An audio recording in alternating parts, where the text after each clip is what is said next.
Zara Durrett, and welcome to the Yas Marina circuit here in Abu Dhabi. Gorgeous weather right now, perfect weather for race number 4, the final race of the 2021 Asian Le Mans series. Now, of course, we've got our awesome commentators up in the booth, Graham Goodwin and Oliver Gavin. Guys, let's bring it on up to the studio. Take it away. Thanks very much indeed, Zara. And yes, welcome to the finale, amazingly, after just 10 days of the 2021 Asian Le Mans Series season. It's been quite a ride, Ollie. It has been fantastic. We've been together for all of this one, and it doesn't feel like 10 days. It doesn't. It feels a bit more like 5. It's whipped by. It's been a rapid ride through both Dubai with 2 races and, of course, the first race yesterday here at Yas Marina Circuit. Well, we've got titles to be settled. We've got the invitations to the Mans 24 Hours to be settled. That will all be later this afternoon. Before then, we've got 4 hours of racing coming into darkness again under the floodlights here at Yas Marina. Threw up some good stuff yesterday. Plenty of incident, plenty of accident, I'm afraid. Yes. 1 or 2. But happy to say, we believe all 35 cars that started yesterday will be back on the grid for this one. Well, we've been very lucky indeed before this race to catch up with the Governor, Cyril Tejfalen, the Asian Le Mans Series CEO, who's got a message for us. Thanks very much, Cyril. I feel quite happy, actually. It's been an interesting and very special journey, as you know, for the last 11 months for the stakeholders, the teams, the partners, and the Asian Le Mans team. And I have to say that a few minutes before the start of the 4th race of this very special Asian Le Mans season, it's important now to address a deep thank you to all the teams on behalf of the Asian Le Mans and the ACO, all these teams and stakeholders that have kept following us for the last 11 months and managed to join us in the Middle East. We have delivered a platform, and I'm very happy for the Asian Le Mans and for the ACO that we managed to keep the championship alive. It is obviously special circumstances. This grid is very highly competitive. We are missing, of course, lots of Asian teams and drivers that couldn't make the trip because of course, the travel restrictions and quarantine in Asian countries. But this grid actually doesn't really reflect the reality and the potential of the Asian Le Mans Series, because otherwise, without this quarantine in Asia, we would have probably had 10 additional GT cars coming from Japan, China, Malaysia or Taiwan, which is for us, now that we are close to end this 2021 season, something which is very encouraging for the 2022 season. So a big thank you again for everyone involved. And now I think it's about time to let's go racing for the last time this season. Well, there's an indication there of the intensity of preparation and delivery here for this series and every series. You've seen this underway here, Ollie, from the very start. You've come back from North America where there's been different challenges. It's been a very intense 10 days, hasn't it? And pretty wearing on just about everybody. Yeah, it has. It's been amazing to see those. Amazing to see how all the teams have really gone at this challenge and operated at the 2 different circuits we've been at in Dubai Autodrome and then here in Yas Marina. It's been fantastic to see some great racing. And yeah, it is a time to say thank you to everybody involved, the teams, the drivers. You out there watching, we wish you were here with us in Abu Dhabi to watch trackside.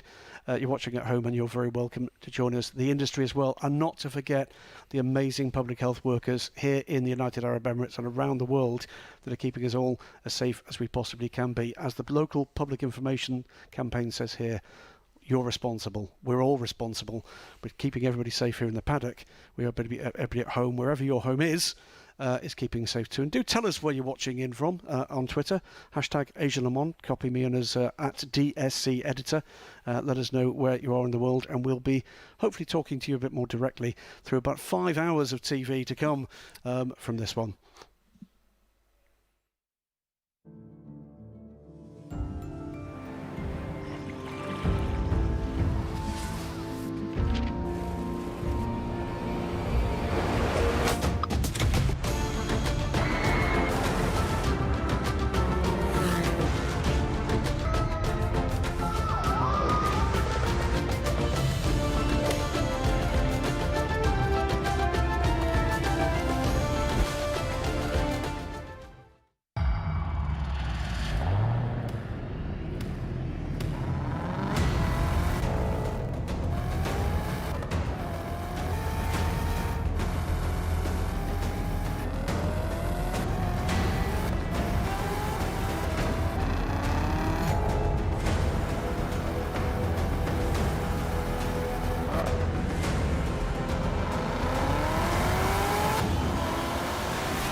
great to see some of the sights and sounds there of Yas Marina Abu Dhabi.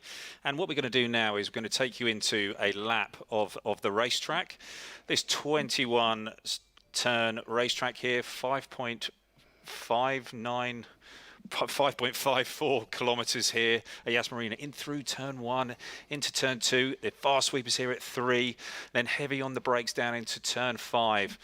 Off of turn 7, down this long back straight, you're reaching nearly 300 kilometres an hour here, and then it's hard on the brakes into turn 8. And then you're going through that chicane and then out and back down to turn 11. Another great overtaking opportunity.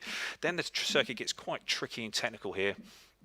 Through turn 14 and out into this tricky section, heading back towards the W Hotel, and then underneath that iconic bridge there at the hotel, and then through and round to finish the lap here at Yas Marina. Another fine lap here, the great facility at Yas Marina Circuit. Yeah, and it raced well. There was a lot of talk about how well the 3 different classes here in the Asian Le Mans Series would race here at Yas Marina, and it suited them well yesterday. Plenty of action, plenty of overtaking opportunity. Plenty of potential for things to go wrong as well, which is always part of the appeal when we're talking about traffic being the challenge.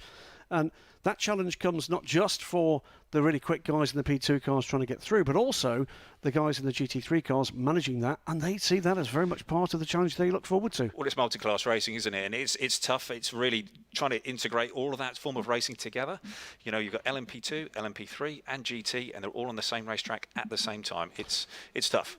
Well, we've had 4 hours of racing already here at Yas Marina. Let's take a quick look back at the action from those 4 hours around the Yas Marina circuit. Well, 4 hours around the Yas Marina circuit in Abu Dhabi. Bright sunshine and high temperatures for the 35-car field. Minor dramas at the start for the 26 car, more major dramas behind for one of the United Autosports cars that stopped more or less on the grid. Battles galore up and down the field in GT, with the Aston Martins showing well at the start of the race and very deep into the race too.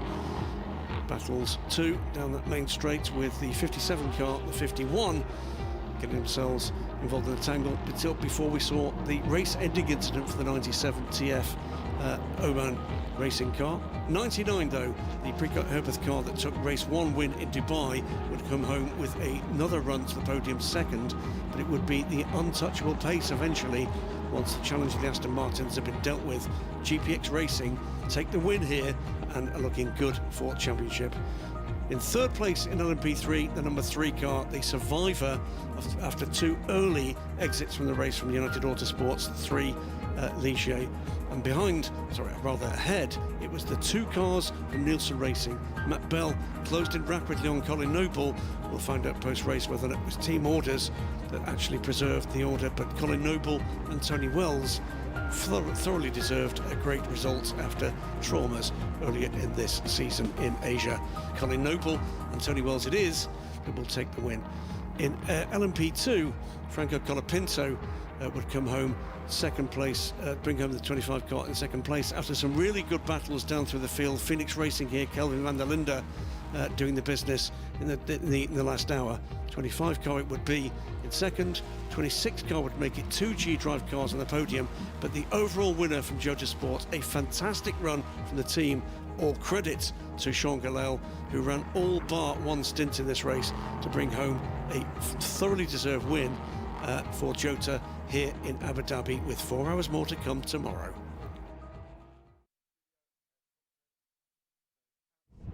So out of that highlights reel and onto the grid as the grid starts to be cleared, with Bibbs got his bib on. He's got his mask on too, as is quite right here. Everybody respecting the COVID protocols pretty faultlessly. Grid is clearing with that Chevy Camaro, different Chevy Camaro today, the yellow V6 engine car. And we're about to get this formation lap underway. And the 2 G-Drive cars it is making up the front row for this. We'll take you through the grid as they start their formation lap. Green flag goes. And so we get everybody away cleanly. A couple of incidents yesterday, so some work to do for some of these teams. G-Drive Racing, as I say, 26 and 25 make up the front row, with the Phoenix Racing and Racing Team India cars next up on the grid. Era Motorsport with the LMP2 Am Orica, fifth with the Jota car that won yesterday, relegated to the back of this grid to do with a driving time issue in practice. In LMP3, thanks to the efforts of Malte Jakobsen, it is a pole position for the number 15 RLRM Sport car ahead of the championship leading 23 car in trouble yesterday. CD Sport have been right in amongst it. Had some problems yesterday with the gearbox actuator, but back into it. Then the second United cars. Nielsen Racing's second place car from yesterday, the number 8, a third of the United cars before we get to the race winner yesterday.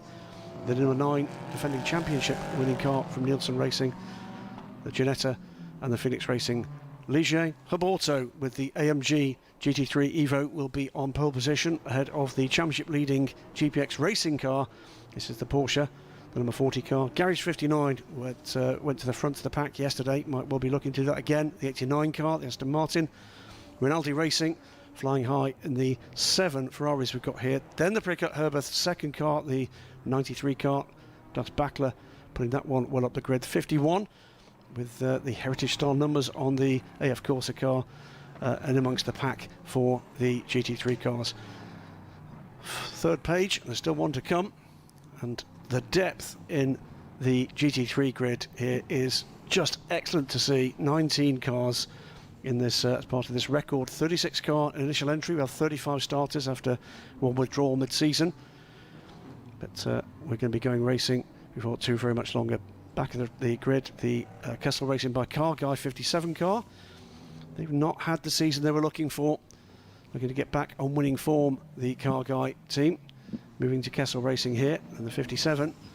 Highly fancied before we came to this season, but it's just not been converted into the kind of success, has it? No, it hasn't. And in fact, the Ferrari's been given a boost adjustment here for this weekend, and we were expecting them to be a little bit more to the fore, but they haven't quite had that ultimate pace, the Ferrari. I think the long run they're not bad, but I don't think necessarily they've got the ultimate pace of maybe the Mercedes has, or even the Porsche. And I think that the McLaren should show a little bit better today. McLaren had a couple of technical issues yesterday after some contact early, so if they keep it clean, I think they should be towards the front of the GT field. It's going to be René Binder, John Falb, the front row, Matthias Kaiser in the Phoenix car, Naveen Rao in the Racing Team India car, Dwight Merriman in the Aero Motorsport car, then Sean Gillel, the hero of yesterday's race. Absolutely blinding stuff from Sean. Yeah, fantastic. Malte Jakobsen is going to be looking to make good his escape as the pole sitter in LMP3 ahead of Rory Penttinen, Nick Adcock, Ian Loggy,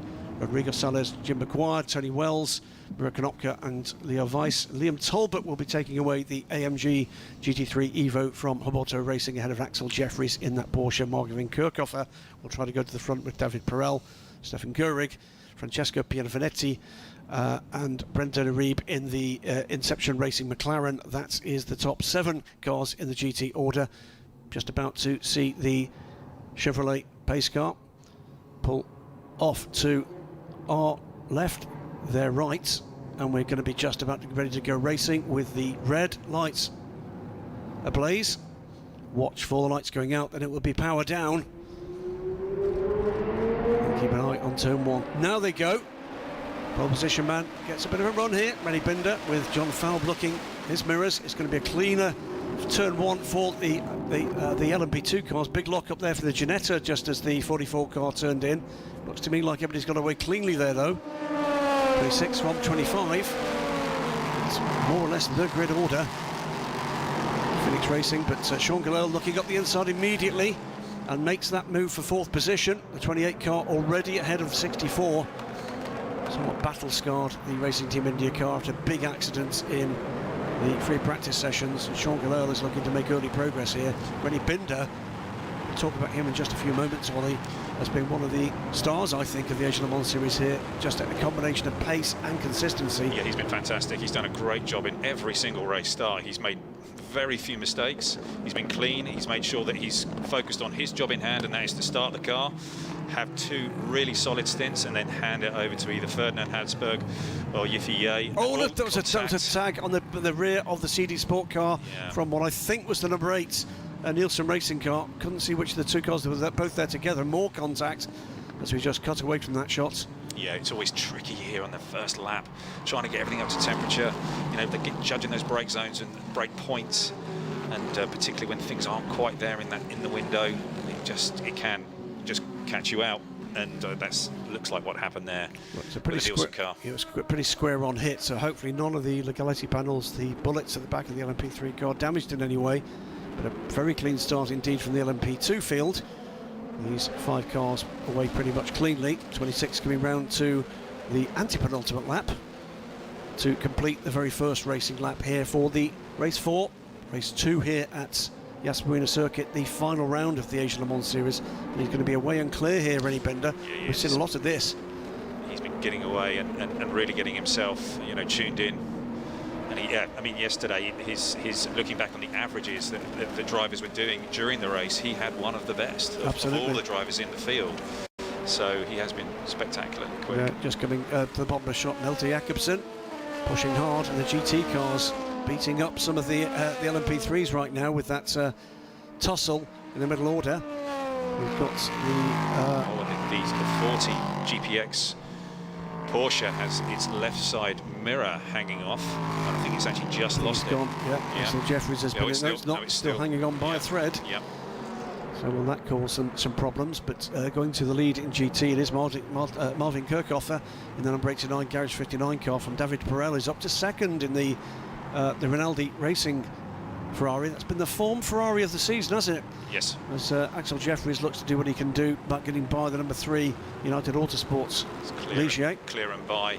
And that car has really been the star performer in GT throughout the Asian Le Mans Series. And all he needs to do is just operate, just drive around, keep it clean, nice and smooth. And they're in a really strong position in the championship. I have to say the rear of that CD Sport car looks relatively undamaged. I'm sure there's more than a scuff or two in the carbon fibre, but no damage that should require attention in the pits. DKO Engineering Duquesne goes through shots. They've had an up and down time as the Kessel Racing car, I think that is, takes the shortcut across. We'll need to give up those places as well. Yes, that was a rather unusual line, and it's almost like he just gave up, just trying to make the right-hander there at turn 9, and just thought he'd take the shortcut and rejoin. But yeah, you'll have to give that place back. Top 4 getting away now from the number 64 car, Naveen Rao, just losing a little bit of ground here. And Rennie Binder is making good his escape. 1.3 seconds it was after lap 1. It's more than that now. He crosses the line to start the second lap now, and it's 2.4 seconds to the good. Yeah, he'll be looking to build that advantage, just get out a nice lead over John Falb and make hay. It's a good position for him, and really this has been the hallmark of the whole season so far. Rennie Binder just getting his head down. Good clean start from John Falb, who had a bit of a whoopsie at turn 1 yesterday, but he's got his racing head on. I get the feeling with John, it's all about if he can get settled and into a rhythm.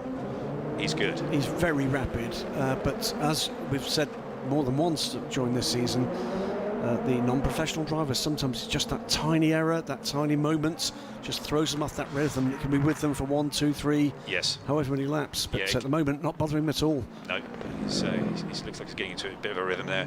A lot of porpoising there from these cars, the P2 cars, into turn 8. It's a little bumpy there, and the front of the car's fully loaded. Provided good racing at both circuits, and interesting to get some of the feedback from each of the drivers in each of the classes here. I think they enjoyed Dubai Autodrome. Yeah, this track I think is not. Well, it creates some great racing, but I think it's this section of racetrack that I think it does frustrate some of the drivers when it coming sort of through and off of here and up into the sort of 15, 16, 17 area. That can be somewhat frustrating, I feel, for the drivers. This is the McLaren. That's had a good start, up to 4th in the hands of Brendan Arieb. Just behind Axel Jeffries with Maxime Martin. Nicky Katzberg is in there as well. Katz had a bit of bad luck yesterday, but the 34 car, having flown high, is again here in the mix. Falconhurst Motorsport have not had the best season, I'm afraid, in the Asian Le Mans Series. I'm still struggling to describe a season that's taken place over just 10 days. But that's what it has been. It's been utterly intense, and in some ways, a remarkable opportunity to just see what could be done Yep. in the future. A kind Yep. of festival of racing rather than a season of racing, and with travel restrictions still around us, we've got one of the cars off. I think that was the Era Motorsport car off just before the hotel. Yep. Just rejoins in the middle of the GT pack. The 18 car has had a bit of a moment. Yeah, as I was talking about, that brake zone at 17, it's tricky because it seems like a triple right-hander. You're trying to get the car stopped, and so you can turn it in and through, and so you don't go into the hotel. And that has been catching out a number of drivers. Dwight Merriman gets it back underway. Doesn't appear to be any damage. Just a moment, I think. Probably took a bit of curve going into that turn. Car halfway around and was able to restart without massive delay. He's dropped back to 16th position and is behind Axel Jeffries now. The number 89 car. And that car well up the GT3 order. He's up into 9th position overall, Marvin Kirchhofer. We're going to put down a bit of a marker here. As I said yesterday, his plans for the 2020 season massively disrupted by the pandemic. But he's here to do a lot of things, add pace to this effort, but also to show what he's got to offer as the whole world, and the racing world in our case, recovers. I think this has been a huge shop window for not only for drivers but for teams. I want to show everybody what they can do, and it's been that fantastic opportunity that this Asia Le Mans series has given everyone to get out here and get back to racing and actually do some really solid racing on some fantastic tracks in just a very short period of time. And repeatability of going back to a track after you've tried one thing and then can try another in the second race has been something Yep. a lot of the teams and the drivers have And they've had a appreciated. significant amount of testing as well, which has been great for them. We're with the number 15 car. This is Malte Jacobsen, the teenage Danish sensation in the RLRM Sports Ligier JSP 320. This is what he was hoping to do yesterday, was just get away and really stretch his legs in this LMP3 class. And yesterday it was somewhat held back by a couple of Safety early cars, yep. well, Unusually. safety car periods. Confirmed, by the way, that the issue for the 23 car was a alternator problem. We'll look back at the start of this race. Nice, clean and tidy this time. Yes, it was. Before we do that, we've got that's the the GT Am Championship winning car. We can see now after 3 wins, the 66 car, and Rinaldi car. And here we go. We're going to just look at the replay of the start. so neat and tidy it was from the teams up and down the grid. A few moves. You can see Marvin Kirchhofer there looking for the outside line, and that took him to the front of the GT class. Bit of a lock-up from the Ginetta, but it was a beautifully controlled start from the G-Drive pair that has secured them a bit of an advantage as we move through. Just think coming down here into the brake zone at turn 5, we might get a long shot of the GT class, and that's maybe where the 40 car lost its wing mirror. It was pretty packed going in there. 3 or 4 wide Yeah. places there. 9 cars coming into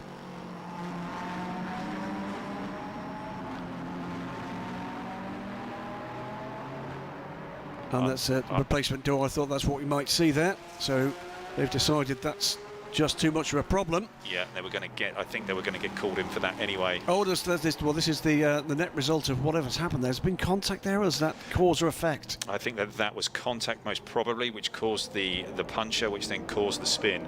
Well, there you go. There's drama. We've got the GTM champions. Some going in the box as well. One of the Ferraris was going in the box. Okay.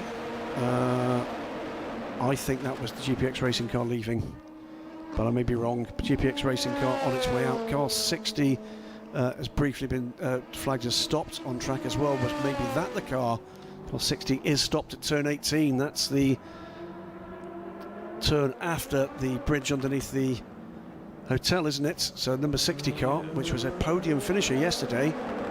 But dramas all of a sudden for a number of the GT runners. Yeah, well, the 40 car has been, as I was saying earlier, it was a sort of runaway leader in this championship. They've had such fantastic runs in many races, both the 2 races in Dubai and then the 1 race here. Got a little bit of luck yesterday in the race from that final yellow flag period, which enabled them to stop under that yellow flag and really leapfrogged the three cars that were really in the battle for the lead in GT, which were, you know, the Mercedes, the Hub Also Mercedes, the TF Sport, Aston Martin, and the final car that was in that battle was the Ferrari Dragon. But yes, they managed to leapfrog them and came away with a victory in the 40 car, which is. Rennie Binder is getting away here. 5.5 seconds to the good after just 5 laps. We've got debris at the edge of the track at turn 11, we're hearing, and also the number 60 car, and it is a safety car.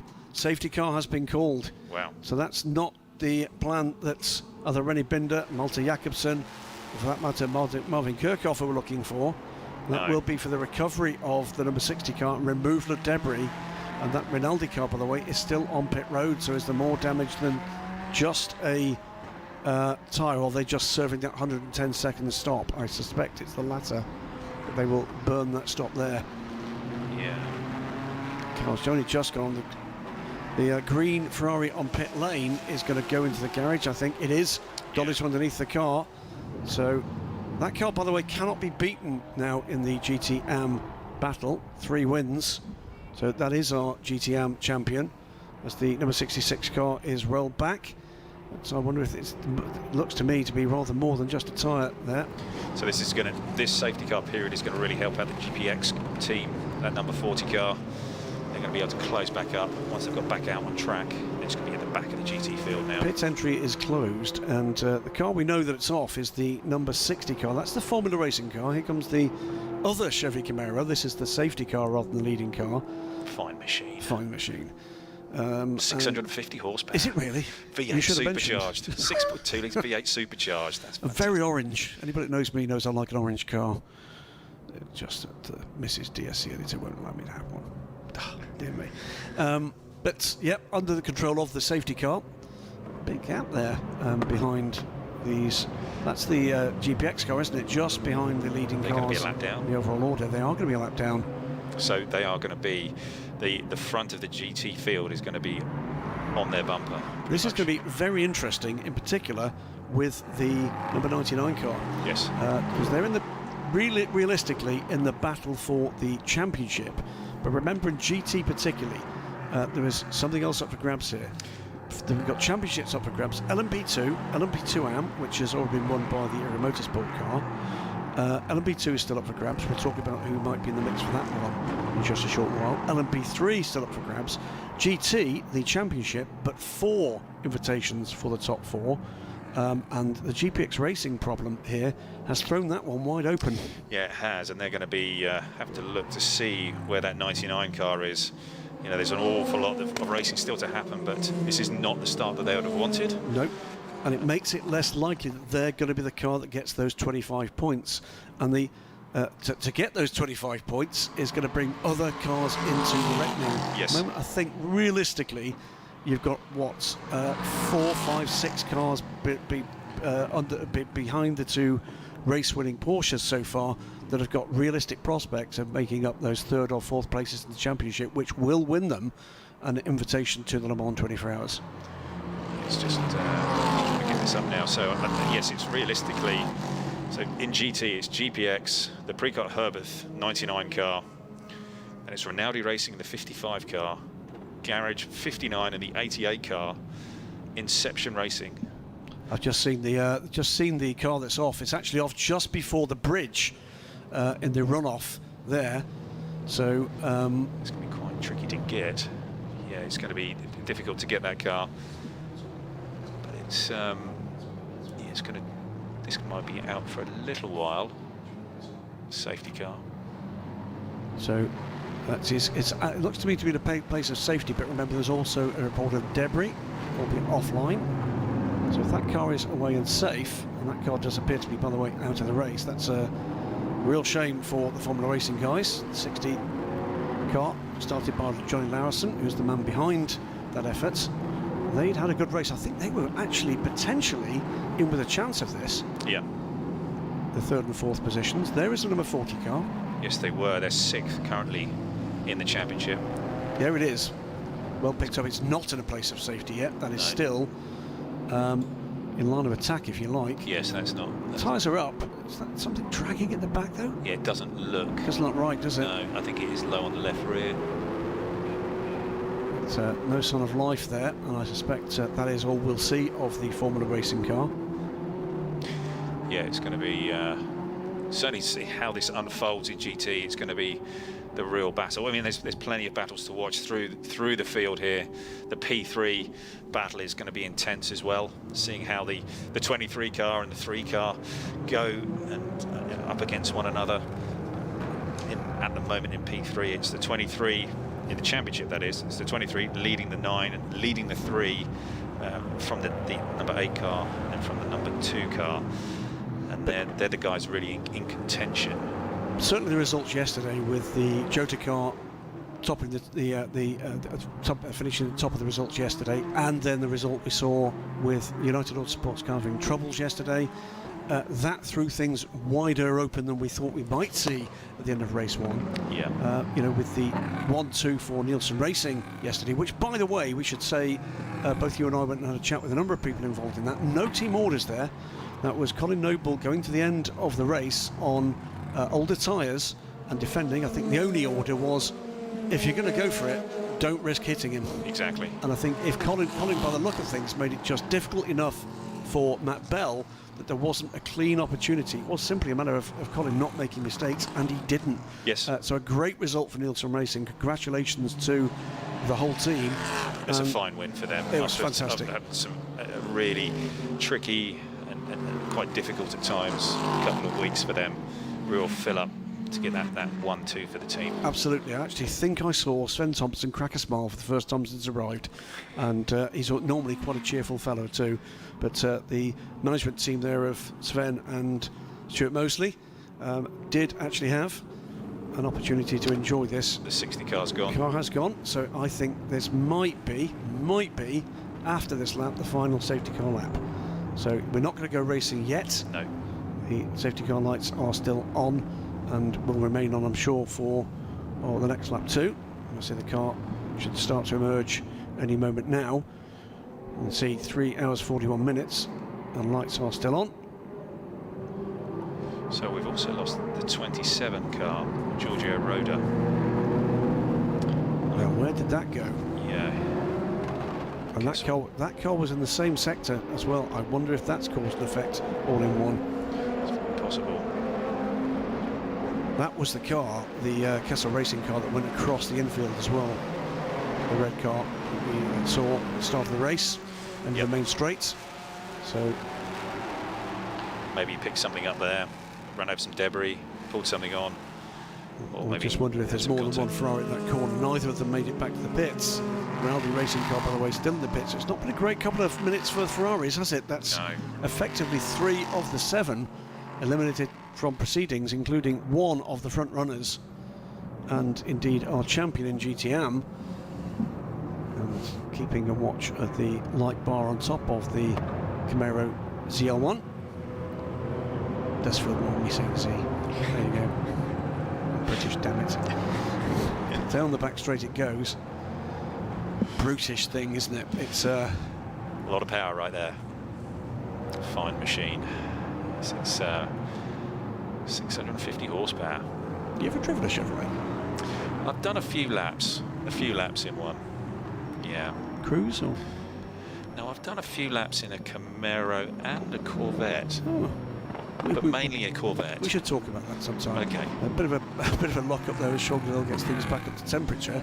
Still, so safety car lights are on.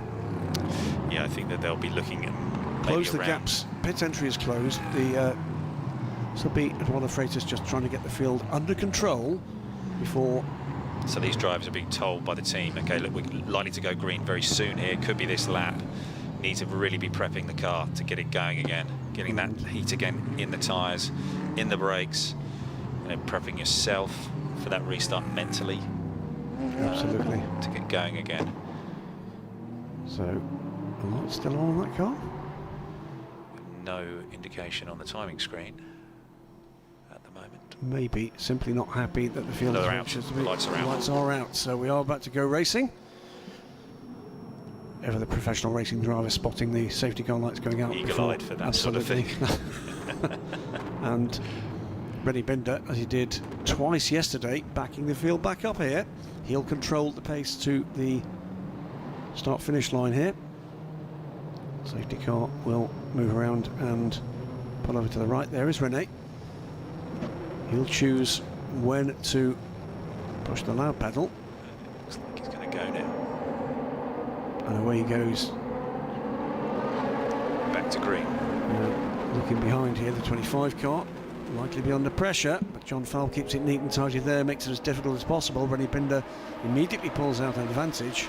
This is where John Fowle had a problem when we were in Dubai, getting going again after a yellow flag period. So it's just getting those tyres back in that window. And, keeping it error-free, and he's doing a good job of it so far. This is the first tricky part. Heavy braking for the flip before, the hairpin at the bottom of the circuit, and the slingshot down that long back straight. Yeah, if he can get himself off of 7 well, he'll be looking pretty good. Sean Gallel looking racy here as well. Yeah, Sean will be looking to use this as an opportunity to get by that Phoenix car. The Phoenix car did seem to be very quick on the straight yesterday and quite hard to pass. They do look to be line astern coming down here into turn 8. Not enough, I think, there for the Phoenix car. John Fowle has done enough there, as in comes the Era Motorsport car. Very early for them. It is early for them. And just looking to see if there's anything other than it's just. Wonder if they're actually putting themselves in a position for a minimum driver time later on. So a short stint plus.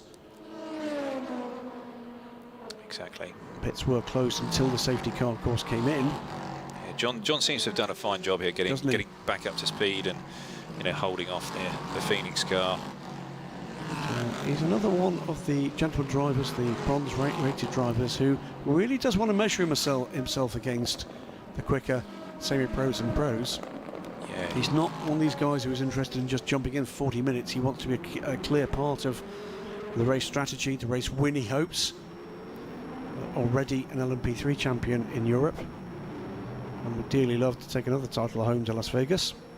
There's Milton Jakobsen, but the bad news for RLRM Sport is that has burned some of the young Danes' opportunity to pull away, and Rory Penton doing a very good job of sticking with him this time. Ian Logie doing a much better day. Yeah, I'm sure that Richard Dean is a far happier man today than he was yesterday. Absolutely. Had two of his cars out within the first couple of laps. It was very unusual to not see United cars circulating towards the front of the P3 field, but sort of almost normal service has resumed. It was our little Ginetta. This is the series debut, World Racing debut here in the Asian Series for the third of the Gen 2 LMP3 cars to emerge. It has been difficult 10 days for the team, but they are beginning to unlock some of the potential from that. They know, they've made it very clear, it needs a bit more time and development, but has potential. Yeah, it does seem like they've had 2 weeks of testing. Indeed. In public, really. And it's looked at times okay, but at other times it has looked rather painful. So no sign that the Phoenix car, or Sean Gallel, who's not at the moment in a position to be able to attack the two cars ahead of him. No, I'm sure Sean's just trying to get himself warmed up after yesterday. I mean, he looked exhausted. He was. After 3.5 hours in the car, wasn't he? He was hurting. Yeah, he was hurting. He walked out of here like a robot. Yeah, I think he'll be looking forward to a long soak somewhere. Yeah. But number of days off. I think literally everything in his body was hurting him when he arrived here in the commentary booth. He did look completely used up, but an amazing effort. It really was, and particularly after troubles and difficulties in the earlier two races, it would have been every excuse for that to have had an effect. Most probably one of the best things that's happened to him with his career is just being able to be out there and to spend so much time in the car and for so many things to go right for him after a really quite troubling 2 races in Dubai. And it would have really helped to reset him and get his mindset back, positive, eyes forward, and really positive. And they're still in this championship, Joe Terrar. So 26 car in the hands of Rennie Binder is going away here again. Yep. After being backed up behind the safety car for that incident, we think possibly involving the 27 and the 60, although the 27 is back on track.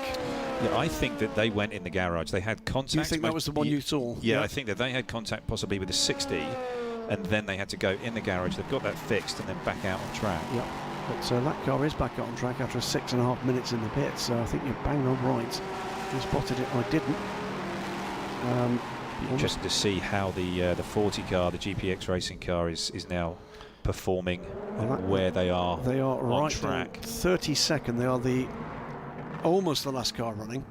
Yeah. Other than the number 27 Castle car with the 66 Rinaldi car in the garage. I would say that they're about 3 seconds off being lapped by the 89 car, Right. which is being driven right now by Marvin Kirchhofer. Well, they're almost 2 minutes back from the next car in the order, which is the 95 TF Sport car in the hands of John Hartshorn. They've got a long way to go here. Yeah. And it's going to have to be done on pace and with a little bit of luck. They are. But that could have a dramatic effect on their race. And there will certainly be, I guess, questions, rapid-fire questions about making that change. We didn't see an instruction to come and fix it. No, but I mean it's just the ebb and flow of racing, isn't it? And sometimes how the things just happen out on track. They got very fortunate yesterday with the final yellow flag period, which was caused by some contact between one of the TF Sport cars and a Ferrari in turn 7, and the 40 car really did have a fantastic break from that, and the victory came fundamentally from that for them. Investigation, by the way, involving the Hub Auto car and the 66, which is the green car that's in the garage, and team manager of the Hub Auto car, another car that's in contention, being asked to go to race control. It was at turn 7. We saw the aftermath of that with the 66 car turned around and with damage to the left rear, was it not? Yeah, yep, it was. And I mean, they've been fast at points as the Hub Auto Mercedes. They've been on pole for the 2 races here at the Yas Marina, but they just seem to be it just seems like it's a little bit fraught out there for them. And we saw a couple of little issues with Liam in the car yesterday, and then we saw when Raffaele Marciello got in the car towards the end of the race. He was going quickly, but then he got pinged for track limits, and then he had to serve a drive-through, which then dropped them right down the order from finishing possibly P3 down the order to P6, I believe. Star leader in GT behind Marvin Kirchhofer is a train of 4 LMP3 cars, the 2 Nielsen cars, the 8 from the 9. So talking to a couple of the guys earlier on, Andy Merrick, I was having a chat with him, and he was saying that trying to get past the GT cars in the P3 is really quite tricky. There's really not that much difference now when you've got one of the bronze or silver drivers in the car, or the bronze drivers in the car in P3, then trying to get that past these pro drivers in these lead GT cars, it's tough, and particularly when you get down to this region of the track at 11 onwards all the way through to the finish, trying to make that pass stick is difficult without risking your car, and so that could lead to some frustration and absolutely, and incidents, and that's where you just got to be smart, sensible, executing on your move. The European battle rejoined here in Abu Dhabi with Tony Rolls with his mirrors full of Jean Gloria. These two have done battle in the Michelin Le Mans Cup for the last couple of seasons. Tony in the second of the gold, black and white Nielsen cars. Watching a replay from last night. Absolutely. Gloria looking racy here in the single Duquesne in the entry. The 63 car from DK Engineering. A team you've got some experience of in the past with your career, Ollie. Yes, I've tested for DKR a few times. It looks like he's having a look up the inside there. Yeah, Kendi's an old friend who runs a team there at DKR. And they've been running a fine operation. They haven't had the best luck here over this season of the Asian Le Mans Series. But they've shown a lot of pace, though. They have. Nick Adcock, by the way, the 4th car in that train. Yellow flag at the approach to turn 11 now. And someone gone off there. We'll keep an eye on that one. His safety car is out again. Wow. The safety car's out again. This is the second race in succession. We've had 2 safety cars within the first half hour. What has gone on at turn 11? Oh, that's a big one. That is 2 other Ferraris. That's the 54 car and the 51 car. That is Francesco Pierletti and Thomas Fleur, and that has been a big shunt. Front end of the 54 car badly damaged. It's gone into the rear, hasn't it? That 51. Yeah, it has. Been a brake issue there, possibly, or maybe some misunderstanding. But yeah, that looks like. Well, that's where the incident we believe happened with the 66 and probably the 1. But that is high speed there. That is high speed braking. could be a bit of a misunderstanding on possibly online or where they were looking to position themselves coming on the way into the corner. But yeah, it's by the fact that they've got all the way to the wall. That is quick. So doors open on both cars. I think I saw the driver out of the 54. Yes, he is. I think he's taken his helmet off. But that's a substantial impact. Driver of the 51. Medical car there now. I can see the driver moving around in the 51, but he's beckoning over the medical. So we'll leave that one to the medical car to sort through. So big dramas there. Just to recap, incident at turn 11 that looks to be the 54 car, the AF Corsa car, into the back of the team car, the 51. Francesco Piavanetti, Thomas Fleur, the other driver involved. We'll come back to you with what we can tell you as soon as, but it is the Chevy Camaro. Being scrambled again, out on track. And so drama again, and it's the Ferraris again. So yes. we're so far of the 7 Ferraris in this race, dramas for 5 of them. Yeah, I mean, and you sort of say, well, okay, is the car particularly edgy to drive? Not normally. No. And is it a little bit on the limit? Are they trying something as a group? With it slightly tyre pressures or something on the setup just to try and find that little bit of extra pace that maybe the bronze and silver drivers are struggling with the handling of the car. Maybe the braking performance isn't as good. Maybe the car's a bit nervous and edgy when you first hit the brake pedal. But it's it's difficult to know for sure. Just waiting for further update on the cars involved here and the drivers involved. So we'll bring you news as always with these things. We wait for exactly what we're being told, but recovery crews are with the incident. Safety car meanwhile is out. This let's talk about this in racing terms at the moment. This is good news amongst other things for United Autosports, because this is burning the time of Malte Jakobsen. Yeah. And that is bad news for the RLRM Sports team. We'll come and talk about that car when we get an opportunity to look at it. Not so much of a difference here in terms of what goes on with. We've got, for the most part, not the quicker drivers in the LMP2 cars. In GT, it's bad news as well for Garage 59. Marvin Kirchhoff had made spectacular progress.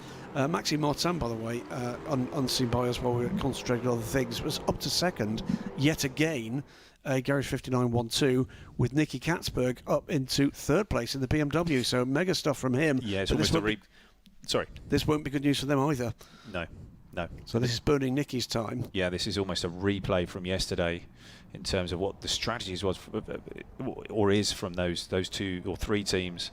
They're trying to get their pro drivers out and up the road, try and stretch out that lead before then putting the less experienced or less quick driver in the car for the middle stint.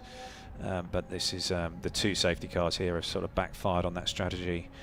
So in the first half hour of the race, we've had what we believe to be 2 car incidents, both involving 2 Ferraris. Yeah. The first of them, and also I think that the Hub Auto car was involved in that first one. And that was, in fact, that's the 3rd incident, wasn't it? So it was an incident with the Hub Auto car on the 66, then potentially something involving the 60, the 27, yeah, and then the number 51, 54. Yeah. So it's been a pretty awful afternoon for Ferrari teams and anybody following the Ferraris. Meanwhile, we are under the safety car while that incident is dealt with. That might take just a little wee while.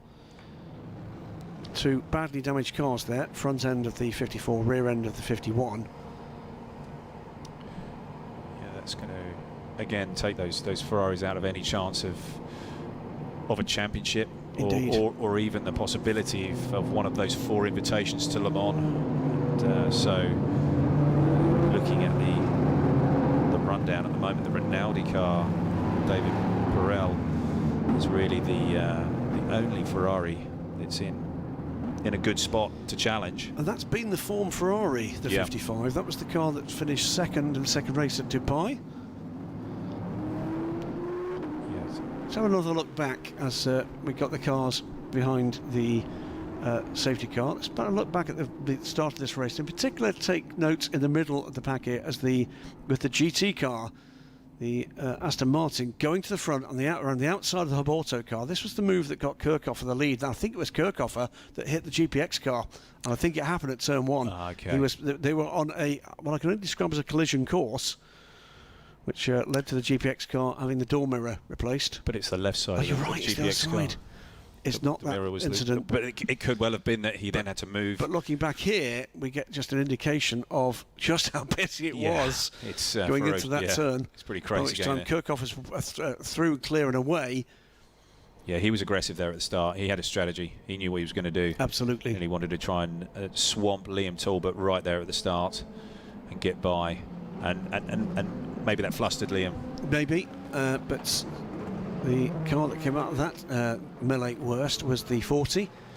That door mirror hanging by its cabling, and the team opting to pit the car. We've got contact here from the... That was the contact from, I think, the 8 on the rear of the 33. Yeah. And then even there was incident further here on there, wasn't there? Yeah. With the Ferrari. But it's not been without its incidents this first half hour of the final race of the Asian Le Mans Series 2021. They're getting racy for sure. They most certainly are. So we watch the remainder of this lap. And just to remind you, if you're joining us for the first time and you're thinking, oh, the Asian Le Mans Series is back, this is the last 4 hours of the Asian Le Mans Series. The first 4 hours was just last weekend. It's an extraordinary season, an extraordinary achievement by everybody concerned here. Not just the organisers of the series, who deserve massive plaudits, but everybody involved in putting these cars on track.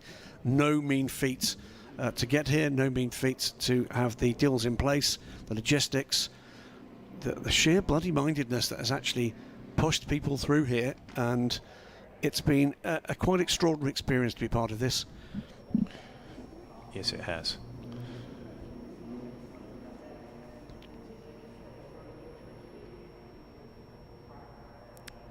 So safety car is still out for that incident between the two Ferraris, and unsurprisingly that incident is under investigation. Here comes the field coming through. Let's call the order through. It is still the number 26 to the 25. We're not a million miles away, you know, from the normal pit stop times from LMP2. Although with safety car time, that will stretch this out by a lap or two. Yes, it certainly will. They'll be able to stretch certainly for another couple of laps for sure. But it is the 26 and the 25, the G-Drive Racing Aris 01s, Rennie Binder and John Falb, faultless stuff from both of those drivers, and that's been the case with Binder from the very start. And even I just had a little update there from Jamie Campbell-Walter. He was just saying that John's going a lot better today. They had a little bit of an engine issue in the 25 car yesterday. Straight line speed, I think, was a big issue towards the end of the race. Airbox, and maybe the engine was running a little bit rich, and it just wasn't on song. But John's running better now, and it seems that the engine's performing exactly how it should be. And that will be a massive confidence booster to John as the non-professional driver, as opposed to a young emerging professional, very often his peer group in either bronze or silver rankings. But this is good stuff from the G-Drive Racing cars. Third is the Phoenix Racing car. Matthias Kaiser aboard there, Orica 07. Then Jotas Orica, the race winner from yesterday, with Sean Gadale. Naveen Rao right in there as well, Racing Team India's number 64, Orica. And that's your top 5. Then we get to the LMP3 order. Malte Jakobsen will be cursing his luck not being able to get away here in the RLR M Sport 15. He'll be chewing on the steering wheel a little bit, just going, come on, but, need to get this going again. But he's just ahead now of Rory Penttinen in the number 23 car. Won the first 2 races, DNF'd very early on yesterday with an alternator issue. And Ian Loggy and the number 2 United Autosports car is third. That's great news for Ian. He was another driver that had terrible luck yesterday. Yeah, it wasn't such a good day for them, but yeah, far better run for him. It is indeed. 1, 2, 3. So then we get the first of the GT cars. Bad news for him too, Marvin Kirchhofer, after that hard work to get past the rest of the GT order and in amongst the LMP3s. He leads GT with then a gaggle of 4 P3 cars behind him. The 2 Nielsen Racing cars still in the order 8 from 9. Rodrigo Salas having a great race there ahead of Tony Wells. Jean Glorio in the DKR Engineering Duquesne is 12th overall, 6th in LMP3. Nick Adcock right in there as well in the CD Sport car, the 33 Ligier, with the impressive Adam Ateki still to come. Lights are still on the safety car. Then we get into the main GT pack. Maxime Martin, Nicky Katzberg, David Burrell, Brendan Aribe. the first of the true gentleman drivers. That's not their behaviour, that's their ranking, if you like. Talking about here, Maxime Martin, of course, in the second, the Garage 59 cars, the 88. Then the 34 Valkenhurst BMW with Nicky the Cat, Katzberg. 55 Rinaldi Ferrari with David Perel. And the 7 Inception Racing McLaren having a much better day here. Yeah, I think this is going to play into their hands a little bit more by the fact that they've had these safety car periods and they got Brendan Aribe in the car. And that's the point, isn't it? Because all the drivers ahead are the higher ranked drivers in those cars, whereas the McLaren stars, Ollie Milroy and Ben Barnicoat still to come. Could this swing the McLaren's way? Yep, it looks a lot more promising for them. They had an issue yesterday with some contact with another car, and they had a radiator cooling problem. They were slowly leaking water out, and then caused an overheating problem. They also had a battery issue, I believe, and so lots of little issues on that car. It could still run to the end. But they did well to get it to the end. Yes, they did. Yeah, absolutely. I think today, as long as they keep everything together and they get Brendan through the car, I think they should be looking in a good spot. Remainder of the order, it is Tom Canning in the number 97 Oman Racing with TF car. That's not where they want to be in this order. They would have hoped to have been a little further up and certainly ahead of the McLaren. So this 97, which featured heavily at the sharp end yesterday, led the race until an unfortunate, eventually 3-car incident down at the hairpin. Yeah, they were looking in really fine form. Yep. Then behind that we have Ralph Byrne in another of the championship contending cars, and neither at the moment of the main contenders for overall championship win. The Porsches are at the sharp end of this field, but Ralph Byrne indeed is burning his gentleman driver time. Jim Maguire in the number 3 United Autosports Ligier. He's there in 21st position, 8th in LMP3. Satoshi Shino in the number 77 D-Station Aston Martin. Then Leo Weiss and Mira Konopka in the number 4 Phoenix Racing Ligier. Number 44 ARC Bratislava Ginetta. And then we're getting down into Valkenhurst 75 BMW, the hands of Job Boyer. Takeshi Kimura-san in the number 57 Kessel Racing by Car Guy Ferrari. Then the second of the Precoat Herbeth cars, this is the 93 car in the hands of Stefan Gehrig. John Hartshall, the 95 TF Sport car. The Era Motorsports Orica, having had that in fact it's had 3 stops, that car already, so there must be a problem there for the Era Motorsport car. Before we get to Axel Jeffries, who is a lap down on the field, as Ollie was saying a little earlier, and has got a lot of work to do if GPX Racing are to secure that title. So this is going to be one heck of a race for them. And of course it's also burning Axel Jeffries' time. Yes, it is. It is burning his time. The pit entry is open now. We might see a couple of cars come in, maybe a couple of the P2 cars. Just seeing about their drive time. They won't be very far away from both drive time and the fuel window for the cars, and you would estimate they'll be able to see as they come through. We'll be able to inform the pit crew just how the recovery work is going on down. Fact, yes. At Tony all the P2 cars are coming down pit lane. There we go. So Racing Team India actually stayed out and have taken the lead of this race. From the 23 United Autosports car, Rory Penttinen. He just so we're now looking to see who stayed out and who came in the pits, and an awful lot of cars 64 and 23, so it is a 64, and we're also getting, as you quite rightly say, we're getting a number of the GT cars in. So cars that stayed out, 64. So Naveen Rao heads this race from Rory Penttinen. Then Nick Adcock has stayed out in the CD Sport car. Inception Racing's McLaren, Brendan Aribe, stayed out and will lead GT after these pit stops. It's a very busy pit lane indeed. Oh, it is. Hub Auto stay out in the AMG. Phoenix Racing stay out in the LMP3 Ligier, and the 35 Valkenhurst car stays out, as indeed, unsurprisingly, does the GPX Racing car. Now they will be able to play with their fuel strategy because they will fuel the car when that door was replaced. I'll just take a look and see, if I can, just how long they spent on pit lane. Did they burn one of their 110-second stops? I suspect they may have done. Yes, it's hard to know, but there is a number of driver changes going on here. There's some, obviously tyres going on, refilling the car, but they have all of these runners, except for the P2 runners, have to sit in the pit lane for that 110 seconds. They do. So just the P2 AMs have to serve the 110, and I think that is another stop for the 18 car. So they clearly have got some kind of issue. Here comes the number 15. That was the LMP3 leader before this lap. Remember, they're behind the safety car, so outside of the incident area, they can move on, push on to catch the safety car train. Is that DQR car struggling to get back into the flow? It did look like it was struggling to get going again, and it sort of hesitated before getting back into the fast lane, but then it's going again now. So let's keep an eye on that one. The Garage 59 car trying to blend out into the fast lane as well, having some trouble there, but it's got going. So just taking a look and seeing where that's... This may shuffle the order somewhat. So it was 1 minute and 12 seconds for the 40 car. That has not burned 110 seconds then. So that has still got 310-second stops to do. Yeah. So they're in trouble here. Yeah, that's not so good. We've got another car coming in. This is the now 3-car train behind the safety car. Seems to be rather popular. GPX Racing have now pitted. Yeah, Well, if you're going to serve it, you need to serve it now. Yeah. Just get it done and out of the way.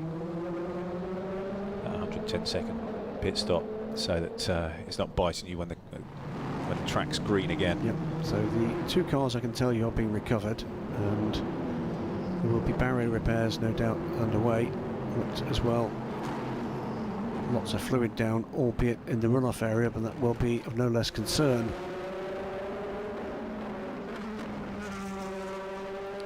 After an incident like that, by the way, there's zero doubt that both drivers will be taken to the medical centre. That is standard practice. And any information we get, we will bring it to you. Okay, so we're still under the safety car here. Chevrolet Camaro coming down into turn 8 here. The CD Sport car following, and the Inception car. And the Inception McLaren must be just trying to get that drive time done for Brendan Arib. It will not have been the easiest of recovery jobs, by the way, with the to be pretty extensive damage to the rear of one and pretty extensive damage to the front of the other. Yeah. So that will have been required a lift for both cars, I'm absolutely certain. Yeah, they looked heavily damaged. So It looked a really high-speed incident. With apologies if there is frustration about the length of time this is taking, but that was a substantial incident for both cars. We've been something like, what, 15 minutes under the safety car now. And the important thing is that everybody involved is safe, that debris is cleared, because that's another issue. If that incident happened on the track surface, it looked like it did, there's undoubtedly going to be significant debris. You don't want race cars at full tilt going through that, and so they'll be taking their time to make sure that's dealt with. Yeah, you certainly don't want carbon fibre left on the racetrack. That's it can be super sharp, and it can cause punctures, and then ultimately cause further accidents, incidents, and rapid deflation at that. Yeah, it's not what any driver wants. Absolutely. So here come and that's a change out of the pits. 28 is ahead of the Phoenix car. I think is ahead of both the G-Drive cars as well. Yes, he is. So Jota have done very well here to leapfrog. Sean maybe did a nice job in saving some fuel. Maybe Jota just short fueled them. Lest we forget, by the way, at the moment, Nick Adcock leads this race Yeah. in the CD Sport car. Now, will this pay off for them? I'm not sure. But for the moment, the 33 car, CD Sport lead overall the race here at Yas Marina, by dint of the fact that all of the cars ahead of them have now pitted. So just 3 cars in this field that have not pitted under this safety car period. The Inception Racing McLaren is staying out. And I wonder if they're just pushing on for Brendan's drive time here. Yeah, I think that they are. That's what they plan to do. And you know, it seems that there's been multiple strategies put in play here. And I think one of the things that's been quite clear in the last 3 races that we've done in the Asia Le Mans series is that the racing is far from predictable. You know, there's stuff happening up and down in every class. you can't always guarantee that it's just going to play out in a certain way. So just to show who is listening, and hi Carl Tilley and everybody at Era Motorsport, they explain, and thank you for this guys, that they have used these safety cars to get their pit stops, their timed pit stops, because of course in LMP2 AM they do have the 3 timed pit stops as a minimum. They're burning those, so they're basically putting themselves back into a position where they can go like hell. Fantastic. Which is great stuff. Good luck to you guys. They've been winners in LMP2 AM and have been learning fast. Carl Tilley, Dwight Merriman, and joined by Andreas Laskaratos, Greek driver. So, good stuff there. So yeah, in the P2 class, no driver changes that I can see. They've all kept on their start drivers. But yeah, there has been a shuffle in the order. Sean Galil is out in front of the Phoenix car. Matthias Kaiser behind the wheel of that. John Faub has got ahead of Rennie Binder to the 25, 26. Shuffle. Yeah, they've shuffled around. Naveen Rao is 5th in P2. But in LMP3, it's RRM Sport, but they put Max Hanratty in at this point. His lights are still on. We did ask a question out on Twitter a little earlier. Where are you looking in from around the world? So we'll have a quick go at that while we're watching the cars circulate. Unsurprisingly, one of the close members of the Asian Le Mans Series family, Jackie Warnock, hi Jackie, is listening in and watching in from Adelaide in Australia. And wish you were here, Jackie, we really, really do. Jacob Bain looking in from Lower Silesia. Ooh. There you go. Yeah. I think that's just outside St Etterton. I was just trying to place it. Thank you for that. Northeast of England, Essex. Ironically, Giovanni says he's in Abu Dhabi. Wish you could be here, Giovanni, as that's the CD Sport car. So we have a GT3 car leading this race now. Yep. A McLaren leads, a McLaren 720S leads in Abu Dhabi. Not for the first time, by the way. This car in its racing debut, I was here to see it, led the Gulf 12 Hours for many hours. Jens Jensen, hi Jens, member of the journalistic family of sports car racing, and Jens is listening in from his home country of Denmark. Marcus Miller in Dublin, Ireland. Thailand for Dodger 962. Excellent. Dodger asking, how did my run around the track with Ollie go? Did he lap you? No, because I was in the safety car. West Coast of Scotland, all around England. Ormond Beach, Florida, from Lady 3 Jane on Twitter. You're very welcome, and a lovely part of the world. Actually, oddly enough, I have a good friend in Ormond Beach, Florida, southeast Texas in the US, a few miles from Heathrow Airport. And where are we? Poland, South Carolina, Argentina, France, California, North and South Carolina. Both Carolinas covered there neatly. Yep. And Jacksonville, Florida, and that is Vicky Miller. Oh, yeah, I think you'll know Vicky. And there's Vicky with her picture there. Some bloke in a Corvette suit, tall guy. And I don't know if the guy's in the background, but Tommy Kendall. Tommy Kendall. Donington Park in the UK. More and more and more. The Netherlands from Sanchit Rathic. More and more. Just tell us where you are. Sadly, we are losing a bit of racing time here, but it's great that you're with us. We do have time for the moment as we see the cars just trying to keep a bit of heat in the tyres.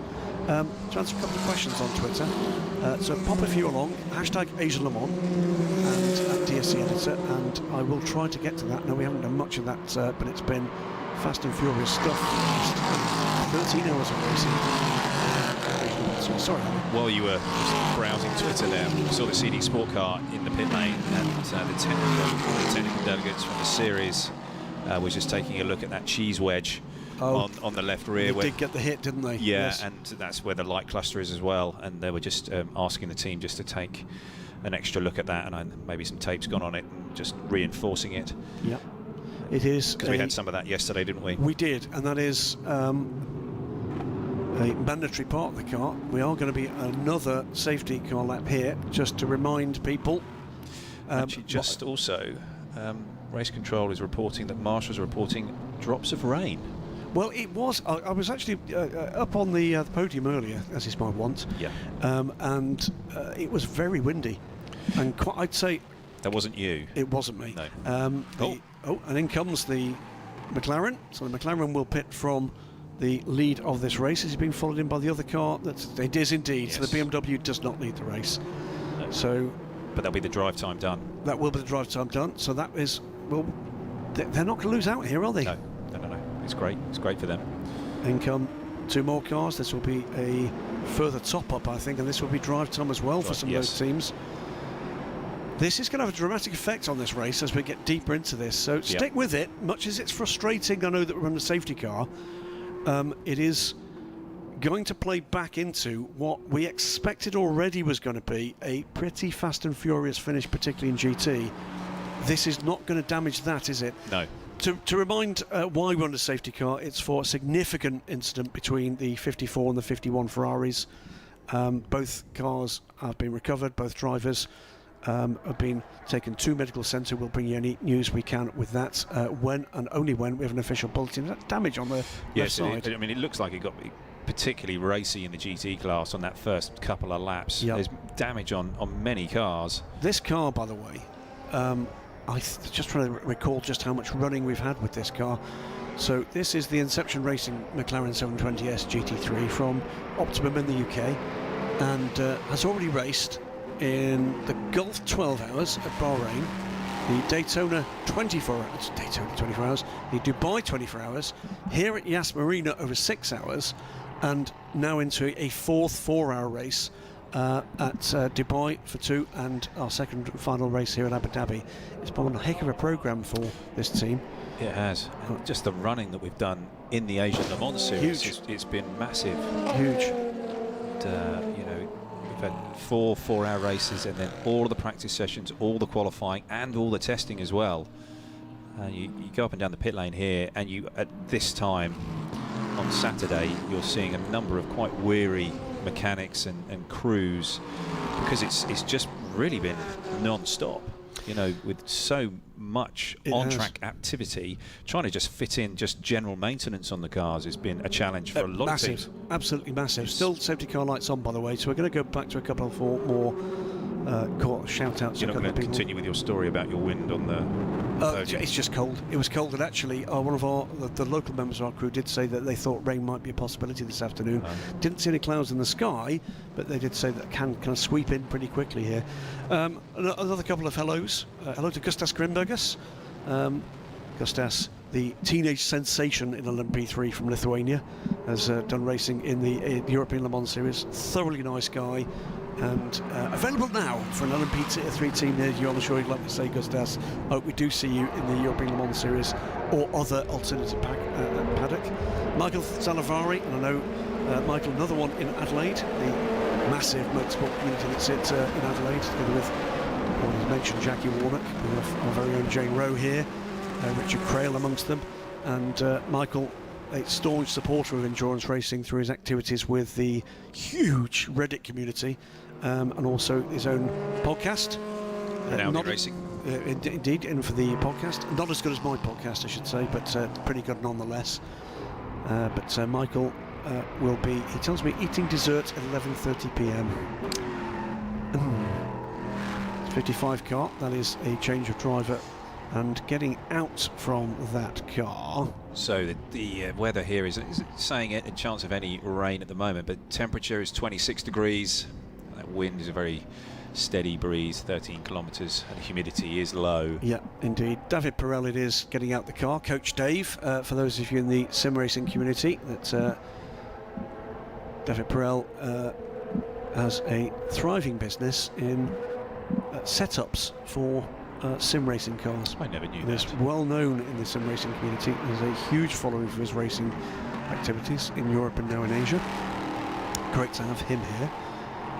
Steve Fall, is watching from Poole in Dorset. Here's a name we both know. René de Boer from Germany, a long time stalwart of the motorsport journalistic community. Great to have you with us, René. Hello, René.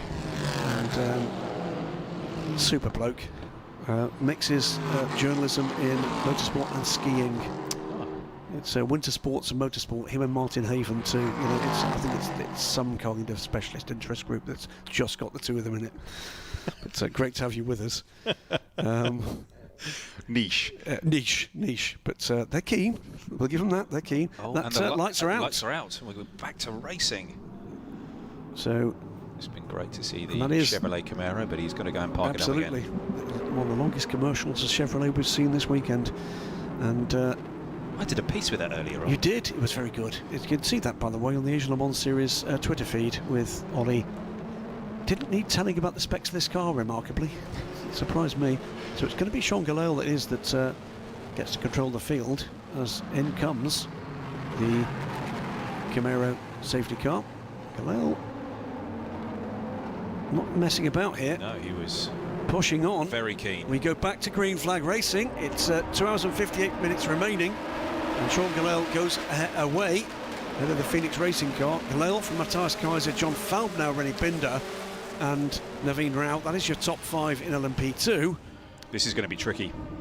There's been a lot of slow speed running here, and these guys are going to have to work hard to get this all back up and going again. Tyre temps, brake temps, and Rennie Binder, it is the moment that's just been dropped a little here, but that's not necessarily the worst thing if you find you've not got quite the heat and the brakes on the tyres you hope you'd get. And looks to me like John Falb is looking for a bit of a crack at Matthias Kaiser here.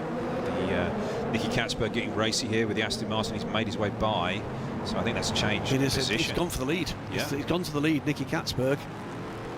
Cat crept in, He did. and he's gone by Mikey Benham, who's now aboard the number 89 Garage 59 car.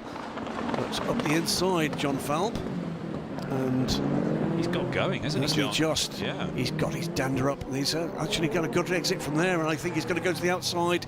Is it going to be the bluff, the double bluff?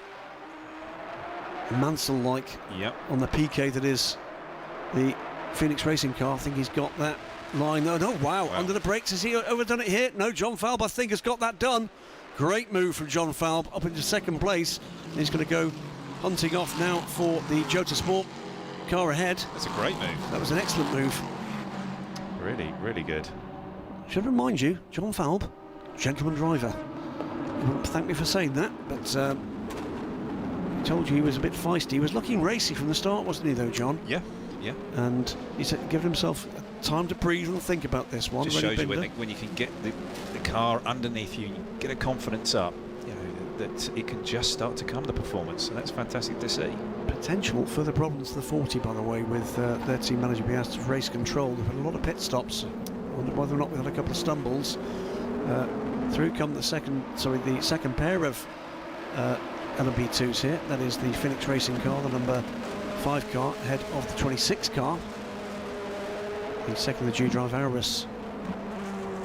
And in the lead of LMP3, Max Hanratty it is in the 15 car, but he's under pressure now from Jean Glorio, the DKR Duquesne. There is Nicky Katzberg, 34 car.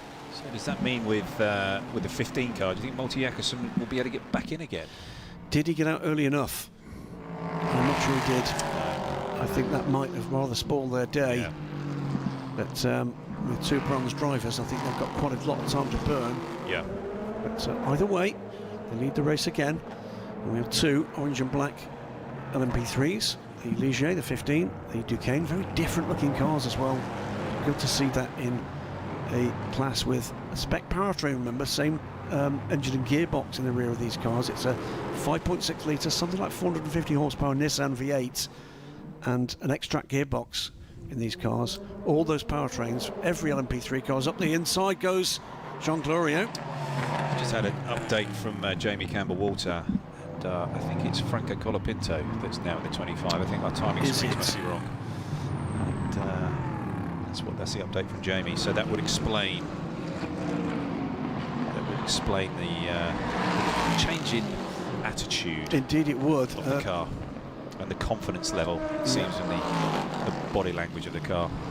He's on the same tyres that John had. Incident between cars 2 and 3 under investigation. That's team cars from United Autosports, and that is the Ligiers at the moment of Rob Weldon and Andrew Bentley, who are more or less together on the track, but it sounds like they've got even more together on the track. That's not going to be viewed with anything other than a degree of, how can I put this, Yorkshire grit by Richard Dean and crew. Yeah. So Franco Colapinto, it does correct itself from Colapinto. It is that is looking to go forward. Yeah. I'm sure if John Falby's listening, he was having a chuckle at our expense there for a moment or two. Yes, I am that good, says John. You are that good, John. But Colapinto, it's going to be mounting that attack. Yeah, it's, and we're just seeing here that the P3 and the GT battle, and this is one of the issue, well, not the issues, but one of the characters of the race. The P3 cars and the GT cars are really so similar through that last sector. I saw Nicky get by the Duquesne, and sorry, no, not past the Duquesne, but past the RLL car, and sort of put a little bit of space between him and the Aston Martin as he tries to sort of stretch away and give himself some room. There you go. Showing a little bit of your IMSA roots there, RLL and Nicky Gatzberg and BMW's RLR. Don't worry, you're all caught by these acronyms. We'll get you every time. Here's the D Station 77 car, and that's going to be the first bit of traffic that the leaders actually encounter. Through goes Sean Galel. That looks to be done. Clean and tidy. Neat and tidy. Here comes Colapinto. He's going to have the more difficult task here, but we saw him being very, very precise, fair, and he does it again. He's not lost any real time there. No, and this will be a good test for Sean. With Franco on his gearbox, that'll really focus his attention. And Franco has been extremely fast for G-Drive throughout the whole season. It was a little bit off yesterday, but we think we know the reasons why. The 25 was struggling with straight line speed.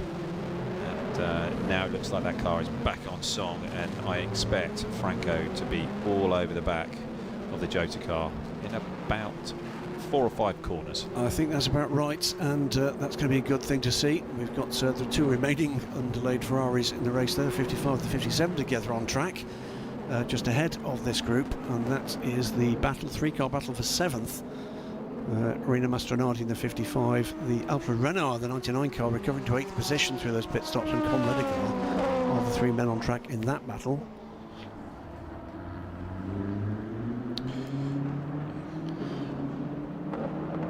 Let's have a look back at the first hour of action here, and neat and tidy start. And the 2 G-Drive racing cars, the main mover Marvin Kirchhoffer in the background there, going through and would eventually take the lead in the GT class. Great midfield battles with the GTs.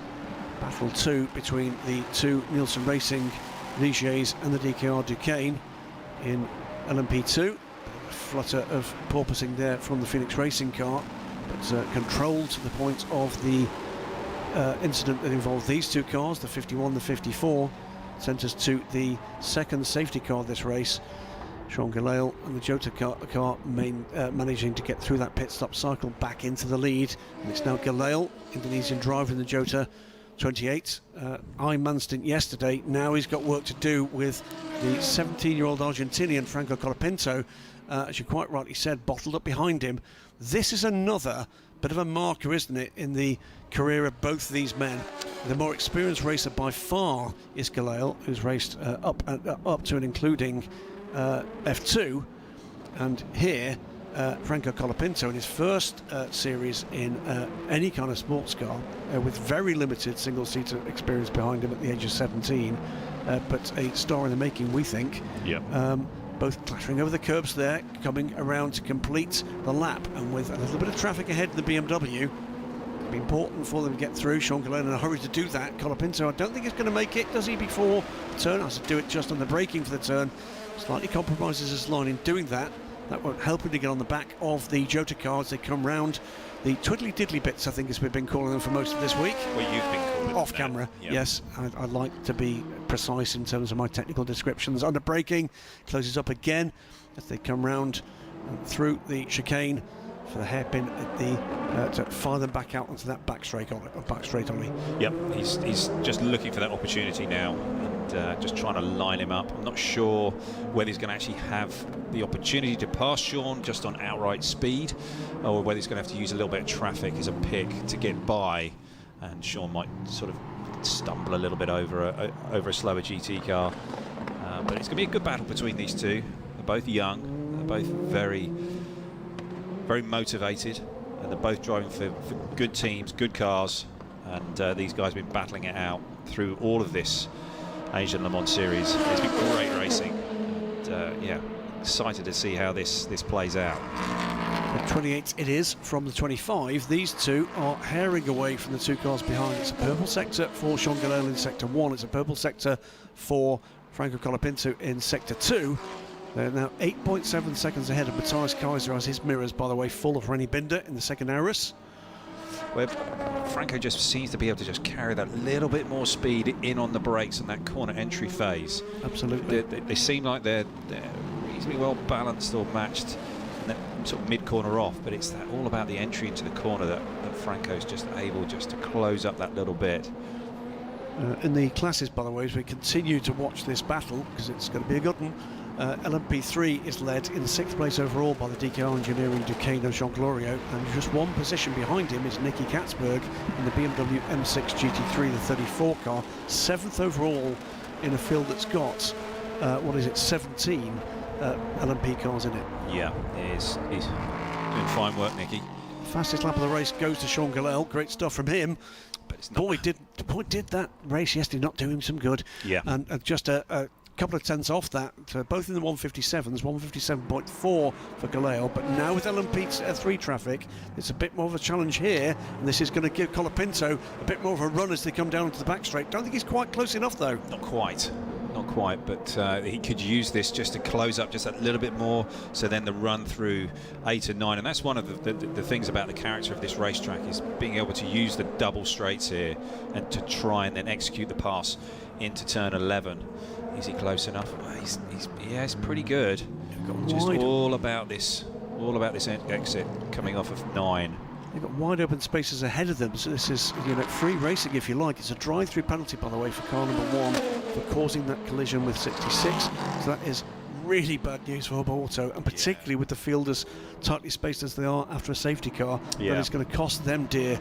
Yeah, that's going to really hurt them in that chase for that fourth place, or one of those 4 invitations to Le Mans that this GT field is really battling hard over. Looks likely that the two Porsches in the 40 and the 99 have almost secured spots for themselves in that, but it's those last 2 that the rest of the GT field is really fighting hard over. A more minor drama for another car that's very much in the running for the championship. We've already seen a problem for the GPX Racing 40 with that door mirror needing replacing. Remarkably, the 99 car's got to do the same. Wow. And have to do that in the next pit stop. So will that take another 110 seconds? I would hope not. It will be a replacement door for the Pecco Thurbeth team. But that is going to again offer big point scoring opportunities to other cars, and that's probably going to mean we're going to have to go deeper into our possibilities here for the top 4 places. It will be back to the Excel spreadsheet. I'm afraid so. Ollie, very much a fan of the Excel route. Graham, the fan of the big pen and big pad. If you gave me crayons, I'd use those as well. But fingers, absolutely. I've never made a mistake I've been prepared to admit to. And the down onto the back straight they go, 28 with the 26. And again, a bit of LMP3 traffic here. Can they get through this without a stumble? This time it's one of the United Autosports cars. I think that's the 3. Jean Glorio, by the way, the leader in LMP3, being warned about track limits. And Colapinto looking racy again here. He is. Looking to just pressure the man ahead. Gets the better run, maybe, out of the... It's not quite enough, though. Is he? They don't seem to be getting much of a tow either. And that's the difficulty that Franco's got right now. And it is because there's no other traffic to cause Sean to trip up or just to slow up. And he's now sort of fighting to get on terms and get by him. Yeah, no wave by the way, for those asking for the number 40 car. And in this instance, he is still what is he, how far back? 2 minutes in time terms away from 13th position. This is not good news for the championship run for the 40. The 99 will be praying for another caution so they can make that stop with limited damage against anybody else that's got to pit.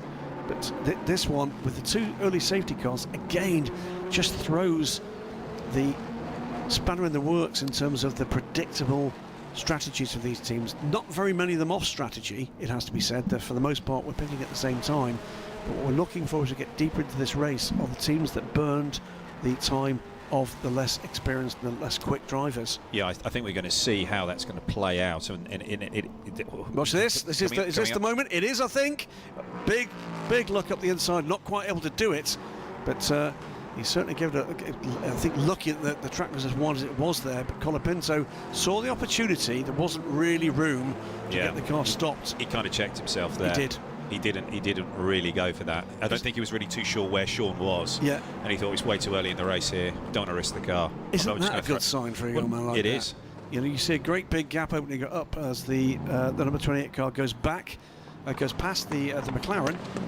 The McLaren now running where that car is in 5th position with Ollie Milroy now aboard the car, and the top 5 in GT separated by 43 seconds. This is a 15 car, and that's Max Hanratty now under pressure from Rory Penttinen. This is for second, isn't it? It is, and you know what? With the form of Machar in the 15 car yesterday, but putting in good lap times, he just had that big incident with the 35 car. This is good stuff for RLR. If they can just keep Max Hanratty mind on the game and up to speed, they've not lost a huge amount of ground with this. No, they're certainly keeping themselves in contention here. The 23 car behind it has been the car in P3 for the Asian Le Mans Series. They've had 2 faultless races and Dubai, but then yesterday it just all fell to pieces. It did. But they didn't even make it through turn 2. Not making this easy for the 23 car. There's a bit of frustration, and quite right, they shouldn't. This is for 2nd position in. Oh, change of lead. It is a change. And where did that happen? A bit of traffic involved. And whoa! And what's happened here? That full course yellow. It is full course yellow. Yes. It's a full course yellow.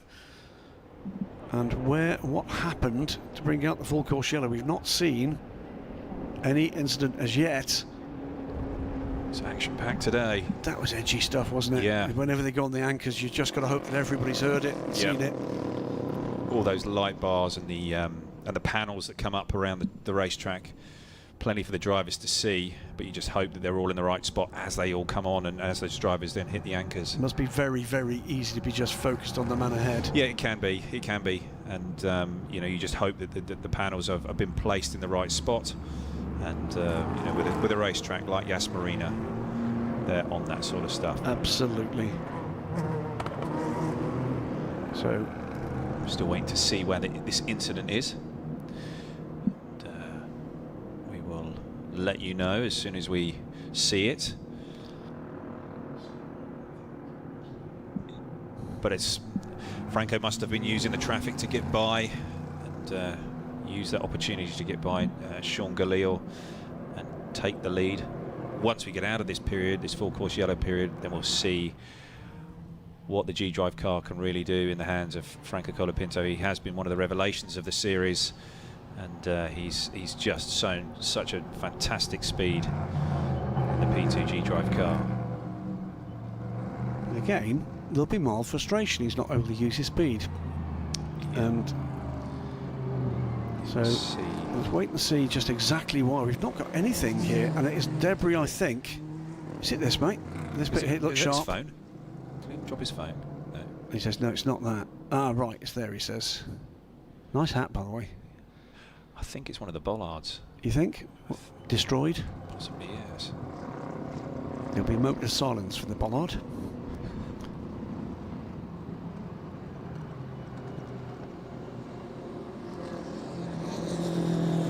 Go to another shot here. I think there may be more than one bit of debris. That marshal didn't seem convinced it was a bit of debris he got. What this? Yeah. And we go back to, well, 2 safety cars and now this full course yellow. I think it's really going to be mixing up the strategy. The boys are, all the engineers and team managers are going to be working this strategy furiously, trying to figure out, looking at the end of the race and then working their way back, going, okay, how many more stops have we got? How much more drive time have we got to figure out? Yep. How many more stops have we got to do here to get to the end? It has to be said, I mean, yes, 24 hours is a long time of racing, but 16 hours spread over just 10 days somehow feels almost as exhausting. You know, genuinely. Is that sitting next to me? Is that the problem? I didn't Working like to with say. me, maybe? I didn't like to say. It wouldn't be polite, but yeah. But you do wonder about fatigue levels, actually. I'm exhausted. I'm exhausted. But I'm thinking here about if actually what you're using is brain power and trying to second guess a rapidly changing position here with a caution after a safety car, after another safety car, everything you'd actually planned, because of course you do for a full green race. This is where the guys with all the brain power in the team, this is where they earn the money. Yeah, exactly. And the team manager, if he's not the man, he is then laser focused. There's a 97 car. They come in, and again, this is going to be a little off strategy. We'll keep you posted as we get a little deeper into this. In come the first two cars. Yeah, exactly. Yeah, it'd be interesting to see, and they'll be working the numbers. They'll be trying to figure out what's the best thing to be doing here, and there'll be massive pressure on those engineers. Car in again. That is the 6th stop for the number 18 car. Gets underway just as Sean Gillel pulls into the other Jota pit, because Aero Motorsport here being handled by the Jota team. He's got tyres ready there. He has got tyres ready there. Yeah, Sean's staying in the car. And so is the 25. Yeah, because these are still John Falb's tyres that Franco was on. Yeah. Away they go. Up goes the car on the air jacks. We're going to stick with this for just a short moment. And on go a new set of Michelin tyres. These are under pressure. Under pressure to get this executed and done. So away we go. Franco will be told, away you go.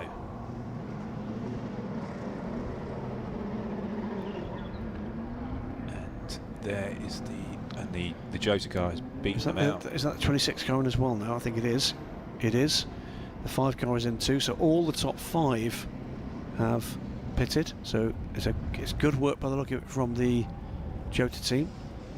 There's the 5 up on the jacks, and also the Racing Team India cars. So the P2 cars it is that have pitted. Also in is the 27 car in the background there. The RLRM Sports car has come in with Max Anratti. The Oman Racing with TF car we saw, and the Kessel Racing by Car Guy. And it's saying on our timing screens that it's Rio Pinto d'Andrada who's got into the... I think it's driver change in both the G-Drive cars, because I think FAA may have got in this car. Yeah. In the 26 car, so we will see. Still says Rennie Binder, but we'll see. But so we'll see what I'm pretty sure Sean Galil stayed in the Jota car. Full course yellow will be finishing within the next 60 seconds. We're still at a bit of a loss on why it actually debris we think, but we didn't see it. We're back to green flag racing.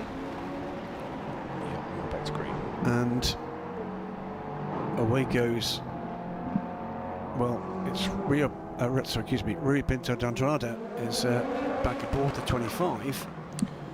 It seems like there's some gap to the 28 car now. Try and get that up on the tracker. Another name check, by the way, to a racing friend, Steve Tandy, watching you and I, Ollie, on YouTube from wet and windy Gloucestershire. Steve Tandy, no relation to Nick, he will be relieved. Both of them, I think, will be relieved. Both Nick and Steve will be relieved about that. And Steve, owner and operator of a beautiful loaded Jota LMP1 car in historic racing. Oh, beautiful. It's a pleasure to spend some time with him at the test day at Donington when we weren't locked down in the UK. But away goes the number 25 car. Yeah, and I think the 28 is he's just coming out of turn 19 now when they're going through turn 17 to 25 is, so they've got a good few seconds. Haven't they just? Yeah, Jota have played another blinder in the pits. Got some smart boys down there working the numbers.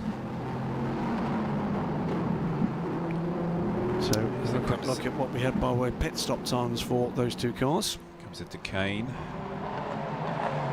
Jean Glorio. Number 63 car just coming through turn 8 and out at 9. They're currently in the lead of P3. Now remember, it would look to me as if the Jota car did not take tyres because they were 22 seconds quicker in the pits. Right. So that could come into play deeper into this stint.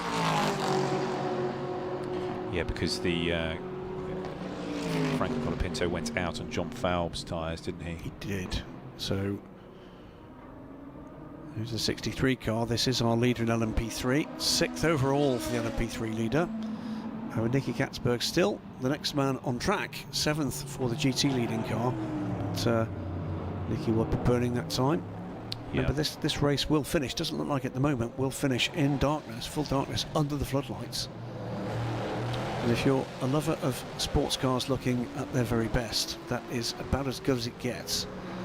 It's quite a sight. It's an amazing sight live. It looks at times even better on TV.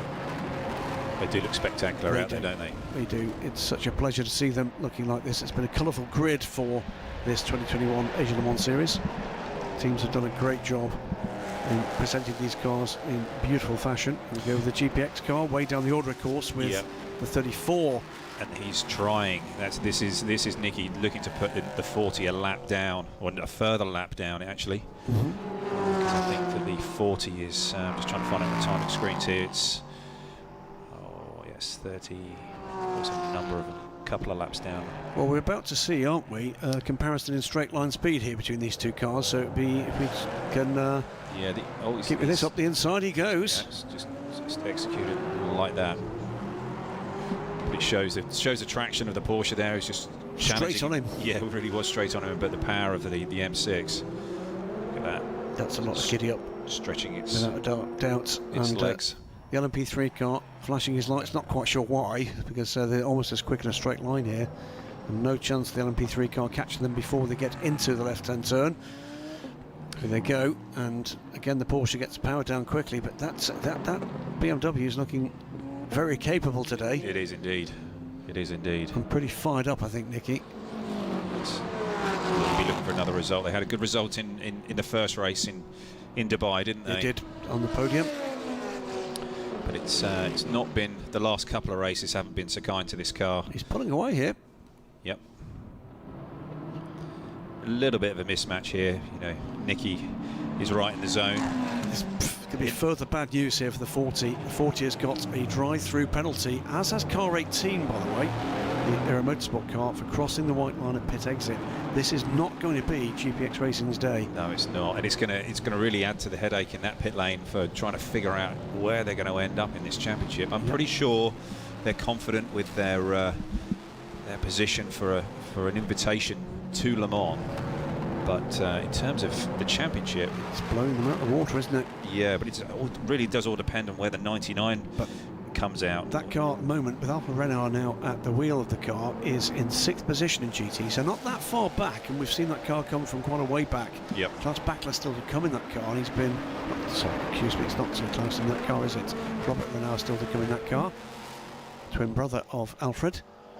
But they've got a way to get onto terms with the next car up the road. It's about 25 seconds, the gap.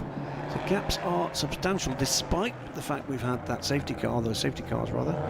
34 car though, got to get a bit of screen time with the BMWs. They've been had rather elastic sort of form through the Asia Le Mans Series as the Racing Team India car. So right now, if it was to finish, I think the 99 and the 40 would be tied on points. We then get back into count back, don't we? Race wins would go the way of GPX car. So GPX would take the win on that basis. But way to go yet. We're not quite halfway through. Another half an hour before we get there. Yep. Big battle here between the number 9, Tony Wells, fending off Andrew Bentley, and the number 3, United Autosports car. But Bentley is looking to take that place. It was a gutsy move. I think he's got it done though. There was going to be a little bit of contact there, but they don't managed think to. so. I think they've managed to sort that one out. This is the Phoenix Racing car now looking to get by the two LMP3s. It is Yifei in the 26, and he's trying to chase down the Phoenix car, isn't he? Absolutely. It's a two-car battle for the lead. Sean Gallel dealing well with the challenge at the moment of Rui Pinto d'Andrade, and Silon Trummer is looking to make good his escape through the traffic ahead of Yifei. Yeah, he's been another revelation of the championship, hasn't he? I think, I wouldn't be remotely surprised, simply because of the combination of speed and consistency, if he was the man that got the nod for this silver. Yeah. So it's been a good Asia Le Mans Series so far for the G-Drive racing team. Their RS cars have pretty much dominated for 2 of the 3 races, and we're in the mix for the 3rd race, aside from that Sean Galale stint. So we're going to go down to the pit lane where Zara has got Rinny Binder. Yeah, thank you. So here we are with Rinny Binder. The whole time you've been on the track, there's been a safety car in the way, and you've been itching to want to get back to racing. So how is this affecting you? Yeah, it was a bit of a up and down in our race until now. Start went quite well for us. Got in the lead. Then unfortunately for us there were 2 safety car periods, which made the gap to the field tight again. Then I got the full course yellow, where I pitted first on the safety car, but we got pretty unlucky with the car in front of us, the car behind us. We got stuck in the pit, so we had to push the car back. So we went back from P1 to P4, and yeah, a bit unlucky for us, but what can we do now? Yeah. Well, there you have it. Thanks so much. Back to the studio. Yeah, frustrated Rinny Binder. He's been one of the stars, I think, of this Asia Le Mans Series. Was that the GPX racing car just locking up? Was that trouble? It was very slow into that. He clearly saw the LMP traffic coming. I think he was just trying to stay out of the way and to not get involved. But yes, it's not been their day so far. Absolutely has not. But no, Rinny Binder has been really the anchor for the number 26 effort through the first three races, and you could hear the frustration in his voice, couldn't you? But, yeah. He's not been able to show that with the interruptions from the 2 safety cars and the full course yellow. So 26 car at the moment, with the fastest lap of the race last time around going to Rui Pinto d'Andrada in the 25 car to pull within 3.5 seconds of the leader. New tyres on that car. Yep.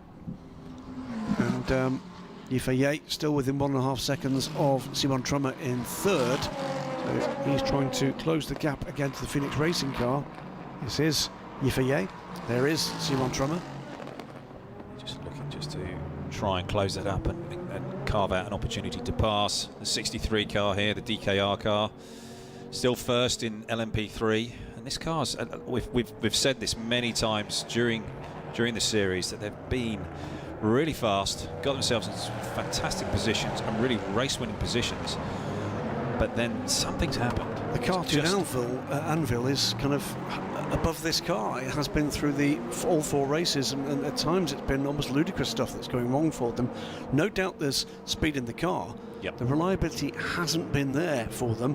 And okay, I think in a couple of cases there's been contact that has cost them time. The rear lights issue yesterday that dropped them out of a battle that frankly could have left them winning this race. Yep. Winning that race rather.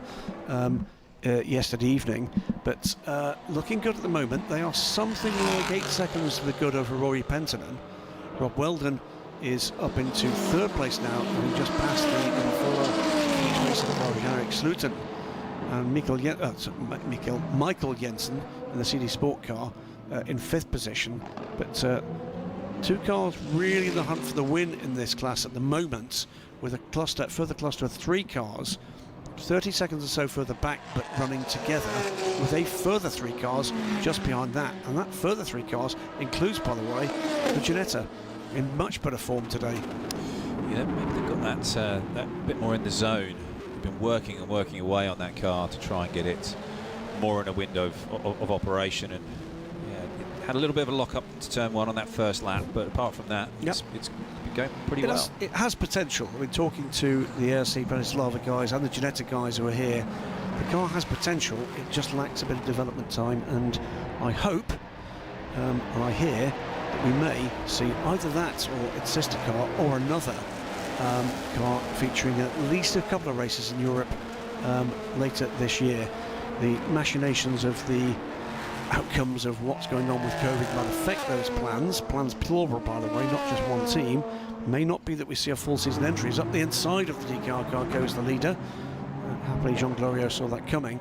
Certainly gave him a lot of room. Yep, but we do at least have a smidgen of a possibility that we might see 3 mates of an MP3 car doing battle in Europe for at least a couple of races this year. Jean Gloria was definitely driving those last couple of corners in the mirrors, desperately trying to keep out the way of the P2 cars. Definitely lost some time, lost some flow, and sometimes in this multi-class form of racing, you know, just with a driver just sticking on line and the faster guys just picking their way by is usually the best way to do it. When you start moving your car around offline to allow another car to go through, that can get confusing.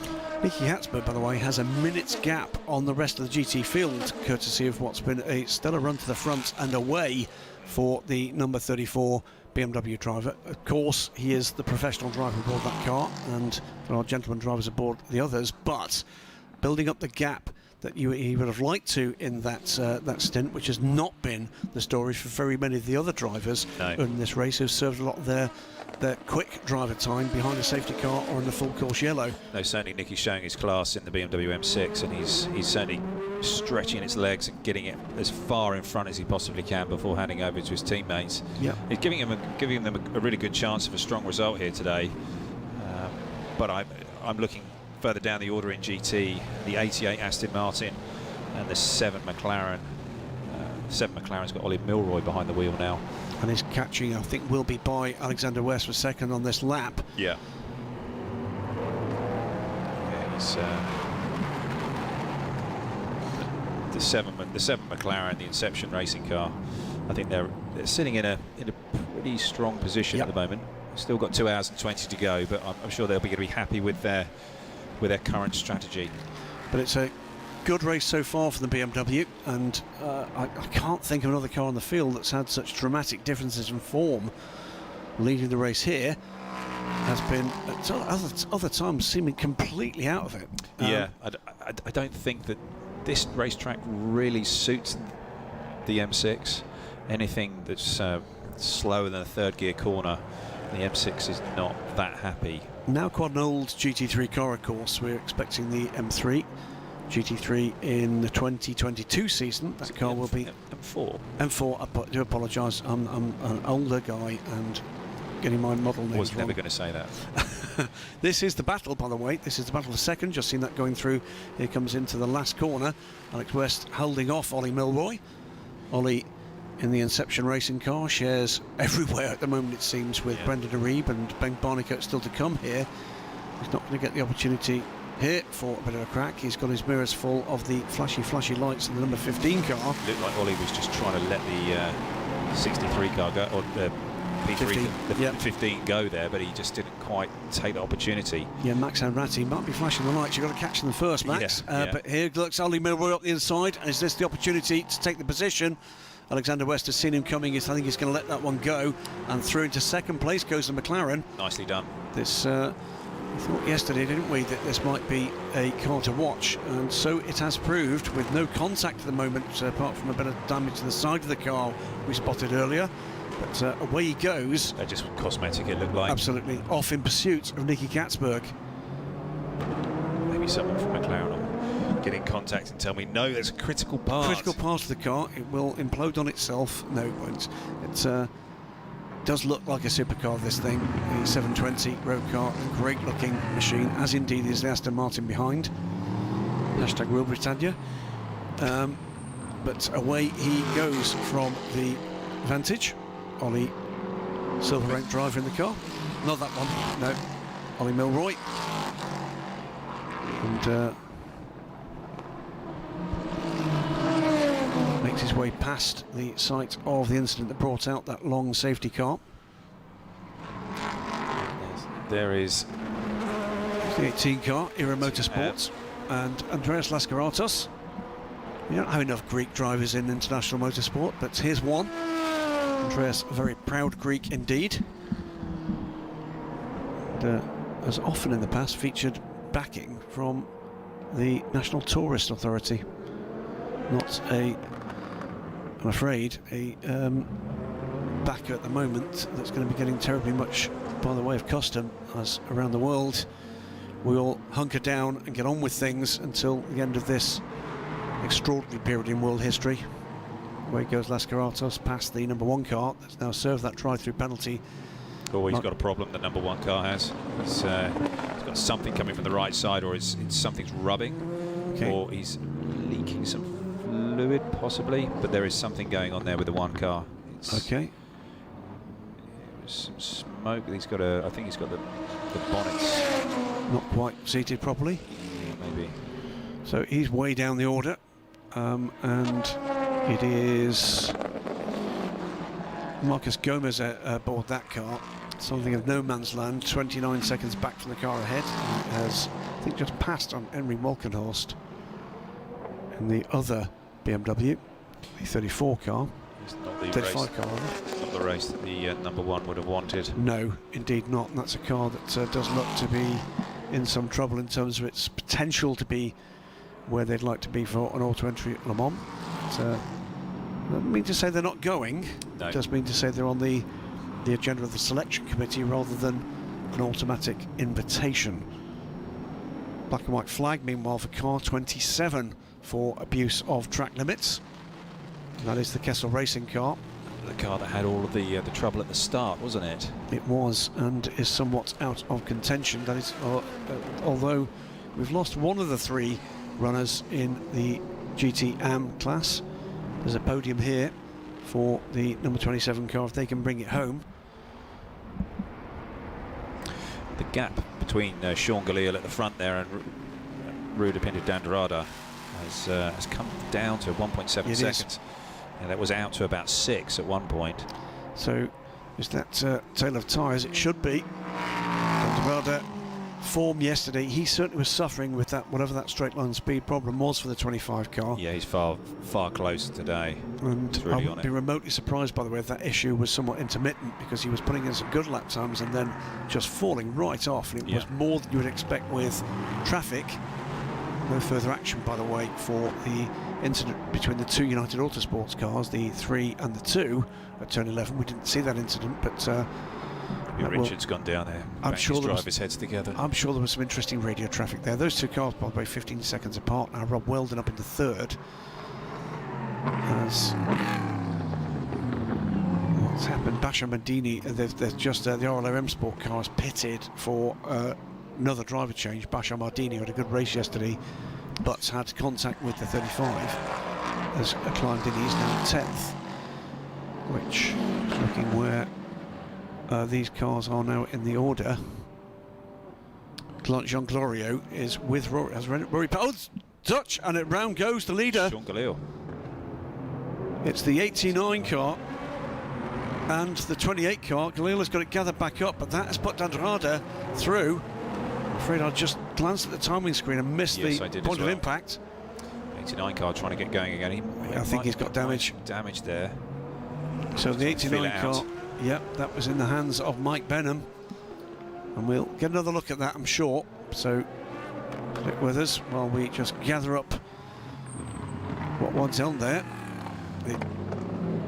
Not sure exactly what happened there.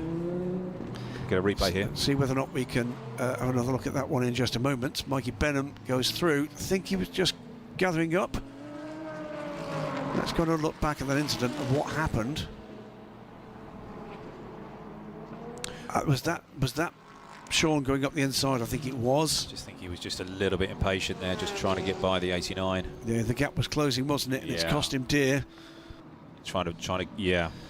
So that is going to mean Andrada into a significant lead now. 25 car is that goes to the lead of this race. The 89 was trying to give him some room and not pinch it off, but it was just Sean was trying to get in there, and there wasn't the space. Indeed. Maybe he was feeling the pressure from the 25. Indeed. He has to put the hurry up on, but I think there may be a move too far. This has really shaken it up again, hasn't it? Yeah. There's been all sorts of, you know, whistles and bells thrown into this. 15 car there now in the hands of Basha Mardini, way down the order. They've worked through their driver time here, I think. Basha Mardini, I think, will go long in this stint. 5.45 seconds to the good now, the 25 cars, they cross the line. So 1.7 seconds down turns into 5.5 seconds to the good. And that misdemeanor cost the Jota car some 6 to 8 seconds. Yeah. And by the way, Simon Trummer just 18 seconds behind with Yifei right with him. I think fortunately for both cars, I don't think that there's going to be any damage on either of them, so that's good. But maybe Sean was just a little bit ambitious there with a move, and lacking a little bit of patience trying to get past the 89. It's not lacking for incident this race, is it? There's No. the 25. That is our race leader as he tries to deal with the Ginetta, Miro Konopka. Goes around the outside there, and we'll do that easily. There's the McLaren. That car, Hans Volley Milroy. We keep an eye on that gap, by the way. You remember it was about a minute's gap, wasn't it, before Ollie got clear? Yeah. Look at that one. Here's the other battle in LMP2. This is for third. There is Simon Trummer. Behind him, Yifei in the 26 G-Drive car. It's a black and white flag now for car number 8 for constant abuse of track limits. This is the Wilson Racing car of Rodrigo Gonzalez.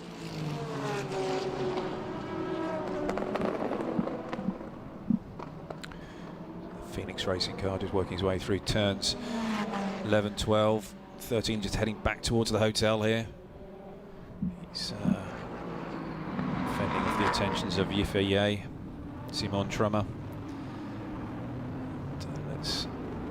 Yifei was, I thought he was going to be able to get a little bit more on contention with Simon, and Simon's been doing a fine job.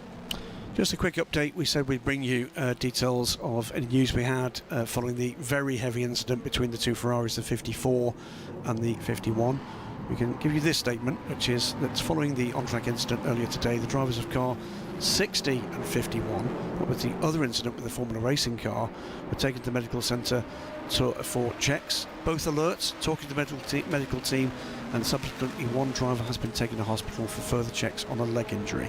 That is the statement in its entirety, and thank you to the Asian Le Mans Series team for bringing us that. So that is the outcome of two separate incidents. The incident we know involved the 60 down just before the bridge underneath the W Hotel, and we think maybe the 27 involved in that as well, but continued and pitted. And then the other incident that brought out the second safety car, which was the 54 and the 51. So two drivers taken to hospital following the medical centre following those incidents, and one going to the local hospital for further checks on a suspected leg injury. Back to racing, and the number 5 Phoenix Racing car is fending off that attack. Yifei not giving it up yet. This is an interesting one. You know, we've spoken throughout this 4-race season about the plan here for G-Drive Racing. They've got a lot of very quick drivers in these two cars, and absolutely part of the game here is to look at team dynamics, to look at team choice for the European season to come. And little doubt that the choice in the 26 car for the full season is between Yifei and Franco Colapinto. Yeah. And this is the kind of stint that could make that difference, isn't it? Yeah. What is Yifei going to do about the challenge ahead? Simon Trummer, very experienced racer in LMP2 and in DPI machinery for that matter, in the IMSA WeatherTech Sports Car Championship. We've seen a lot of him, and if he can get onto terms and pass here without delay, that'll be another big tick in the box for the Chinese driver. He does seem to be struggling to get on terms with him. He's been behind him for a number of laps now, and Yifei isn't really making that much headway. But just a little bit further of an update on the lead in P3, the number 63 car DKR entry, has been reported to the stewards for constant track limits abuse, and so it's likely it's going to end up with a penalty of some sort. So we've got a battle underway as we watch this continuing tussle, but a tussle at 2 seconds distance for these two LMP2 cars. There's a battle underway for the lead in LMP3 because Sean Glorio, with that potential trouble ahead, is being caught by Rory Penton. And here they are. This is the battle for the lead. 63 and 23. Duquesne versus United. Duquesne from DKR versus United Ligier. Up the inside, it immediately goes Penton. That was a flying fin, wasn't it? Maybe a little bit overly aggressive there from Rory Penton, but he's in a hurry here. Yeah, I'm sure Richard's going to be looking at that, wincing slightly, looking at the floor of that car, just thinking, okay, we've got 2 hours still to go. Got the line here, though. He's got a good run. Now we're going to see in a straight line, he tucks in behind the Duquesne. Now, what about the aerodynamic efficiency of these two packages? That has been a very slippery car, the Duquesne, hasn't it?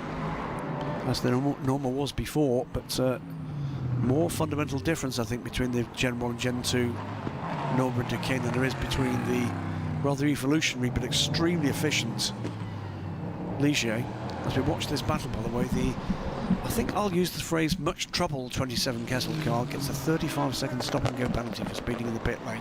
That will be a stop commensurate with the amount over the prescribed 60 kilometres an hour that it was, which is a lot over the 60 kilometres an hour limit. And I think I will also use the phrase they probably better not do that again. No. I think if they do, the penalties will be dire.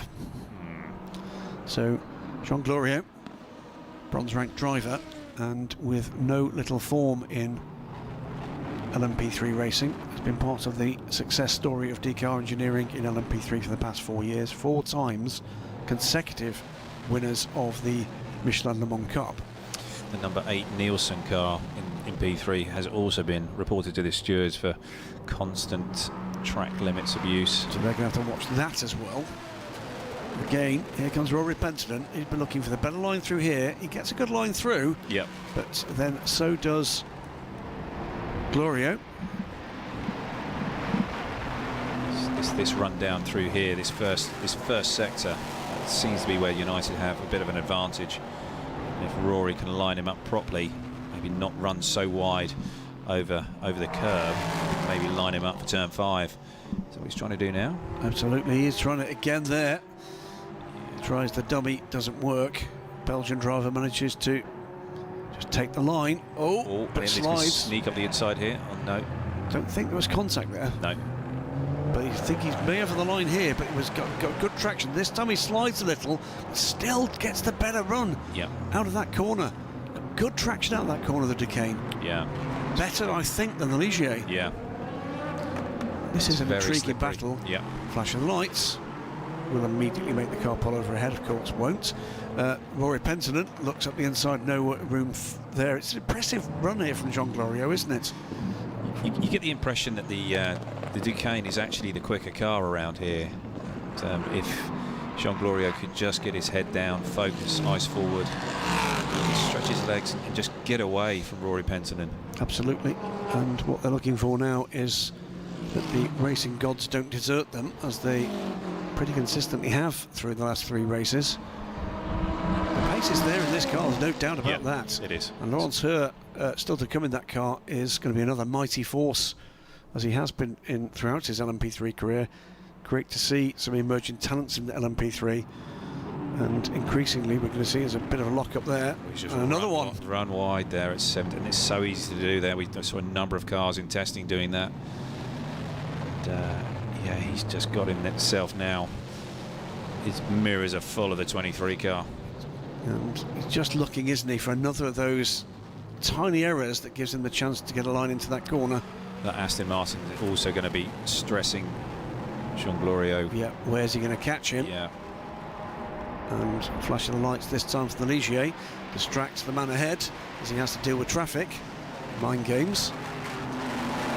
I was Rory. And he's got a better line through there. This is I think where he's going to try. I think his hardest. He's played the dummy here a couple of times. This time there's traffic to help as well. Who can get the inside line? One outside, one inside. Doesn't work there for the Ligier man. So, if anything, the traffic played into the hands of Jean Glorieux there. Yeah. It is a drive-through penalty though for the 63. They're going to get a penalty here, so it is going to be the United car that goes through into the lead. So again, I'm sure the engineers are on the phone immediately to Rory Penton and just to tell him, here's the deal, don't risk the car. Absolutely. So it's a drive-through penalty for the 63 and a drive-through penalty for the 8 Nielsen car, second place car yesterday. That car currently on pit lane. Is that a regular stop? It's sort of within the window, so it might well be a regular stop. I don't think that is the drive-through. It's abusive track limits for both of them. Just under 5 minutes away from the halfway point in this race, and there is an awful lot still to play for.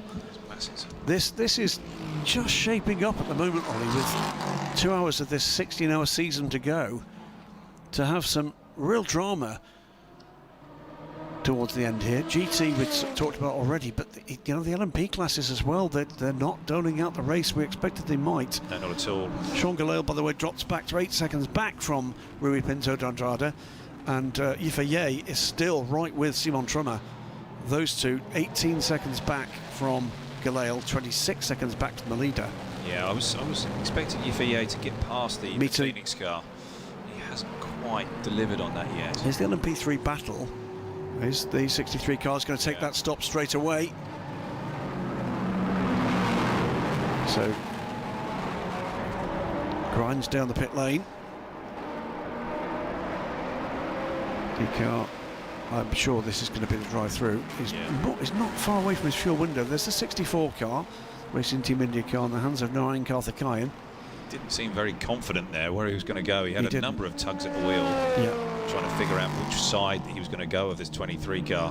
The season hasn't really gone the way that the Indian team would have liked. It is absolutely brilliant to have them. Another nation tiptoeing onto the international sports car stage, but they've had their troubles, and that's evidenced by the relative lack of Indian national colours on the bodywork of this car, and a substantial shunt in practice. And as you were saying earlier in the race, Ollie, there's a number of teams that are running perilously low on all sorts of equipment here. They have been raiding every single cupboard and container, trying to not only their own, in fact. Exactly. Suitcases, carry-on luggage, everything. Yeah, not unusual if you're a regular traveller to international sports car races to be boarding next to someone from a racing team whose hand baggage seems to be somewhat heavy. Quite large. Certainly I've been on a plane with a guy that had a gearbox LMP2 in his carry-on. That was quite fun, trying to get that in the overhead locker. Fastest lap of the race, meanwhile, goes to Rui Pinto de Andrade. I'm struggling to get that name out, I'm afraid. 1:57.131 pulls that gap out to 9 seconds now, and this is a good spell for the Portuguese driver in the lead car, 25 Aurus for G-Drive Racing. Yeah, he's trying to press ahead and drive home that advantage that they have, and just put some gap in between them and the Jota car. I think Sean might be feeling the effects of yesterday's Ironman stint, and I'm not sure if he's going to jump out at this next stop. I would think that would be wise, and then we'll get Tom Blomqvist in. Absolutely. Tom only did about 35 minutes of the race yesterday, didn't he? He did a little longer than that, I think. Right. I think it was 53, but some of that under caution. Yeah. Car 28 team manager is being called to race control. That is the Jota team. Is it about to go wrong there for them too? Yifei right now with the Simon Trummer car, the number 5. Might be just getting him up there just to have a bit of a chat about what happened there at turn 5 with the 89 car. Yeah, maybe. So we'll wait and see whether that is judged to be a racing incident or something with more dire consequences. Sure, Robert Sham will be going up there to negotiate as well as he possibly can. Absolutely. I normally find taking presents doesn't help. Yes. But it's been a busy time as well, by the way, for the race control teams here. Plenty of track action, hasn't there? Well, yeah, many of them on double duty, by the way, with Asian Formula 3 as well, which has been, how can we put this, not short of incidents. They do seem to be sort of stuck between safety car periods and green flag laps, and then another safety car period. I strongly suspect Eduardo Freitas and co will be settling down with a good glass of port. That is a change, I think. Yifei has passed him on Trummer. He has. He has finally got by him. He has. Made it stick.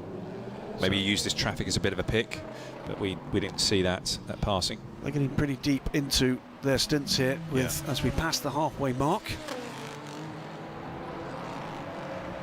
Yeah, I think we're going to be looking at a stop very, very soon for P2 cars. And we've been seeing about 18, 19 laps on a stint for the P2 cars at the moment, but we haven't had some real green flag running with the yellow flag periods and the safety car periods have indeed sort of eaten into what the teams might see as normal. I don't think we've seen a single regular stint from a P2 car yet. Not this race, no. No.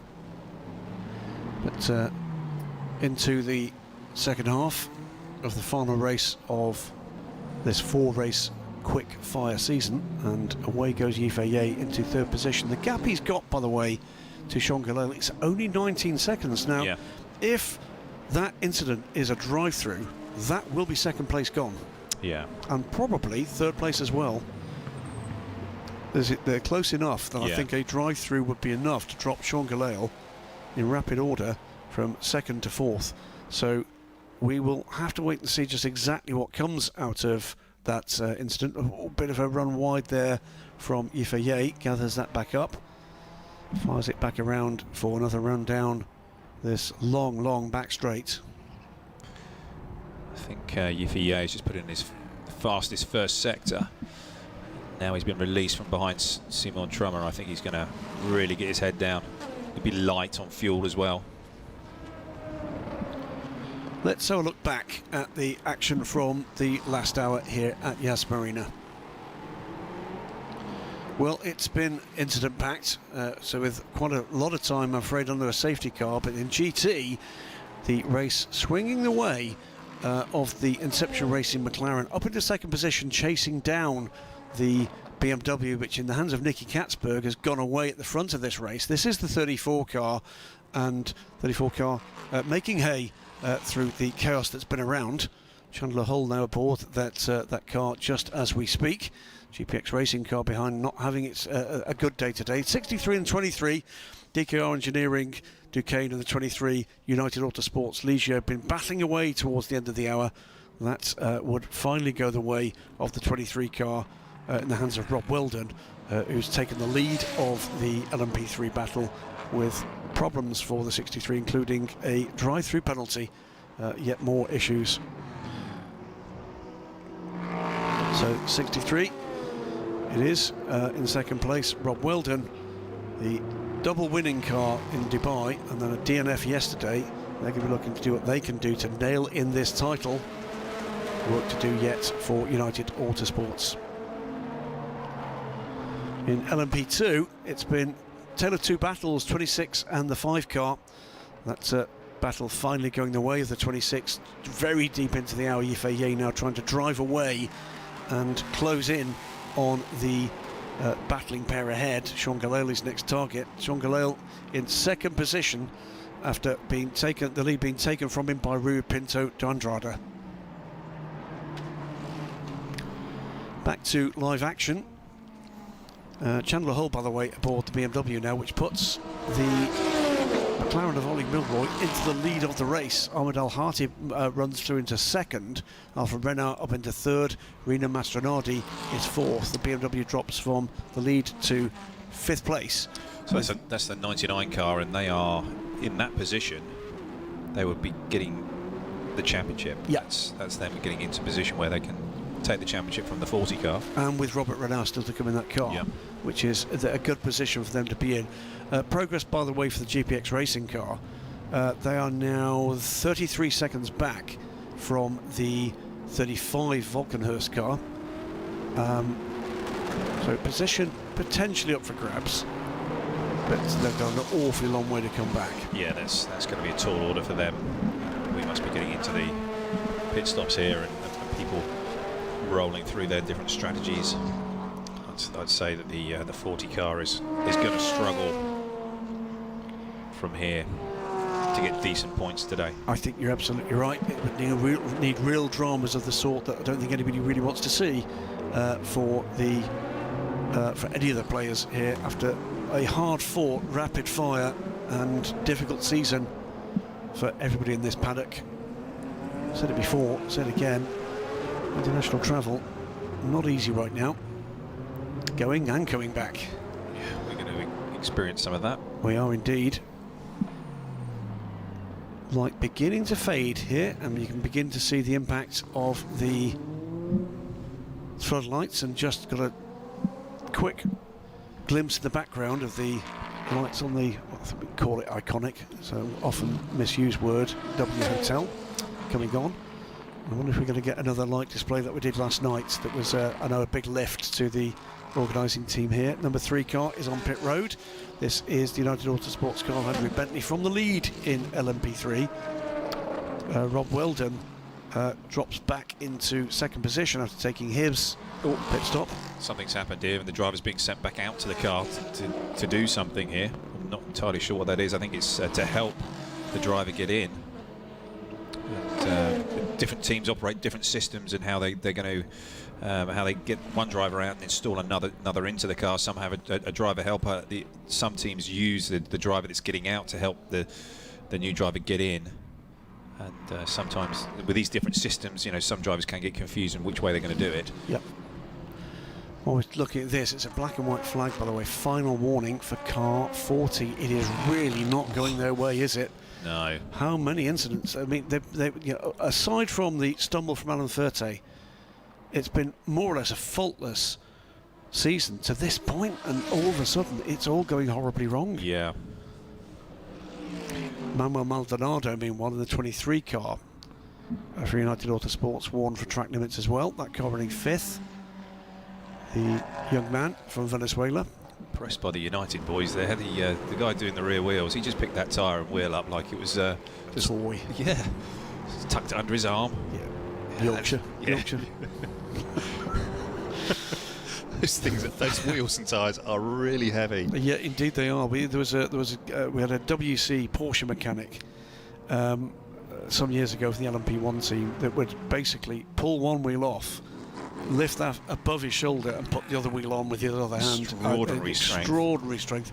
Ollie Milroy is leading this GT race. He's 15 seconds ahead. Sorry, Ollie, I cut you off. No. I was just going to say that it takes extraordinary upper body strength, but also huge core strength to do that. Yeah. And yeah, these guys are athletes that are in the pit lane. And I know it's been one thing that Corvette Racing were really pushing for a number of years ago, was to get their boys fitter and stronger, and doing CrossFit and really trying to get them so that they were, each pit stop was really well drilled and down to a specific time. And so how many times did your guys win the pit stop challenge? Oh, every time, yes. I think. I forget how many times, but it was depressingly good at it. Yeah. For the opposition, that is. But it's a key part of it. It's a team sport. I think that's the point. Whenever we see rules change and it takes away any of that aspect, that's when the real enthusiasts, and I count myself as one of them, tend to squeal in protest. Right. Because we won't want it to be a team sport, not just the 2, 3, 4 or 5 drivers, depending on the discipline, but the guys on the pit wall and the guys in the garage and the pit lane as well. Yep. It's all about that discipline. It's all about that execution of it, and just being fault-free. The first rule of winning a sports car race is not only just to cross the line first, it's to stay out the pits if you possibly can. Exactly, doing the basics well. That's what Gary Pratt always used to say to me. Got to do the basics well. So we've got pit stops for all the LMP2 cars. The Jota car on pit lane now. Pits a lap after the 2G drive cars, Phoenix and Racing Team India, all came in on the previous lap. And if you look down the pit lane now, 28 car is there on pit road. Took the lead for just that one lap. But looking at the pit stop times, I think that will swing back the way of the 25 car. Ifeye is 29 seconds back now from. There is the pits. The Ferrari driver there in the foreground, just getting himself ready on his toes. It looks like David Rigon. It is David Rigon, and that will be, I believe, is that Tom Blomqvist aboard that car now? I think it probably will be. Here he goes, running to the car. He's been rapid. He has. And this has been the best Ferrari team in the series. And I think, I don't think we were sure what to expect from this trio, but looking at the 3 names, Rino Mastronardi, David Pirel, proven form against their peers. Yep. Why would we have expected anything different with the injection of a healthy dose of Davide Rigon into the cocktail? And they absolutely have been the form Ferrari, and this is good news for Rinaldi Racing. they're going to be there really pushing themselves forward Yep. into a spot where they can really challenge for one of those 4 invitations Lest to we Le Mans. forget another team that has not been to Le Mans. Yep. You know, and the list of teams in this GT order that have not been to Le Mans and stand with the potential to take one of those 4 automatic invitations to Le Mans 24 Hours is a long one. Why 4? Because the formula that's been applied both in Europe and in here in the Asian Le Mans series for automatic entries is determined by the number of cars in the class. We have 19 cars in the class. Were it not for some last minute travel difficulties or finally being overwhelmed by the travel difficulties by Absolute Racing, and hello Ingo and your mates back in China, then we would have had 21 and it would have been 5 entries to Le Mans with those 2 cars initially planned to come from the Absolute Racing crew. So the ability of the championship to attract this depth of field has been critical to the attraction for the rest of them. Yeah. Now seeing the 28 car back out on track, Tom Blomqvist behind the wheel. Tom is looking to really sort of show what he can do in this car. Indeed. He had a little bit of a, well, not a little whoopsie. He had a big one, wasn't it? Major whoopsie in the car. I mean, what you're seeing on track at the moment is not really the car that arrived here, because I would suggest to you, Ollie, with the exception of the chassis, there was barely another part on it as the lights start to come, and there is the Asian Le Mans series words scrolling across this astonishing building. Bottled up a little behind the Hub Auto car, and they've been kind of quite quiet here. We'll keep an eye on what's going on with them in just a moment. The number 1 car is climbing the order, 8th now. Not far enough though. A little bit out of sequence there, but no, certainly the times we've walked in the garage over the last few nights at Jota, and the car was completely apart, just the chassis on its own, no gearbox, no engine, nothing. Yeah, Sam Hignett and David Clark at Jota will be getting both the Christmas card and the box of chocolates Morica Spares department this year for their repeat custom. Maybe a bottle of port as well. I think maybe that too. But that was a substantial off. Happily, Tom Blomqvist not injured in that incident. Here's the battle underway again. Now what is that? That is Lawrence Herr with Duncan Tappy. This is a battle for 4th now. He must be getting bored of looking at the back end of these United cars, because I think he's actually battled with all 3. Yeah. And he's mostly on the radio asking the team, which one is it now? Which is it now? And here is, this is a pass on track. That's a 64 car on the inside, the Rain Arthur Kay, and losing a lap to, I think, the race leader. That's the 25, it is. So this is a good run from Rui Pinto de Andrade. He's now 18 seconds to the good from the Jota car, and Tom Blomqvist is being closed by Simon Trummer, because that was not a good pit stop for Yifei Ye. 14 seconds back now from Simon Trummer.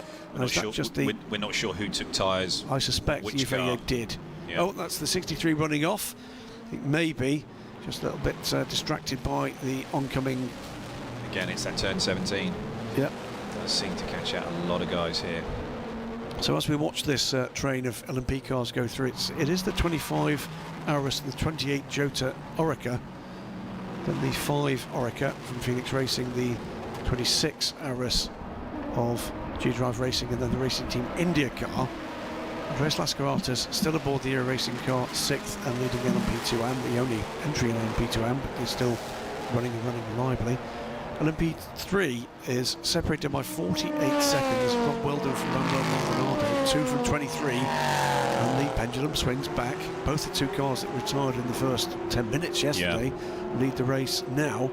Then the 2 GT leaders. I'm delighted to see the 97 car back into the lead. Alan Al-Hati went well yesterday. They were having a really strong run, weren't they? They just struck down by a little bit of misfortune at turn 7. Tom Canning getting involved in someone else's accident and eliminating the car from the race. They just got a small amount of contact on the nose, and it just bust the radiator, and then they were out, done.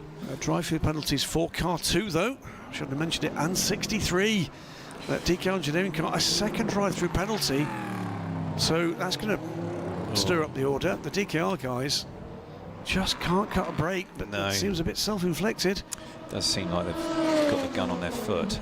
And that's not good. The GT lead battle, by the way, there is Alfa Renner, and he's 3 or 4 seconds back from the lead 97 Aston Martin. We'll keep an eye on that battle as well.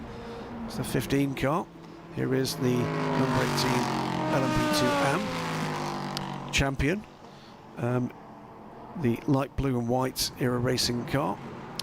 Yeah, the 99 Alfred Renault car is sitting in a pretty good spot. They've done 32 laps in this stint, and they're not going to be far away from a stop. And they've still got. Who've they got to jump in that car, the 99 car? There's Robert Renault to go in that car. Yeah, exactly, the brother. So they've got some good speed to come in that, and they're sitting in a nice spot now. So the other thing to remember here is through that's not the regular way of doing that. No, definitely not. No. And he nearly took the GT car out. And I think they're going to be in trouble for that. A bit of grease down there for Andreas Lascaraltas, but we'll up the inside he goes, and I'm afraid so. I just can't stop myself. Someone should really stop me. But the 18 car goes through. Absolutely. Death will eventually manage that, but not quite yet. The 18 car going through does. You can now see the lights really popping on the cars. And through into the hotel section behind the 93 car. I've not seen much of that car, the second Precoat Herbeth car. And who's aboard the 93 right now? That is Klaus Bachler. So that car will be going well. Yeah, he was very fast in the race yesterday. He had the fastest average of any driver in GT. But he just hasn't quite had the package there. That car hasn't quite had the same amount of luck as the 99. And they've just always been that one step behind them in terms of their actual overall race performance. Indeed. Rob Weldon running down pit lane right now. And 35 car led this race, remember? No, it didn't. The other car did. Sami Matti-Trogan, that is the GT leading car. The Finnish, as in from Finland, gamer with some GT racing experience under his belt. I think this is his GT3 debut this year in the Asian Le Mans Series, a late addition to the crew. Yeah, I think he's very big in the world of sim racing. But not that I'm a big sim racer. You're not? Really, no. My son is, but I'm not. Certainly it's had its time in the sun, hasn't it, during the global lockdown. Yes. And remains to be seen just exactly what of that is going to keep on the bounce. But and car 18 is under investigation for cutting the... Really? Yeah. I know, it's amazing, but yes. Don't know which track map Andreas was looking at, but it was the wrong one. Well, it was just the sort of the way that he went off the road and then he just floored it. Oh, go on. 28 car. I'm in now. I might as well just keep my foot in. You might not notice. Yeah. 28 car round the outside of the, well, repeatedly troubled 40. And when it doesn't go your way, it doesn't go your way. Well, look, the 40 has had a number of things roll their way during this season. But today it's like it's just deserted them. Absolutely. But they have had a stellar run and they are in a prime position to lock up one of those four invitations to Le Mans. 95 car from TF Sports on pit road now. TF Sport have had a really good run, and you know, certainly they've got that car at the front in GT right now in the 97 car. This is the second car. Ollie Hancock was aboard this car. I think that is John Hartshorn getting aboard the car, or is that Charlie Eastwood? Yeah, Emma, the it's got a Shamrock on the side, so that will be Charlie Eastwood, I think. If that's the case, they're in a very good position here. Yep. Yeah, Emma, the PR girl, was talking to me, and she was a little hesitant about how the 95 was going to go, but she did have a bit of a twinkle in her eye when she started talking about the 97, and was just, yeah, I think they're quietly confident about how that car was going to go, and it went very well yesterday, and it's going very well today. So this number 95 car, the Hartshorn-Hancock Double H combo, will be seen again in the GTE Aston Martin, happy to say. The return of a GTE Aston Martin to the European Le Mans Series this year. This is a bit of a sighting effort, and Ollie Hancock and John Hartshorn also, by the way, raced at Dubai before we went there in a GT4 Mercedes with the locally based Dragon Racing team. Another team, by the way, that were almost here for the Asian Le Mans Series this year. Both you and I had a quick look behind the closed doors of their facility at Dubai Autodrome and saw the brand spanking new Porsche 911 GT3R that would have been here but for some travel difficulties from a couple of their European-based drivers. Yeah. So, 36 cars it was. I have it on very good authority that it really would not have taken very much more in terms of a relaxation of travel restrictions, particularly for some of the Southeast Asian teams. The total could easily have been 50. Yeah, it's amazing. And that shows amazing resilience from the racing community and the racing industry. It shows amazing aptitude as well from the people that put together, frankly, any racing championship. But right now, they're my heroes. This is interesting stuff. Talk us through this one, Ollie. Yeah, so is this the 55 it's car? It's the 97 car. 97 car, but and the 55 car, I think, is looking to unlap himself. Yeah, David Rigon behind the wheel. They're just trying to get that car back into. This is the contention. perils, isn't it, of full course yellows and safety cars. The cars of pretty equal pace can pretty easily find themselves just out of their comfort zone in terms of their strategy and a lap down. So 97 cars, 26 laps into its stint, and the 55. David Rigon's only maybe done a handful of laps, maybe 3, 4. Yep. And he unlaps himself from the 97. And remember, with these 110-second pit stops, if it's just a little bit out of sequence, that could be almost enough to retake that position on the track in a pit stop. Yeah, because the 97 car, I don't think is going to be able to, or maybe it might be able to get to the next window, and the next window would be the last. Indeed. And they'll be able to just do one more stop to the finish. I mean, I think he's only got to go around about another 20, 25 minutes. Yep. So this is the point where, again, you kind of sort of got to take the opportunity that a safety car or a full course yellow offers you. Yeah, I'd say it's going to be tight for the 97. It's going to be tight. Which again is yet another turn of the screw, isn't it? It's you're going to be fuel saving as best you possibly can whilst maintaining position. 97 in the hands of Ahmed Al-Hati. He is just, I think, he's 3 seconds ahead of Robert Renard as they cross the line. So Renard... Alfred's still in the car. It's Robert is still, it's just got in the car. Oh, Robert has just got in the car. So the Oman Racing team fall behind Duncan Tappy for overall position on that lap. But Robert Renard, it was 3 seconds, or that car was 3 seconds behind when he pitted. He will now be 3 seconds plus the pit stop. My apologies. Still waiting to see whether or not we've got the 2. Has not taken that drive-through, No. And I don't think the 63 has either. So I think there's a bit of arguing going on here.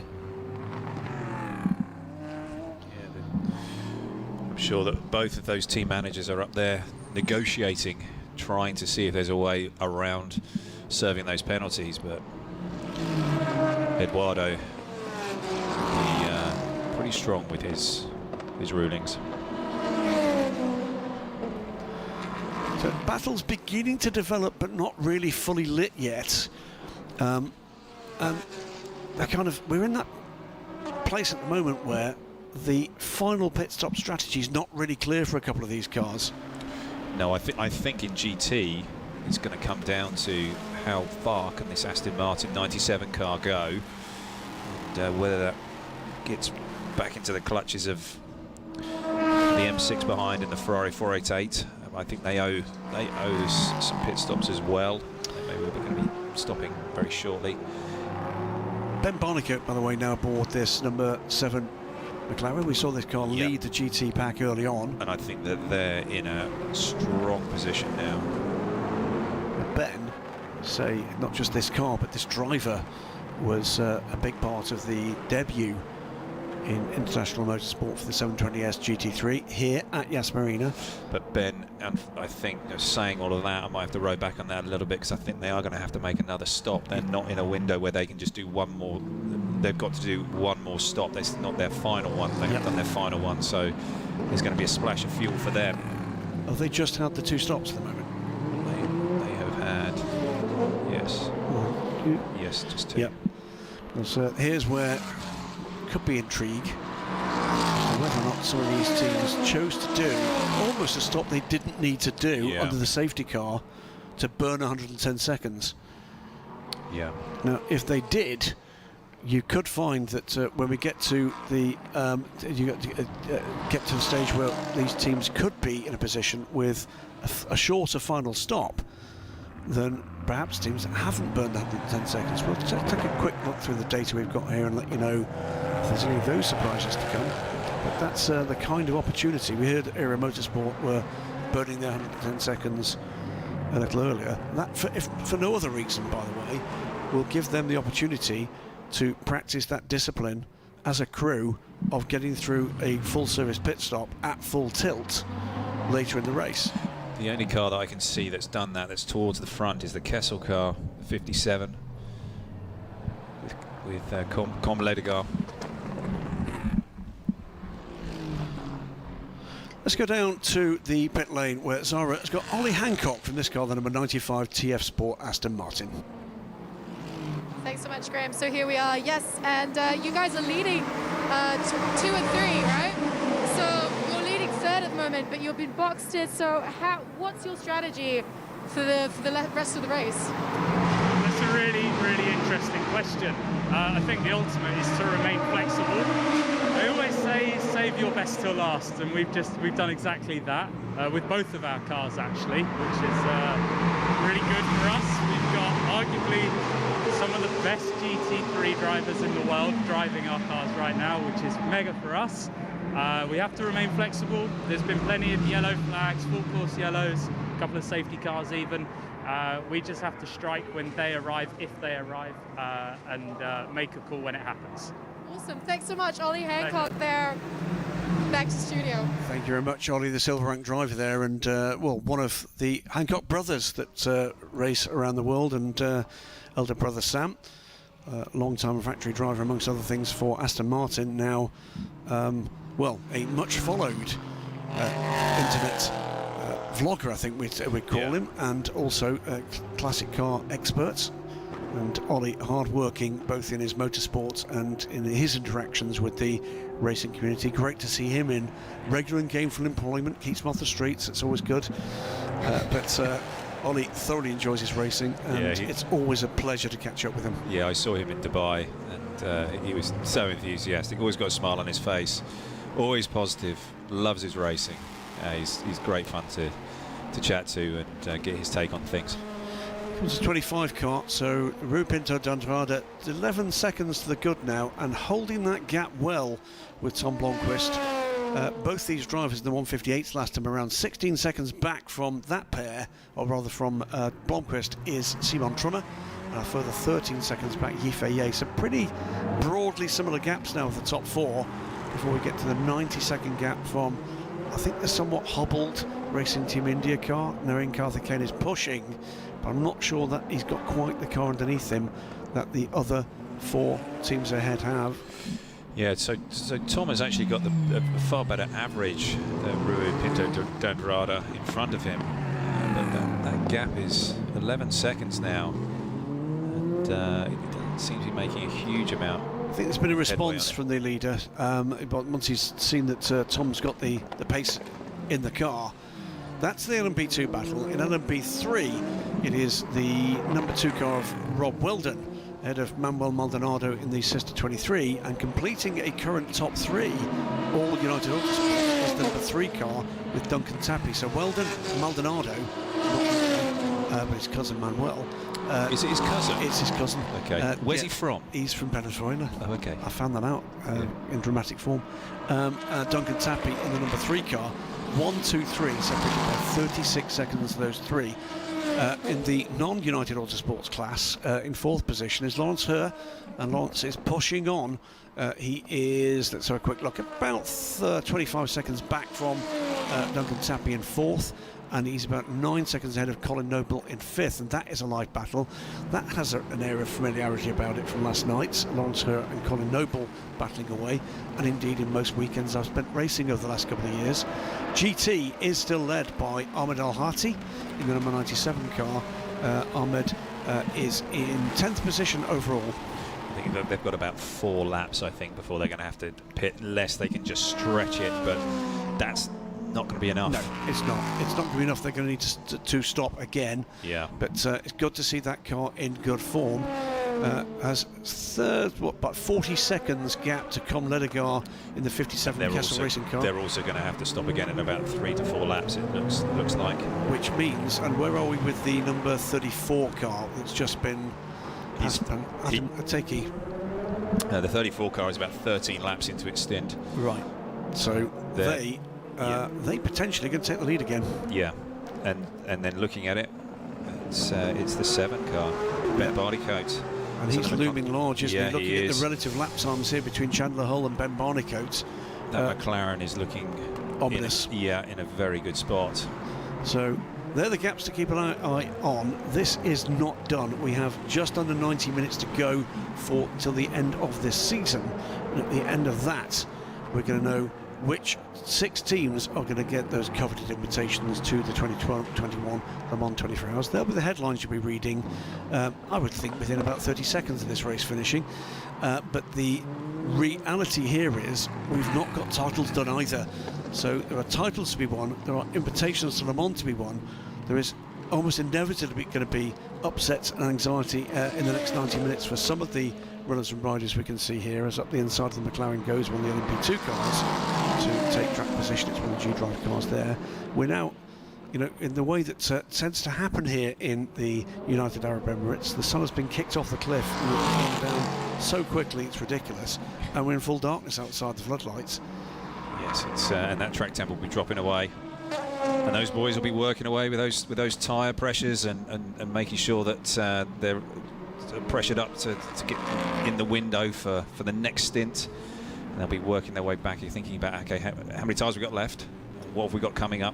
Which stops when, and which driver we're going to be getting in? Because also some drivers drive a tyre in a particular way, so the engineer will be working away with that particular driver's characteristics and knowing how he maybe needs to put a little bit less rear pressure in if they're particularly hard on the rear tyre, or maybe a little bit less in the front if it's the other way around. And just trying to get them in that optimum window for the Michelin to work. Staggeringly, it's another drive-through penalty for the 63 car, this time for speeding in pit lane. So that is, I think, their 3rd of this race, and that's going to drop Lawrence Hurt, well, at least 1, and I think 2 positions down the order. I can see Candy taking the headset off and just walking out the back of the garage. Yeah. Don't give him the shotgun. But it maybe he's going to start drinking. Oh, dear me. Kendi, so sorry, but I'm afraid another one that's been rather self-inflicted. Yeah, that has been it has a little bit been the story of their season, which is a shame because the car is great, it's fast. Yep. They've got 2 good drivers, and they're well drilled. They are indeed, but unfortunately in this case, it's been a combination of mechanical misfortune, little bit of self-inflicted damage. Yeah, this looks to me like it's one of the Nielsen Racing cars trying to unlap itself in the 2. It's the 8 car, and that car is that now in the hands of Matt Bell? It is. Just getting news, the 15 car RLR has retired due to a broken exhaust. Oh dear. That's a fine effort from the 15 squad. They put together a great looking car. Malte Jakobsen simply did not get the look of the draw there to execute the... It would have been great for them to get to the end of the race today and finish off the season strongly. Number 2 car, by the way, will not be keen to let Matt Bell through here.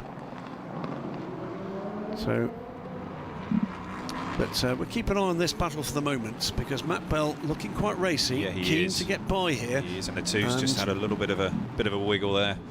He's just needing to get himself back on. There will be on attack here. Yeah, there will be a kind of moment which the United team will think, just let him go. But it's not quite yet. They want to put him under pressure. Again, we've got a message on the screens that says car 99 must prepare the right-hand side door number this time. Sorry, not the mirror. It's the number this time. So is that a hastily prepared replacement door where the number hasn't been properly applied? That will be a big problem for them with their strategy, and because they've only just been in the pits, they're maybe about 4 laps into their stint, and if they're forced to come in, that will really throw off their chance. of a podium position. Absolutely. In GT. And again, this is the issue, isn't it? How far back will that force them to drop back? Yeah. Can they do it in 110 seconds? Is it just going to be yet another door? Just noticed the 77 car, the D-Station car. We've already talked about them, the Aston Martin, and Tom Gamble's back in that car 8 laps into his stint, and he did a stellar job yesterday. He was right up there on pace with all the factory Aston Martin boys, and yeah, he's another fine British talent. Yeah, and he's actually going to be driving for United. He is later on in the year in the ELMS P2, and he's got a battle on his hands with fellow, with Aston Martin factory driver Charlie Eastwood, who's ahead of him in the TF Sport car. So that's the battle underway at the moment for 9th position between the two Aston Martins. Here, though, Matt Bell. It's a bit deja vu from last night. The difference is it's the 2 car ahead of him rather than Colin Noble in the sister car. Try and get a run off of here, but he just couldn't. That's one of the big things for this track here at Yas Marina. There's an awful lot of off-camber exits, and if you can't quite load the rear of the car in a progressive way, it can just snap out and slide away from your 97. This is the 97 pit stop you predicted, and that will be Ahmed Al-Hati getting out of the car. Who's left to go in there? That's actually a couple of laps earlier than I thought. The sister car went 34, they've done 32. Right. Maybe it's 33, this one.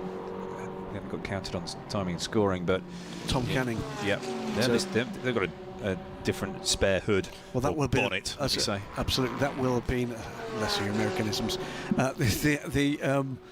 that will be as a result, I'm sure, of the incident last night, which was a front-end impact and damaged the radiator and likely bodywork as well. Tyres going on the 97 car. TF Sports operated, but a long-term partnership with Ahmed Al-Hati and Oman Racing branded, the Omani driver, that they've taken to some real success in Pro-Am racing around Europe. Unfortunately for Ahmed, his proposed tilt at the British GT Championship fell foul to COVID. But, a tilt at the age of the Le Mans Series it is. Away he goes. And it would be great to see him get his chance at Le Mans at some point soon. He's served his time in GT racing, Ahmed.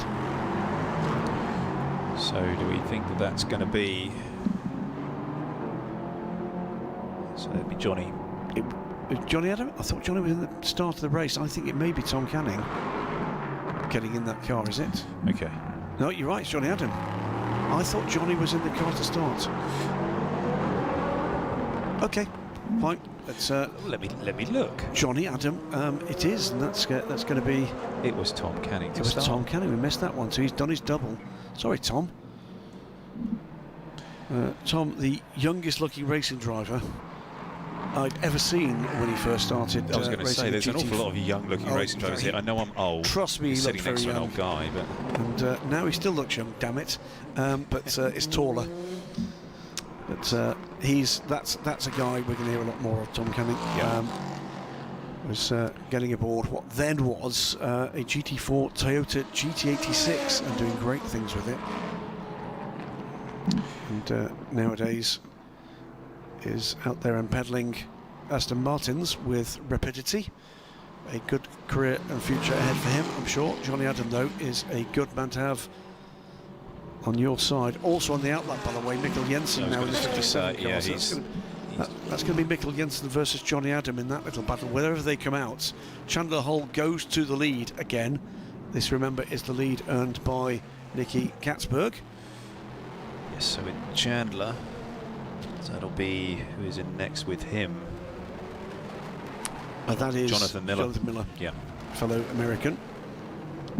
So just watching the 3 car go through the final turn here. We've got an hour and 20 minutes to go. And they're clicking off the laps. Currently third. It's Duncan Tappy behind the wheel. Duncan, an experienced hand now in P3 machinery. And he's been a good driver for United Autosports. Keen cyclist.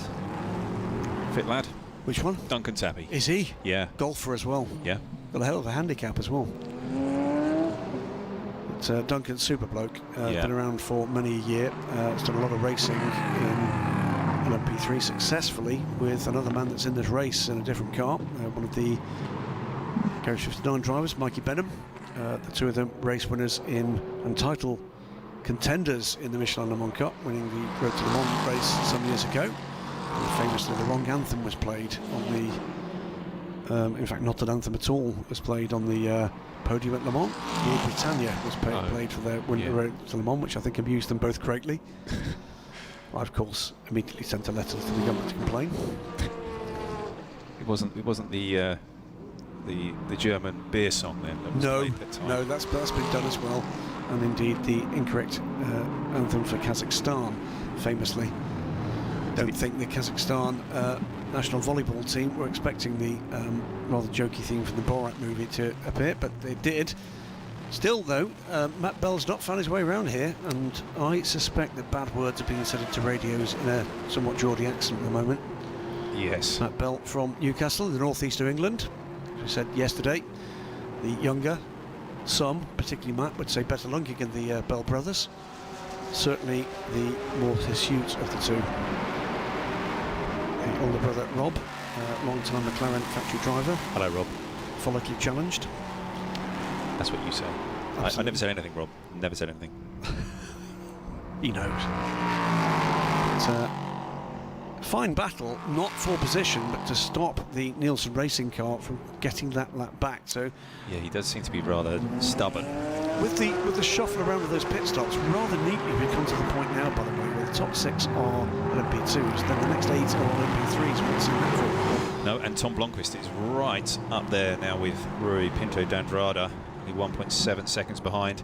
He has been working away, trying to get that down. And, Tom's average has been over a second and a half quicker than Rui Pinto d'Andrada, so he's done fine work in that. Yeah, we're going to shortly be down for an interview in pit lane, but we've got the top 8 LMP3s on the timing screen, nose to tail.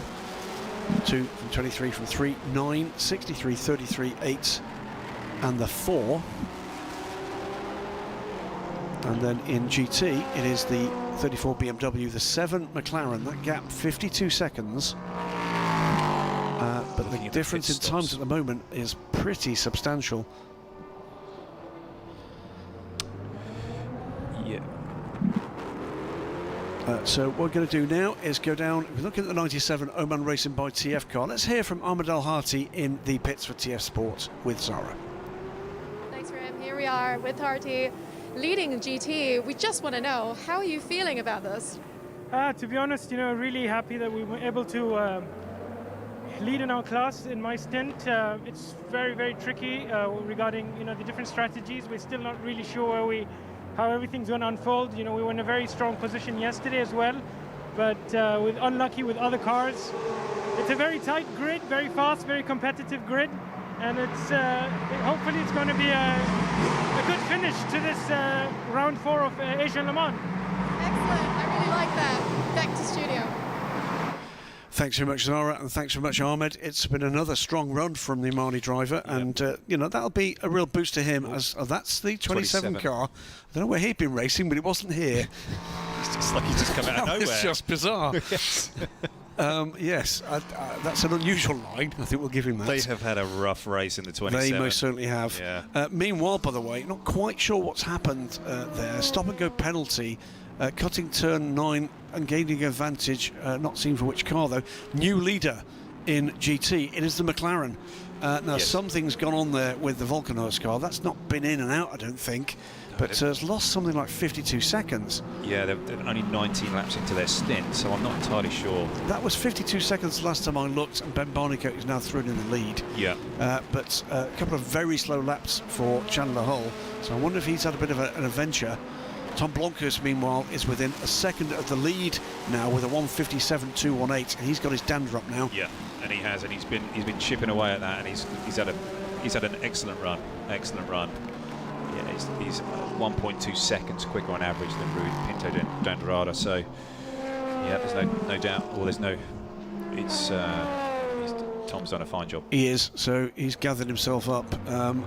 It's a black and white flag, unsurprisingly, for track limits for the 27. I think the track limits involved there is, I think he was actually racing at Dubai, but that was an extraordinary moment, wasn't it? Yeah. I know. It's a big circuit. He might have just got a little bit lost. But the 27's had some adventures, hasn't it? That'll be on my Christmas tape. So it's a stop-and-go penalty, by the way, for car 18. The essential item that was missing from that message from race control was which car it was, but that will be a stop-and-go for the Aero Motorsport car. The alternative line it had at turn 8. Yes, indeed, and 9, in fact. Like, there was no corner there at all. Yeah, it says turn 9 here, but it started at turn 8 and finished way after turn 9. Yes. It was, I think between the Castle car and the 18 car, they've probably saved an awful lot of fuel on those 2 laps. Rather shorter line through it. This is the lead battle. This is now Rui Pinto d'Andrade. 9/10 it was the last time through. 6/10 now. Nose to tail all but. And Tom Blomqvist looking to see what he can now do about the lead with traffic ahead as well. This could be an opportunity here.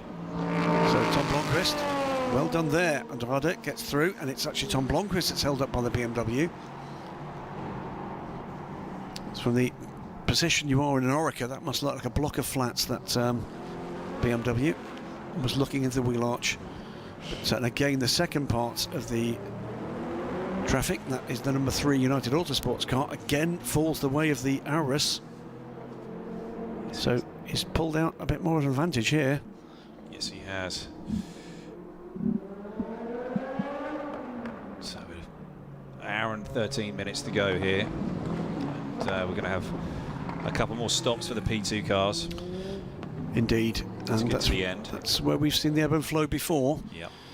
And it did seem to me as if the kind of pace of potential penalties came faster and more furiously in the dying moments of this, and there'll be some tired eyes, tired hands, tired everything here. Yeah. Without a doubt, it's been a grueling couple of weeks.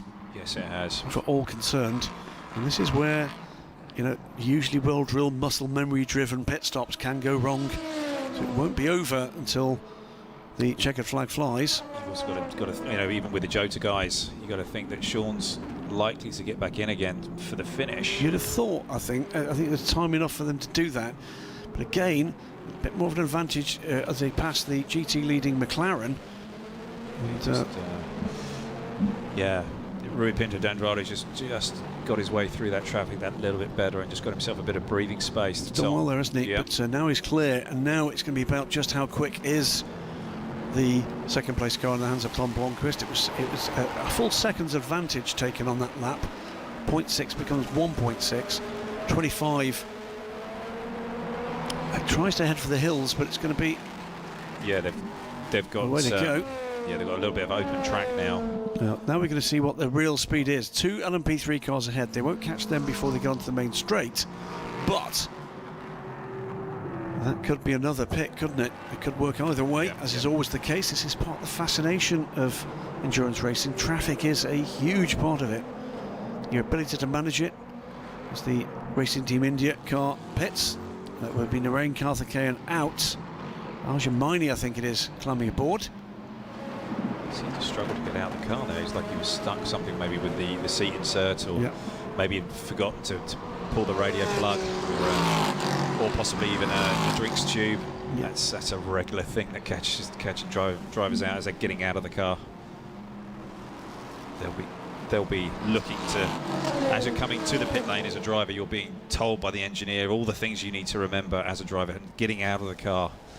And just sometimes if you're a little bit warm or a bit flustered, you've been in the heat of battle, you just forget one of those things. And then you go to get out of the car and you're still connected. Absolutely. It's been a frustrating championship for this Racing Team India team. We hope to see them again. And they're hopeful they will attract the attention in a positive way of the selection committee at the Le Mans 24 Hours, and what a thing that would be for a fully Indian crewed little slow effort. On the right front there. It was a bit, yeah. Oh, he's passed him. It's through. He's passed him.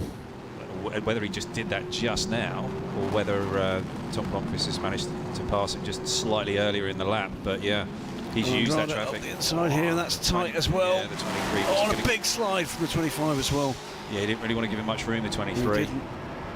And he's getting to that point in the race as well where the line can be quite narrow. You don't want to stray too far from it, because you then just get onto all the rubbish and the marbles that are flicked up from old rubber that's come off the tyres, or just a little bit of sand or dirt or debris, you know, just bits of carbon have just flown off cars with a little bit of contact. Well, he's made that stick, and he's pulled out, what, 2.5 seconds, 1.6 second deficit to a 1.1 second lead in a single lap. So it was pretty decisive, aided and abetted by that slight stumble for the 25-man in the final turn. My betting is that when the 25 pits, it'll be Franco Colapinto. Into the pits, by the way, Yifei from third position, and just out of the pits as well as the Racing Team India car. Kelvin van der Linde now aboard the number 5 Phoenix Racing car. Here is Yifei, and he's getting out. Van Habsburg to the finish. Indeed, pole sitter. Yeah, he drove well yesterday. Ferdinand did. Had a really strong run. He fastest guy in the car. Fastest car in the field, actually. Fastest driver. I think the other thing to mention here, I mean, we know, and they therefore absolutely know, that the game here with G-Drive is driver selection. That brings with it its pressures, doesn't it? And was interesting to see how well he rebounded from that the pressure. And Habsburg clearly pretty mentally strong as well. And see through the windscreen the Audi branded helmet. That'll be his DTM helmet, I'm sure. Yeah. He's got a reasonable amount of experience now. He does. Struggling with his tyre change a little bit though. Well, has raced at the Rolex 24 Hours in LMP2. Over the line there before the car was released, I believe. They could.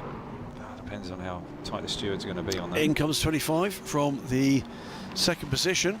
So this is Rua Pinto de Andrade. We'll soon find out exactly what the strategy is here. And ready to go, I think that is Franco Colapinto. Yeah, it is.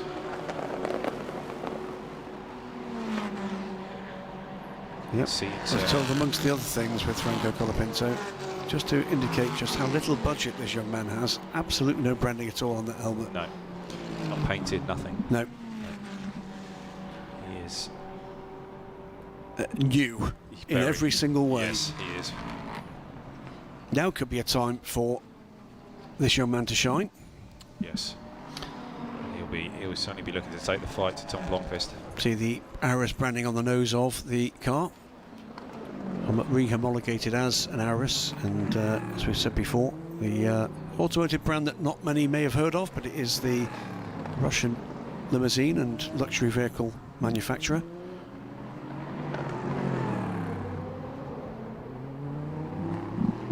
And great to see an emerging name in motorsports, and great stuff for Roman Roussillon bringing it to the track. Second year with the brand in the Asian Le Mans Series after taking the title last year. Incident between cars 27 and 89 underway. That is one of the Garage 59 cars and the Castle Racing car. This is an action-packed race. Indeed. You know what? If it was a fairground shooting gallery, he'd win a teddy bear, wouldn't he? For the number of hits. But it's not been a shining race, the 27.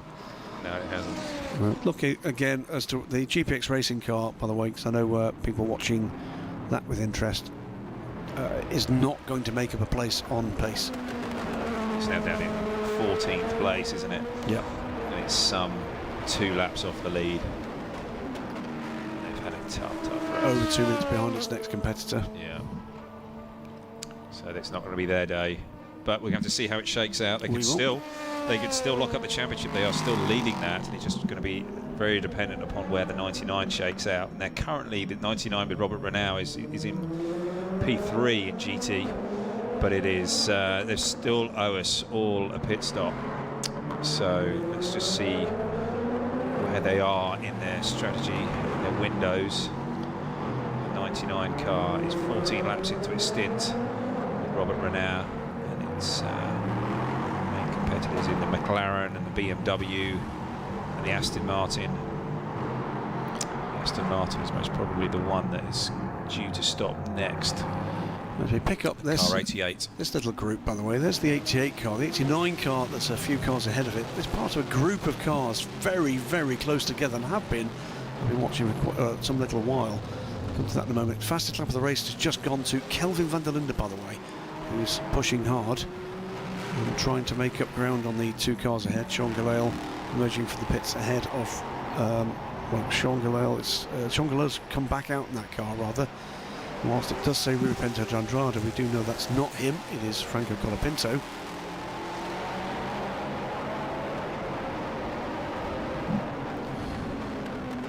Okay, a 59 car, car 88 that did lead that group, has gone to the pits, but there's the leader in this little group. I think that is going to be the 99 car. Robert Renoir in the 99, still in 3rd place. He is 25 seconds back from Chandler Hull, but is catching him quickly. It's a further quick lap, by the way, from Kelvin van der Linde. Car 25 is in trouble here. It's speeding in the pit lane for the 25. That's going to be a drive-through. That is going to be a drive-through. And that could well be. This is the number 64 Racing Team India car. We saw Narain Karthikeyan, ex-Formula 1 driver. And we're going to be down to Zara in pit lane, who's got Mr. Karthikeyan with her right now. Thanks. So let's get straight into the questions. You're new to the Asian Le Mans series, so how are you finding driving in this racing in this new class? Yeah, I mean it's been an incredible journey for Racing Team India, and putting a team together, and both Naveen and Arjun both are driving well. We made a lot of progress, and it's a platform for Indian drivers in the future, and we're trying to build something that will be there for many years. And if you become a professional racer, I think this category is very good because of the lot of interest from the manufacturers coming in now, and we are very happy to do this program. And Excellent. I'm sure we will see more of you guys here at the Asian Le Mans. Back to the commentators. Well done, sir. Well done, Mr. Karthikeyan. And those that don't know the story, there's Narain Karthikeyan, ex-Formula 1 driver, sometime attempted Le Mans starter. Had a bit of an accident on his way to the car that meant he didn't make his debut. But Narain, through lockdown at home in India, was wondering about what he might do. Believe he saw some highlights of the Asian Le Mans series last year, and that prompted him to think, wouldn't that be great to have an all-Indian car? And here they are. Well done, and carry on with that, and I'm sure there'll be a huge amount of support for this effort to continue. They're hoping, as I say, that we're going to see the Indian car on the entry list for Le Mans. 28 car goes through and by the number 9 car, Colin Noble aboard that car now. And it's Sean Gelael back in the 28 car. It is a drive-through penalty, by the way, for the number 25 car, and that is going to be costly because the Phoenix Racing car, Kelvin van der Linde, is hammering along. 156.972, another fastest lap of the race, and the first man under 157. It's a drive-through penalty car 25 and drive-through penalty for car 27. Yeah. It's on its outlap, I believe, after its previous drive-through penalty. So it's not been a great run at all for the Kessel Racing car. Car 9, meanwhile, must turn on rear lights. That is the Colin Noble car. I don't think it's a matter of turning them on. I'm hoping that's not something. They are just about in their pit window, I think. It would be interesting to see with the 9 car, Ollie, how deep into this stint it is. But I'm guessing Colin must be due in any time. He's done 26 laps in this stint. So he's not far away from it, and certainly within range of bringing this car home. So if they've got the opportunity to fix that at the pit stop, it's 110 seconds. Remember, they could get out of jail with this. Yeah, it's close. So P3, it is still a United Autosports 1, 2, 3. Then Colin Noble in 4th, and away back from the United trio, Lawrence Hurt in 5th in what has been a race run from the Duquesne engineering team, just interrupted by, is it 3 drive-throughs now? Yeah, they've had a number, and they've a lot of it's been self-inflicted for them. Otherwise, they'll be running right at the front. Lawrence Hurt, meanwhile, under pressure from Adam Mateki behind. Matt Bell is still pushing on, but that delay behind the United Autosports cars cost him dear. He's quite a chunk of time back. The Advice is in 8th position in that class, with the Ginetta still running. little further, quite a way further down the order. Basha Mandini, as we know, the RLRM Sport car, that car of retirement now. GT, Ben Barnicoat has a 51-second gap to Robert Renard. Yeah, but Ben is. They've got to serve that third pit stop. They do. An hour and 10. But, an hour and 10. 110. But the 99 car, remember, has that repair to make as well. Yes, it does. Well, we're into the final hour of this race and this season. Let's take a quick look back in the next couple of minutes at the highlights of the last hour of racing here at Yas Marina.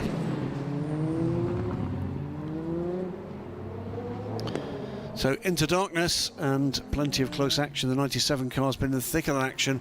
And best of the Ferraris, the 55 Rinaldi car also pushing on hard. But it's been the number 7 Inception Racing McLaren in the hands of now Ben Barnicoat that has gone to the front of this race and is delivering on the promise that we expected it might show yesterday before radiator damage counted it out of contention. In LMP3 and LMP2 it's been close as well. Phoenix Racing coming into it now with Kelvin van der Linde at the wheel, the number 3 United Autosports car, the number 23 United Autosports car, and the number 2 United Autosports car, making it a somewhat United Autosports sort of LMP3 battle in the third hour of this 4-hour race. LMP2, meanwhile, has been pretty topsy-turvy, but going to the lead of the race. Third place at the moment is Kelvin van der Linde in the Phoenix Racing car, the 25 G-Drive Racing car in second, and it is the 28 Jota car now back in the hands of Sean Gallale, with the 25 owing us a drive-through penalty that leads the race as we come into the final hour of this season, with championship still to win. Back to live action, and with the Le Mans Series scrolling still across the hotel behind. And here comes the number 89 car. This is the Garage 59 Aston Martin. It's Martin Kirchhofer back aboard that car. So he didn't serve all of his time in that car, and he's now going to be pushing on hard. His next target is actually the sister 88 car, just 3 seconds up the road, but then away down the order. The green flag running with the slower drivers and has not served them well, with the pros in the other cars waiting until after that safety car period. Here's the 99 car. Now that car did have a warning about the right-hand number panel. Don't think it served. It's actually made that repair. No, I think but they still need to make one more stop. There's the 99. Indeed. But I think that they're just about okay with their pit time. Robert Renard's 51 seconds back from Ben Barnicoat. So they're broadly on the same pit strategy, yes, I think. Yes, let me. I'll get back to you on that. Yeah, is ahead of Davide Rigon, about 3 seconds behind. Rigon, though, is pushing hard here in the 55 cars. Already had a second-place finish, and I think they'd like to see a bit more of that for the Ferrari after a traumatic race for the Ferrari teams. And then in fourth, Johnny Adam is pushing hard in the 97 Oman Racing the TF car, another car that ran well yesterday, but then stumbled into someone else's accident. Ollie. Yeah, I think that the Ben Barnicoat car, the 7 McLaren, is going to have to serve a longest, final stop than possibly the 3 cars that are behind. I think that's going to really. Well, help to tighten it up. Yeah, it will help to tighten the field up in GT. It's going to be a few seconds in it there. Nielsen Racing's Colin Noble, by the way, is on pit lane now, and they will have to make that repair. That will be his final stop. We'll have to make that repair to the rear lights. Yep. So that's pop up on the screens a little earlier. Outlap for G-Drive Racing. That will be Franco Colapinto serving the pit stop penalty, and we'll have a look and see where is Kelvin van der Linde on the tracker here. It's really been Franco Colapinto's only real mistake. If indeed it was his mistake. Yes, because it could have been Ruud D'Andrade. So there were the 2 G-Drive cars on track together. I'm pretty certain that Kelvin van der Linde has passed that 25 car. Let's see on the tracker. And I think he's going to be down the back straight right now. I think he's away and clear. He is. No, he's into just around the hotel. So that's the 28. The 5 car, I think, is coming down the 5 to 11, yes, yeah. and I think he's way ahead. I think he's got a big gap now. So the Phoenix Racing car is up into second place, and Kelvin van der Linde's pace, plus the effects of that run down pit lane, has paid. 25 drops to I think, third position. I don't think he's dropped to fourth. There's the Ginetta. Will be Charlie Robertson, I think, getting aboard the number 44 car. Has been reliable, at least, this car, you know. It has kept running, hasn't it? Yeah, yeah. Not had the pace. No, they just need to unlock a little bit more of that pace and the potential in the car. So good looking car. It is a good looking car. It's neat and tidy. Just needs to find friends that are prepared to invest the time into the development that any new package needs, particularly when you're running against teams with the resources that some of these LMP3 teams have got to go testing with proven people. There's a trouble here. That car's going back up on the jacks. 1:57.525. Raja Maini, by the way, is the fastest lap of the race for the 64 car. See, by the way, that the 25 car came through the second to last corner. Franco Colapinto his blood's up. He is pushing. Just watch, by the way. Why did I? You know, I said about the commentator's curse, and you get that. They've just pushed the Ginetta into the garage. My fault. I truly apologise, ARC Bratislava. Here comes the 25 nice car. Work, Graham. It's all my fault. I'll be banned from Yorkshire. Say nothing, Graham. Say nothing. Say nothing about being banned from Yorkshire. 26 car it is that comes tearing through and down towards the back end of this circuit before firing up the main straight. This is Ferdinand Hasberg, just 6 seconds back from Franco Colapinto. This could be an interesting little battle. Yes, the carrot is well and truly there for Ferdinand. These two have been going at it. A little bit of needle, I think, there. Yes. Healthy, for the most part. There's Colapinto. He's delayed as well behind traffic in the CD Sport car. Yeah, they're operating the same team. They're both looked after by Jamie Campbell-Walter. But certainly in terms of speed, Franco Colapinto has been the shining star in the Asia Le Mans series. But great to see, by the way, that Ferdinand Hasberg bounced back from that and claimed a pole position, head-to-head against Colapinto. Yes, he did. That shows the kind of depth, the psychological strength he's going to need to tough it out in this marketplace. And as the G-Drive car rumbles by the 63. 63 car is in third position at the moment as we go through the final pit stop cycles for LMP3. 63, I think, will owe us a final stop. Yeah. 63 is 15 laps into this stint. So looking at lap time, I'm still pushing and pushing hard. Kevin van der Linde, has not given this up. He's 36 seconds back from Sean Gillel. Keep an eye on that number. With 52 minutes still to go. The time yet for that to change. So this is going to be about Kelvin van der Linde putting himself in the shop window. Yes, and that's the whole reason why he's here. Out comes the Ginetta. I can breathe again. Yep. And LMP3 leader you can see rolling in behind the Ginetta. That is the number 3 United Autosports car, Duncan Tappy. Led coming into that pit stop cycle. Also on pit lane is the CD Sport car. And that order in LMP3 will just reshuffle itself as the cars go through their pit stops. Here's the 99 car. That still does have a damaged number panel, no doubt about it. It's reading 9, so they will need to be wary of that. They've been warned that they must change that. Maybe they'll be doing that at their final stop. So the damage to the left corner there, that's what I would call, I could put that, that's interesting Heath Robinson sort of contraption. Baler twine and... It's held though. Yes, it has. But not as the maker intended, I think we'll call that. Not a feature. No. Not a preferred change. Up it goes on the jacks. And yes, it's not an option you tick, is it? No, definitely not. Would you like the back end of the car held on by It's a very twine? Peculiar stop there with the way that they put that left rear on. I think he rather stumbled upon that. Yeah, just in the way of one another, and it just wasn't very fluid. Indeed. And that'll be part of what's happening here this weekend and throughout the series, is that the teams will be looking at this as a fantastic opportunity to bring new staff to be able to sort of blood people into sports car racing. This has been, I think, a very encouraging run from CD Sport. I'm sure they're keen on keeping Adam Takey aboard for the coming European season. He's been quick. He's been very quick. They were unlucky yesterday with a gearbox actuator problem that stopped them very deep into the race when they were very much in the hunt for this. New fastest lap of the race, Franco Colapinto. And that's a 1:56.913. everybody around him at the moment, the 157s, they're all going quickly now. Yeah, they are. And this is an exciting part of the race with 50 minutes to go. We're not a trillion miles away from where you can get home on 1 tank of fuel in LMP2. So if there were to be any kind of caution now, my guess is we're going to see cars on pit road. Yeah, be diving in. Yeah, it's going to be.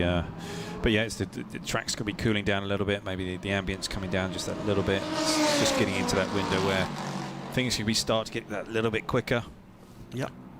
Drivers are going to be. It's not quite a happy hour, but Indeed. it's certainly. Speeds and lap time should be coming down. Looking as well at the GT order, Ben Bonnecote still leads well, by the way, it's almost a minute from Robert Renoir. Yeah. Renoir has got just 2 seconds from Davide Rigon, who is continuing to turn the screw here. Johnny Adam is right there as well, just 6 seconds back in the 97 Oman racing with TF car. Yeah, I think that with the Johnny Adam car, the 97 and the 57 with Mikko Jensen, I think they're sitting in a slightly better spot. They're only 15 laps into their stint, so they're going to need less fuel when they come to that stop. And I think that they've done all of their mandatory pit time as well, I think. Right. In addition to that, you've then got Charlie Eastwood in the second TF Sport car, the TF branded car, a further 4 seconds back, and then we've got Tom Gamble in the D station car, who's only 5 seconds back. A lot can happen here. Yep. Here's the 63 car. This will be the final pit stop of the race for the 63 car. We'll drop it back into the pits as Stewie Cox ambles out. He's got that walk, hasn't he? He's got that "don't challenge me" look. I think he was just staring at the car, not the driver of the car, trying to intimidate the car there. He's actually going out onto the pit wall to actually have a look at something. I think you're right. I think there's something that's come to the attention of his crew and engineers, and he's just going to go out and eyeball the car as it goes by, one of his G-Drive Algarve Pro cars. Well, at the moment, just let's revel in the moment here. We've got Kelvin van der Linde, established driver in GT3, absolute star for Audi Sports.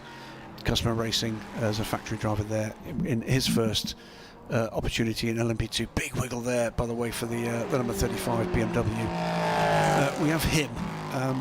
We've got Franco Colapinto, an emerging star in LMP2. Behind him, we've got Ferdinand Hasberg, a man that's looking to rebrand himself, I think, in sports car racing after his efforts in the DTM. And behind them, albeit some way behind them, Arjun Maini, who's probably as close as we've got to a proven force in LMP2. At the moment, they're all, with the exception of Maini at the moment, in the 157s, and they're all catching Sean Galel. Yeah, I think Sean's got that 34 seconds or so of a lead, but I can see that that's going to get compressed and reduced, and I can see Kelvin and Franco and Ferdinand all really turning the screw trying to catch him. But this is the point at which I'm going to say the words, it's a drive-through away from being a major issue for the leading car. And how many times in the last 3 races and this race have we seen that? Where 30 seconds is gone because of a minor indiscretion or repeated minor indiscretions, which has been what's caught out a lot of people, including, by the way, last night, the Hub Auto car. Yes. So there's lots still to play for, lots of potential here for this just to boil up in this last 46 minutes. And we're not a million miles away, ladies and gentlemen listening around the world, from starting to tell you what the combinations of potential points finishes are going to be here. And it is getting exciting without a shadow of a doubt. Yes, it's going to be... Jota are doing what they need to do, lead and win. It is then about what happens behind them. And it's not quite going their way, but they have got a car between them and both of the G-Drive cars, and that's going to affect the points totals. Yes, it's a drive-through penalty, by the way, for car number 2 for causing a collision with car 40, the GPX racing car, at turn 11. So that is the first bit of bad luck that has gone the way of the United Autosports crew. Bad luck, or bad judgment. Andy Merrick will be serving that penalty. We have no clue whether or not it was Andy that actually had the incident, but that is the car currently sitting in 3rd position, and that will be enough to put Colin Noble back into a podium position. So that's exactly what I was saying, 30 seconds ago. A couple more of those, and things at the moment that look a foregone conclusion can go out the window, and we're back into the mix again. There's the Hub Auto car. Yeah, those guys have they've been fast here. They were on pole for both races, and then they've got Raffaele Marciello in the car at the moment, and they're going well, but I think they're just slightly too far down the order really to have a big effect on the ultimate, maybe of a podium. Maybe if there's a safety car, things could close up here, but I mean, this has been a great debut for Hub Auto with that Mercedes, because they got that car the week leading up to Dubai. I mean, the first laps it did were at Dubai Autodrome. It's sort of a shame they didn't get a chance to blood the car, if you like, in the latter part of 2020. I think they may have come here and found a little bit more pace. What I've found with that car, Ollie, and I'd be keen to see if you agree with me, Marciello is clearly pushing very hard, but it doesn't seem to be making a huge difference. You know, he's managing to get competitive times out of that car, but he's not able to tear chunks out of the advantage to the cars ahead. He's lapping quickly, but he's not unlocking those extra tenths you might expect. But clearly the physical effort that's going into it. Yeah, it's surprising, because I thought that the car was going to be very, very quick. You know, certainly after its qualifying pace. And certainly they did some long runs in testing and practice, and the team were very buoyant and happy with the way things had gone, and they had high hopes for some really strong results here, and they've got a good driver lineup. But just things have just not quite gone the right way, and they've got caught up with a few incidents at starts and restarts, and they were in a position to finish on the podium yesterday, but Raffaelli got pinged for track limits just that one too many times, and then they had to serve a drive-through, and that dropped them down to 5th or 6th. Significant moment, by the way, quite aside from the new fastest lap of the race, 1:56.560 from Franco Colapinto, closing to 4 seconds now from the back of the second-placed Phoenix Racing car. For the first time, I believe, in the last 2 hours, there is not one single penalty being shown on the timing screen. It has been absolutely back-to-back incident here, warning there. It's been a slightly ragged race from a number of drivers and a number of the teams here, and all of a sudden we're getting hunkered down for what will be, approaching the last full fuel stint, if you like, for P2. It's not going to sit neatly for most of them, but we are into the position in probably the next 2 laps where anybody from P2 pitting will be their last stop before the end of this race. There is Kessel Racing's car. Maybe Eduardo's just cracked open the port. No, we wouldn't do that before the end of a race. No. 1:56.560, as I say, that here comes the 27 car. It's looking a little bit battered, isn't it? Funny that. There's the 64 with a Kelvin van der Linde being closed down here by Franco Colapinto. Yes, he's going to be on the... he's going to be told by the team that he's coming. He's gaining on him. He's now to 2.7 seconds. Franco is on Kelvin. And it's just showing the class and the talent of... 77 car in the hands of Tom Gamble. Yeah, he's doing a fine job again. He is not making much of an impact at the moment on Charlie Eastwood, and that's going to be an interesting battle, isn't it, between an established star in an Aston Martin and an emerging star. Exactly, and so, looking at their averages, Tom has actually got a slightly faster average than Charlie Eastwood over this 26-28 laps. So Tom is doing a fine job in that, and it's been a little bit of a frustrating run for Tom in this series, the Asia Le Mans series. It didn't really go his way when he was at Dubai. The car wasn't really to his suiting. Drawing attention here to the Phoenix Racing car, is desperate, Kelvin van der Linde, to get through this traffic, and that's why, because what was a 4-second gap 2 laps ago was 2.7 seconds as they crossed the line last time, and the Phoenix Racing car has been struggling here with this little batch of traffic. Yeah, and he's going to lose some more time here now. He is indeed. He's got a P2 car still ahead of him, and it's going to be about just how quickly the young Argentinian can catch and deal with that traffic. Now, is he going to catch the traffic at a bad place as well in the hotel complex? I think he is. Yes, he is. I think he's going to get up behind Tom. So it's going to be all about whether or not van der Linde has cleared the traffic ahead, and we'll get a chance to see. No, he hasn't. So this is, if he can get by Tom Gamble, this is going to work the way of the G-Drive Racing car. He still hasn't passed him. Through goes the G-Drive car, and it's going to be closer here up the inside, and that was very close indeed. He still hasn't passed the Racing Team India car to complete the lap. 40 minutes to go, and here comes Colapinto, and this is the battle for second position. 2.7 seconds it was last time. It's 1.7 this time, but Colapinto's got his dander up, but the Phoenix Racing car has got by the P3 car. He's just been a bit more ruthless in the traffic as Colapinto, and Kelvin's just got bottled up in the spots that he didn't want to, and he's also got this other P2 car there.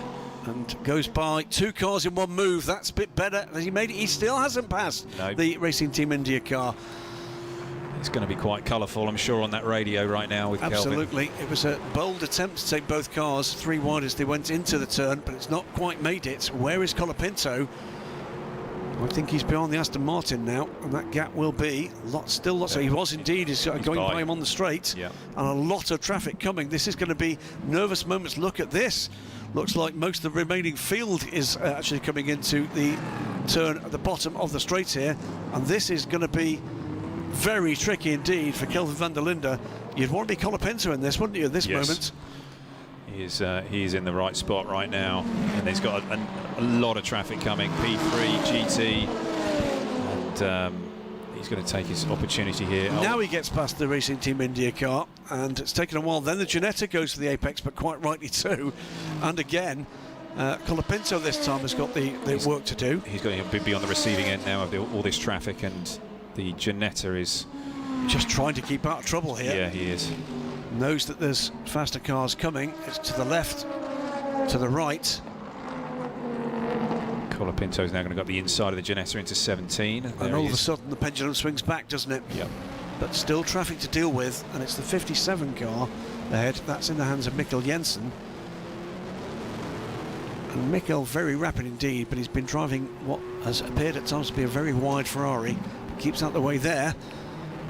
And this is going to be, this lead will extend back out again from 1.7 seconds to something I think about 3. It's 2.3. Yeah, it had a 3 in it. Had a 3 in it, that was close enough. But through turn 1, and still traffic again here, and still got to deal with that Racing Team India car. Goes round Mikkel Jensen. Keeping an eye on the other gaps that are up for grabs here, and one of the others is the lead in LMP3. Wayne Boyd being closed down at the moment by Duncan Tappy. Just 2 seconds between the team cars there, with Colin Noble way back, but up into 3rd position in the class after that drive-through from Andy Merrick. Yeah, Wayne Boyd and Duncan Tappy, that'll be a nice battle. Those two going head-to-head. Good healthy rivalry. And Colin Noble also in the 3rd place car 9, a winner from yesterday. Good to see.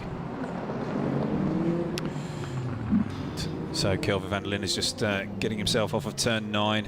Yeah, he's got a little bit of breathing space here, hasn't he? But he knows he's being hunted. He knows it. So battles galore at the moment underway. We've got battle for the lead in LMP3. We've got a battle for a significant position in GT for 2nd place there as well, with Davide Rigon right with Robert Renard now. Yeah, and Robert will be looking at it, going championship. Yes, if I can get myself on the podium, we're in a really strong position, then great. But I've got to think about how can we win this championship with the team. In fact, that battle is just ahead of this battle. That is the battle for 2nd position in GT, with the McLaren, by the way, on pit lane at the moment for its final stop. Right. And these two will owe us a stop as well. So we've got the battle for 2nd position in LMP2 and for overall, right with the battle that's now going to be interrupted with the 55 car taking its final stop. 99 must owe us one. I think 99 still owes us a stop and must fix that panel, by the way. Yeah, it must. And I think he's going to be coming in the next 4 laps. There you go. There is the McLaren, just coming to the end of its final time pit stop. Ben Barnicoat staying on board, I believe. And is this going to be a famous win for the McLaren? It's going to see interesting to see how all this shuffles out. Did he just go left sides? Certainly we saw left sides go on that car. Didn't see right sides, but we may have been a little late for that. Just wait for the time. This is where some of the other runners that are closer, or that have done all of their time in the pit lane, I believe, and this could be the thing that just undoes them. See the dash there with the rear-facing camera for the McLaren. High-tech stuff. You know all about those radar systems. I know that was something Corvette Racing actually. Yeah, we pioneered that. Yeah, that was the system that we developed with Bosch, and then we sold it on to, or Bosch then sold it on to everybody else in GT racing, and it's been a standard system now that pretty much everybody runs in GT. And really good for safety. It is fantastic. The way that the radar works and the way that the screen works, it's yeah, it's been something that's it's been fantastic for a lot of teams, and it's helped an awful lot of drivers. So here we go, Kelvin van der Linde, Franco Colapinto, two young men keen to show what they've got in this emerging marketplace in prototype racing. And MP2 is the place to be right now, Yep. while the factories and the big private teams take a look at what's coming in a couple of years' time. Franco's about 0.4 of a second on average quicker than Kelvin van der Linde. Leader in the pits, Here we and go. this will be the final stop one. for the Jota 28. Will Sean Galale manage to secure a second win in succession for the Jota team? God, he's doing another marathon in the car, isn't he, Sean? Amazing. He's done 14 laps in this run, this time in the car, but before that he was in for a good couple of hours. And tyres going on, they're not like used tyres to me. Yeah. That was left only, wasn't it? Yes. I think it was. Sorry, I wasn't watching all of it. I think it was just left tyres only for that car. This gap is coming down again. Kelvin van der Linde knows he's got a challenge on here. They'll be enjoying this, not that much, but he'll be enjoying it. Yeah. This is what it's all about.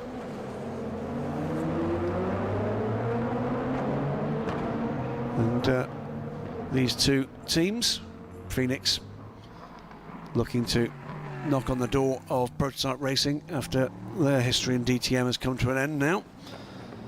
Still will be running their GT programs, I'm sure, but the traffic by the way of the BMW gives Colapinto an opportunity to home in again, and now we're almost into the range of looking for a tiny error, looking for a tiny way through. He just makes sure that van der Linde can see him in the mirrors. Jinx to the left, there's no move possible there, but just a little bit of an intimidatory tactic.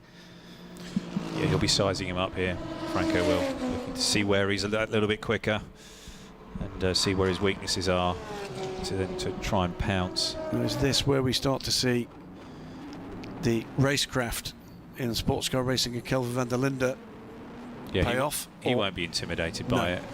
Or is this where we see the youthful exuberance look for a gap where maybe there isn't one? We haven't seen that so far. We haven't. With Franco. No, we haven't. And be interesting to see at this stage whether or not he's feeling any pressure.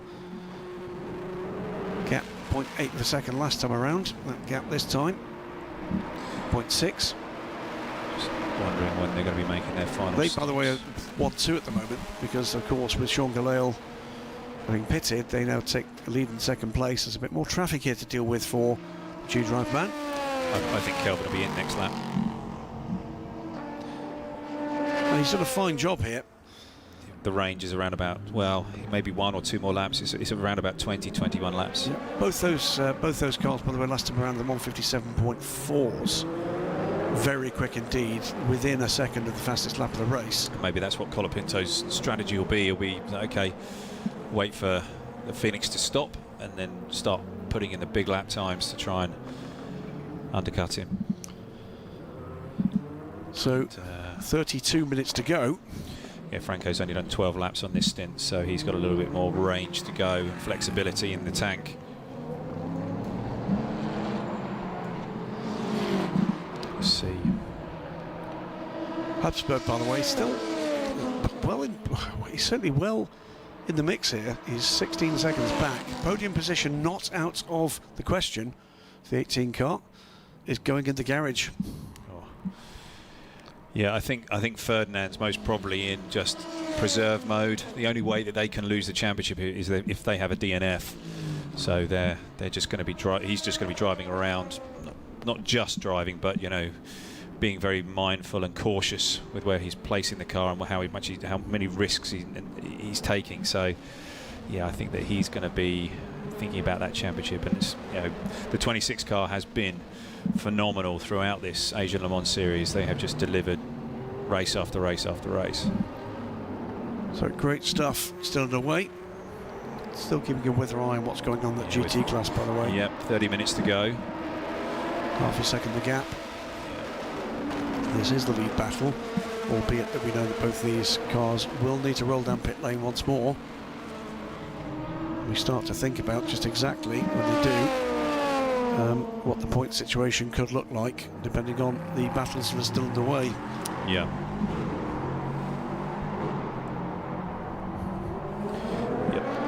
So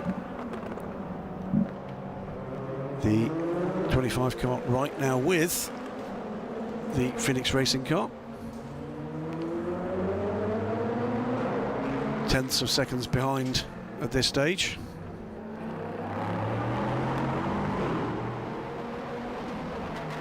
This is the number 23 car. Is leading this LMP3 race. Duncan Tappy's dropped back from a position where just a couple of seconds between them. This car, if it can maintain this momentum, heading for the championship win. Yet another automatic invitation for United Autosports to the Le Mans 24 Hours. They won't be asking for all of them, but I think they'll be coming knocking for at least one, probably two. That's the number 3 car. That is the second car in the train, Duncan Tappy. So Wayne Boyd from Duncan Tappy, 35 seconds back and closing, by the way, on these two, albeit not quickly enough, is Colin Noble. Colin able to hold the gap to Andy Merrick behind, who's been caught, but not quickly, by Lance Herr. What could have been for the DK engineering team had they not had those 3 drive-through penalties. And to the lead at the moment of GT is Robert Renauer in the Brigitte Herberth car.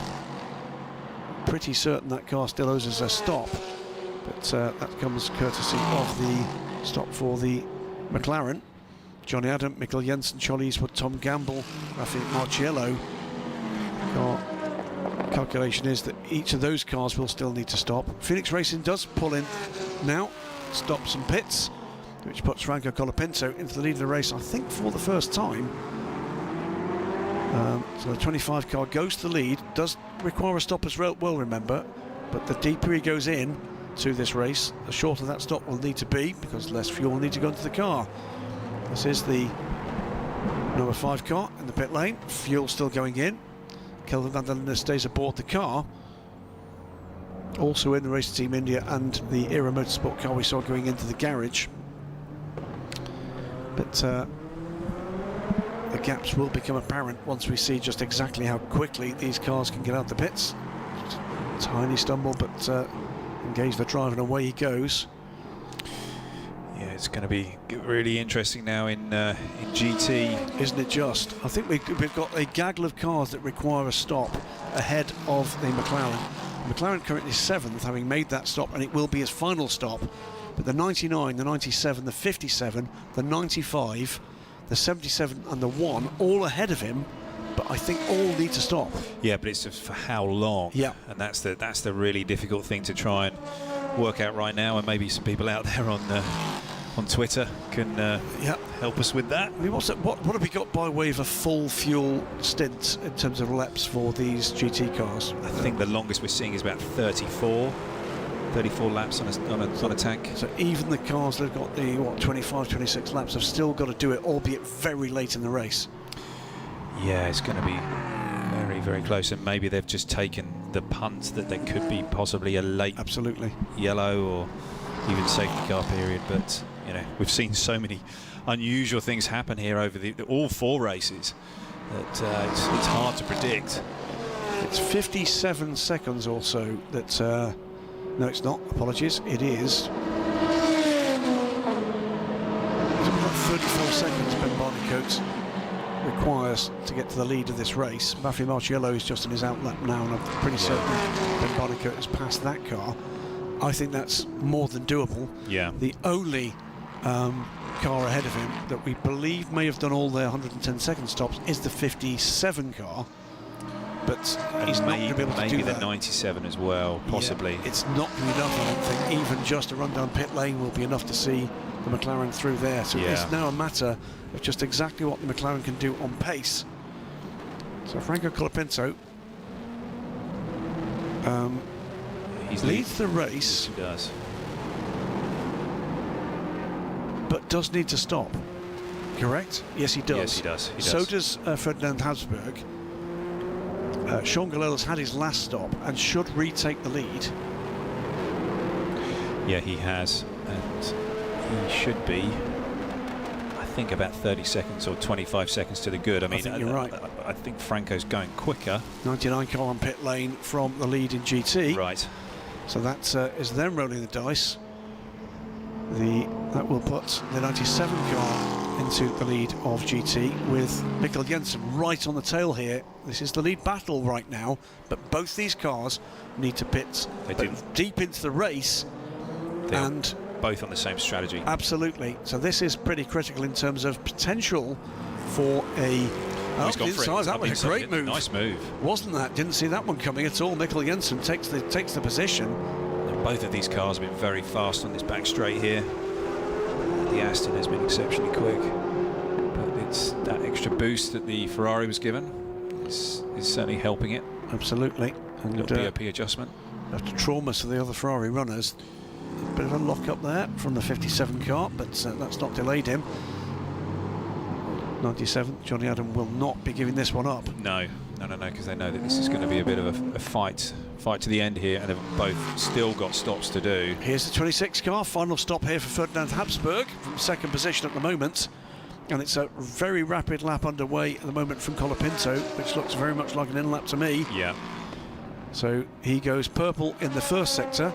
Mandatory pit stop times under investigation, it says here. Is the drama still to come? That will not be for an LMP2 car, because they don't have them. Wonder who that's for. 26 car goes. There's no number next to that at the moment in that info. And Mikkel Jensen is just pulling away here. He's going to be looking to do what he can do to put as much distance between him and the 97.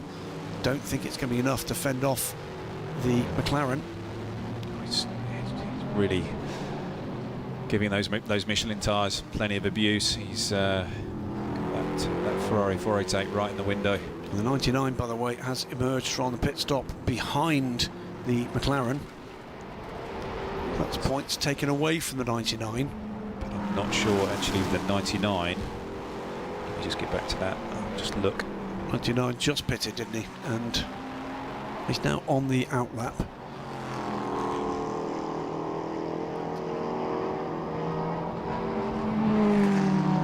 93 goes through the shots as the cars come under. Here is the McLaren. He goes. Oh, sorry, he wasn't. It's a battle. It's a battle. Yeah, for the 99. Well, this is effectively a battle potentially for the lead and the win of this race. Yes, it is. Wow. And it's also for 99. The 99 finishes in second. Yeah, it's the title. It's the title for them.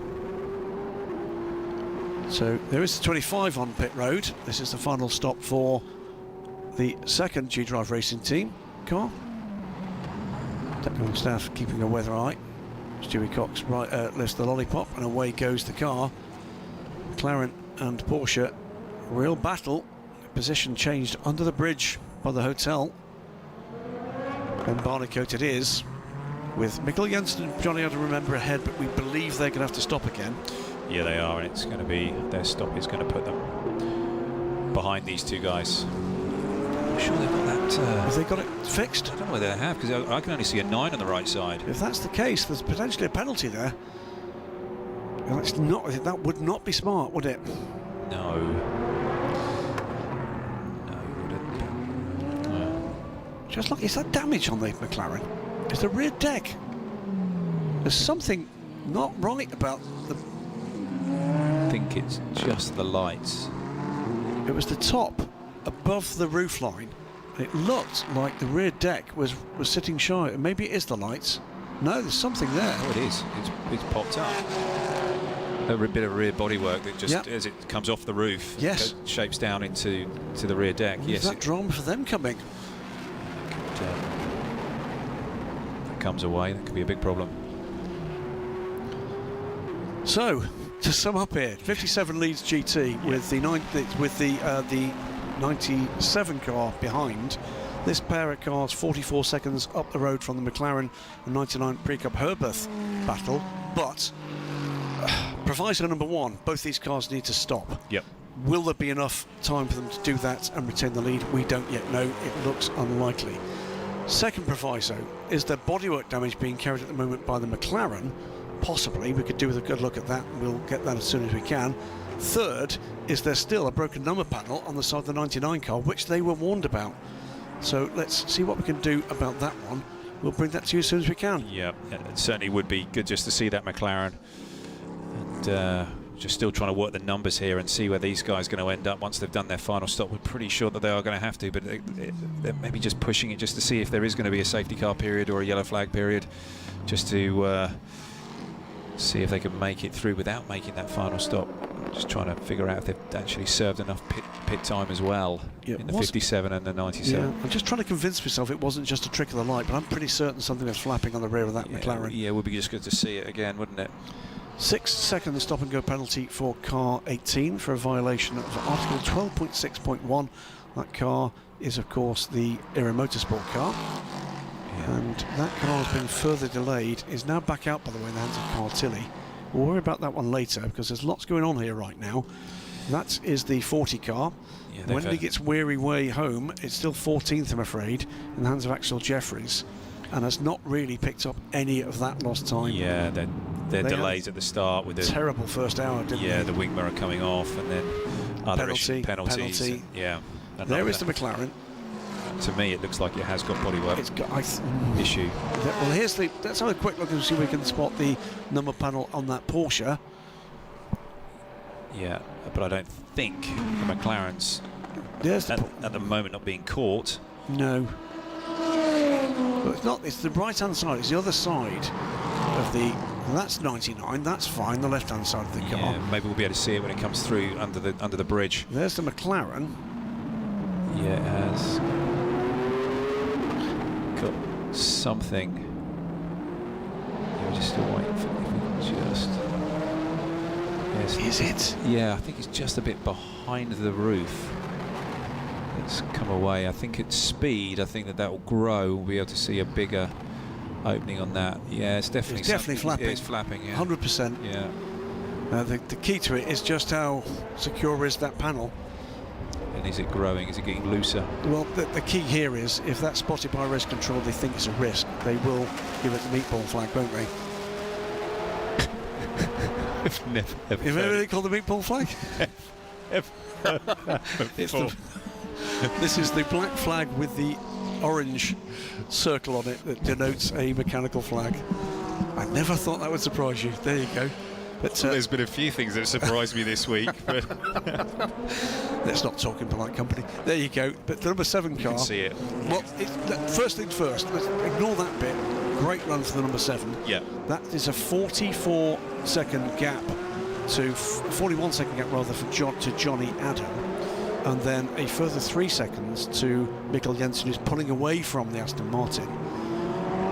They're definitely both of them in the kind of range where a podium is possible after a short fuel stop. But it's going to be really tight. It's going to be really tight between the McLaren, the Porsche behind the 99, and Davide Rigona, who is hammering it along and is catching Renauer in the number 55 car. And it is all coming together here. Fine finale. Just exactly how it's all going to shape out, we're going to find in 17 minutes. Indeed, and it's been really, really nip and tuck stuff, in GT in particular, after those incidents involving the multiple Ferraris in the first hour that we had those 2 safety cars, both double Ferrari incidents, and further issues for more GT cars later in the race. But it's left us with this intriguing battle that we're waiting to see what, whether, when and how much the pit stop is going to cost. This car, the 57 car, Mikkel Jensen has got the hammer down in the car guy, Kessel with car guy 57 car.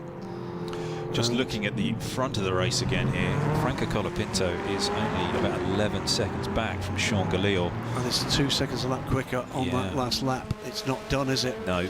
Ferdinand Hasberg and took 3 seconds out of him in that last lap.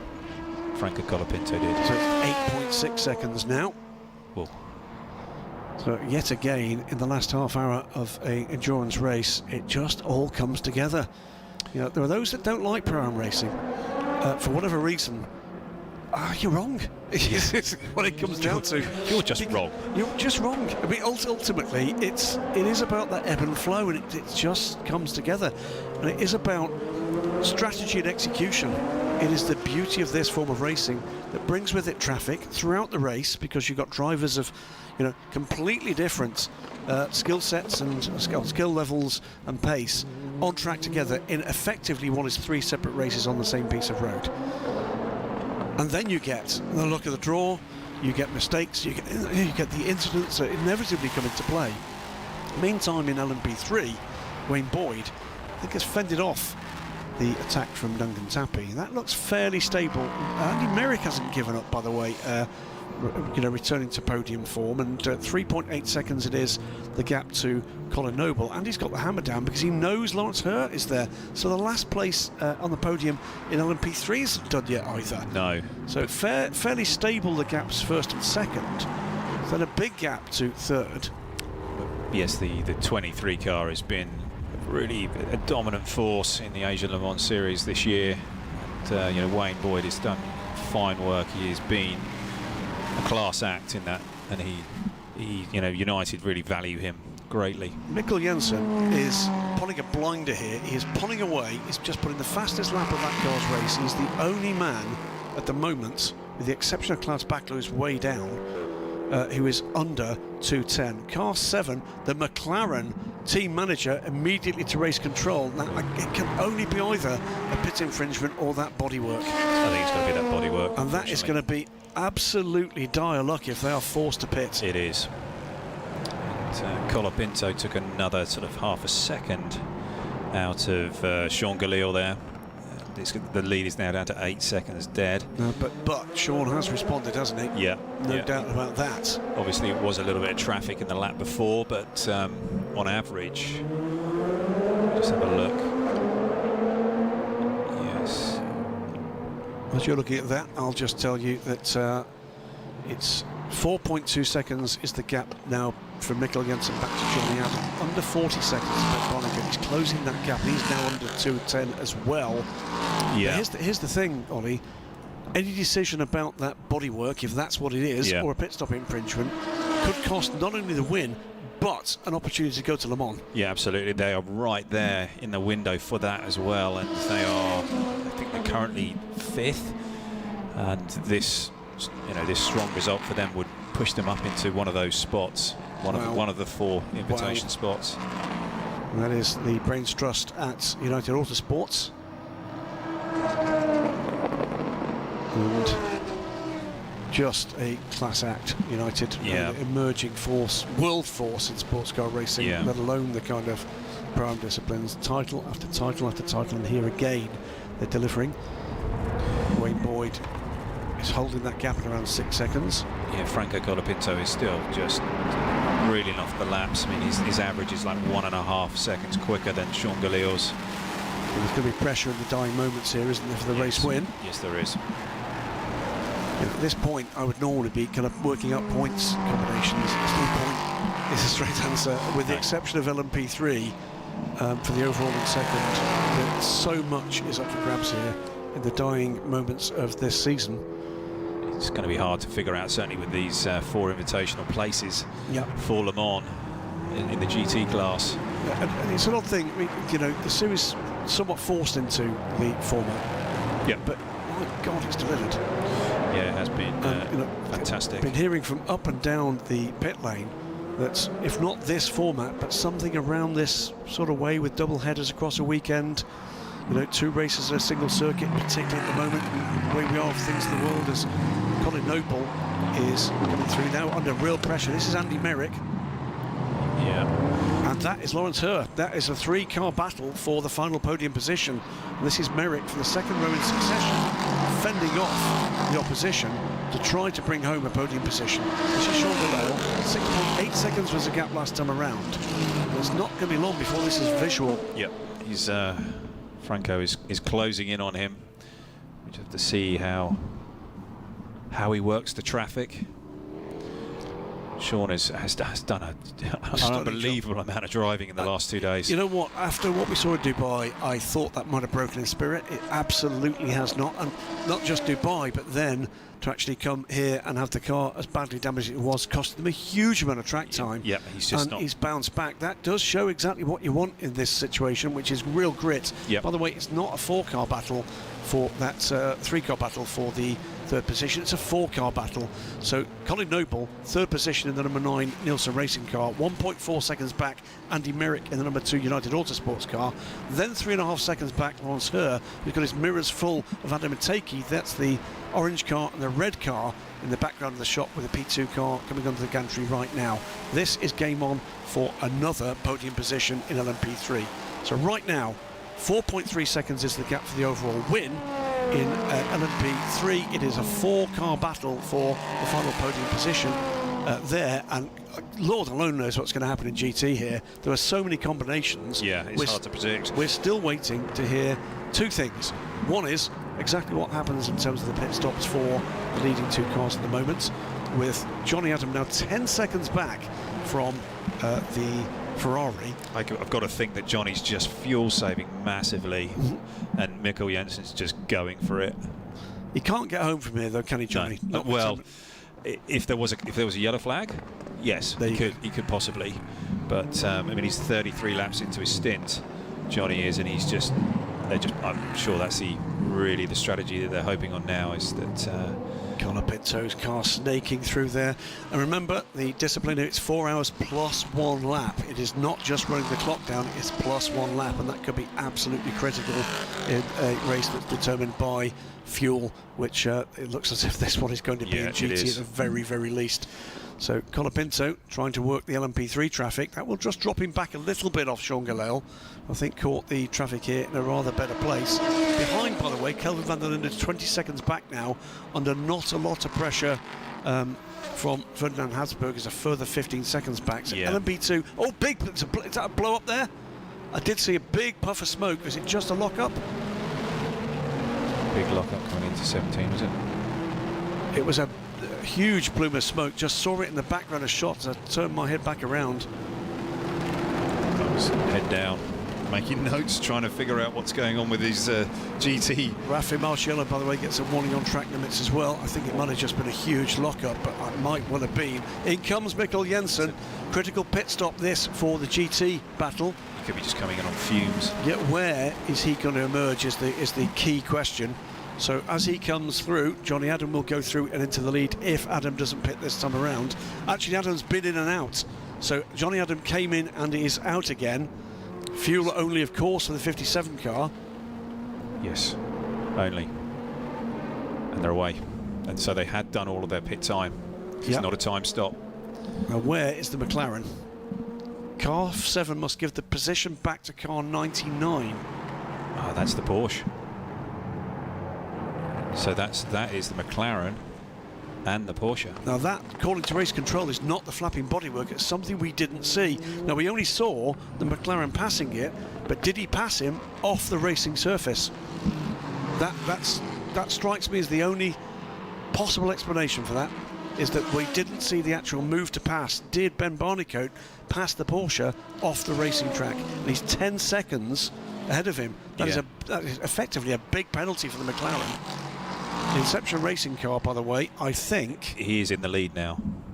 He is in the lead on the road. I'm not sure he is. He's not, you know, he's behind the 57. Here's the 57 coming through shots at the bottom. And he's going slow. Because he's got to give the lead back. He's got to give the position back. Exactly. Yeah. He's lost the lead to the pace of Mikkel Jensen. He's looking in the mirror. He's looking, waiting for the 99, then the hammer will be down again. There is the 99, I think. So this is about giving up. This is going to be painful. There's the 99, and the 55 is right behind him. So he could potentially lose 2 places here. He doesn't want to do it there, does he? No. So he's basically just biding his time, and it's going to allow them to close. Bodywork issue. Oh, what drama here! Because he's powerless to. There he goes, ducks into the middle there. This is the 3-car battle now for second position, but that was all about the pace of Mikkel Jensen. Yes. Yeah, he's done fantastic work there. And now it's going to be a case of Ben Barnicoat's got to get his head down and try and get past this 99 car again. Wow. mean, this puts the 99 car in a great position here to take the championship in GT. In the last 6 minutes, further drama. We always say it always comes the last 20 minutes of any endurance race, and this time I'm afraid the cartoon anvil has fallen on the Inception Racing McLaren. That was some kind of infraction we didn't see. I can only believe that was the pass on the 99 was done off the racing surface. Incident involving car 93 and 27 under investigation. An incident with the 27. I was going to say, has it got any panels on that thing that it actually started with? Got this horrible sense of deja vu. But here comes the 99 car, now under pressure. Of course it is. And this is bringing the 97 back into it. Because there's Johnny Adam here now. Decides he's going to join the party too. Yeah. This is McLaren up the inside. He's going to retake the position. He does. And the 55 going through as well, maybe.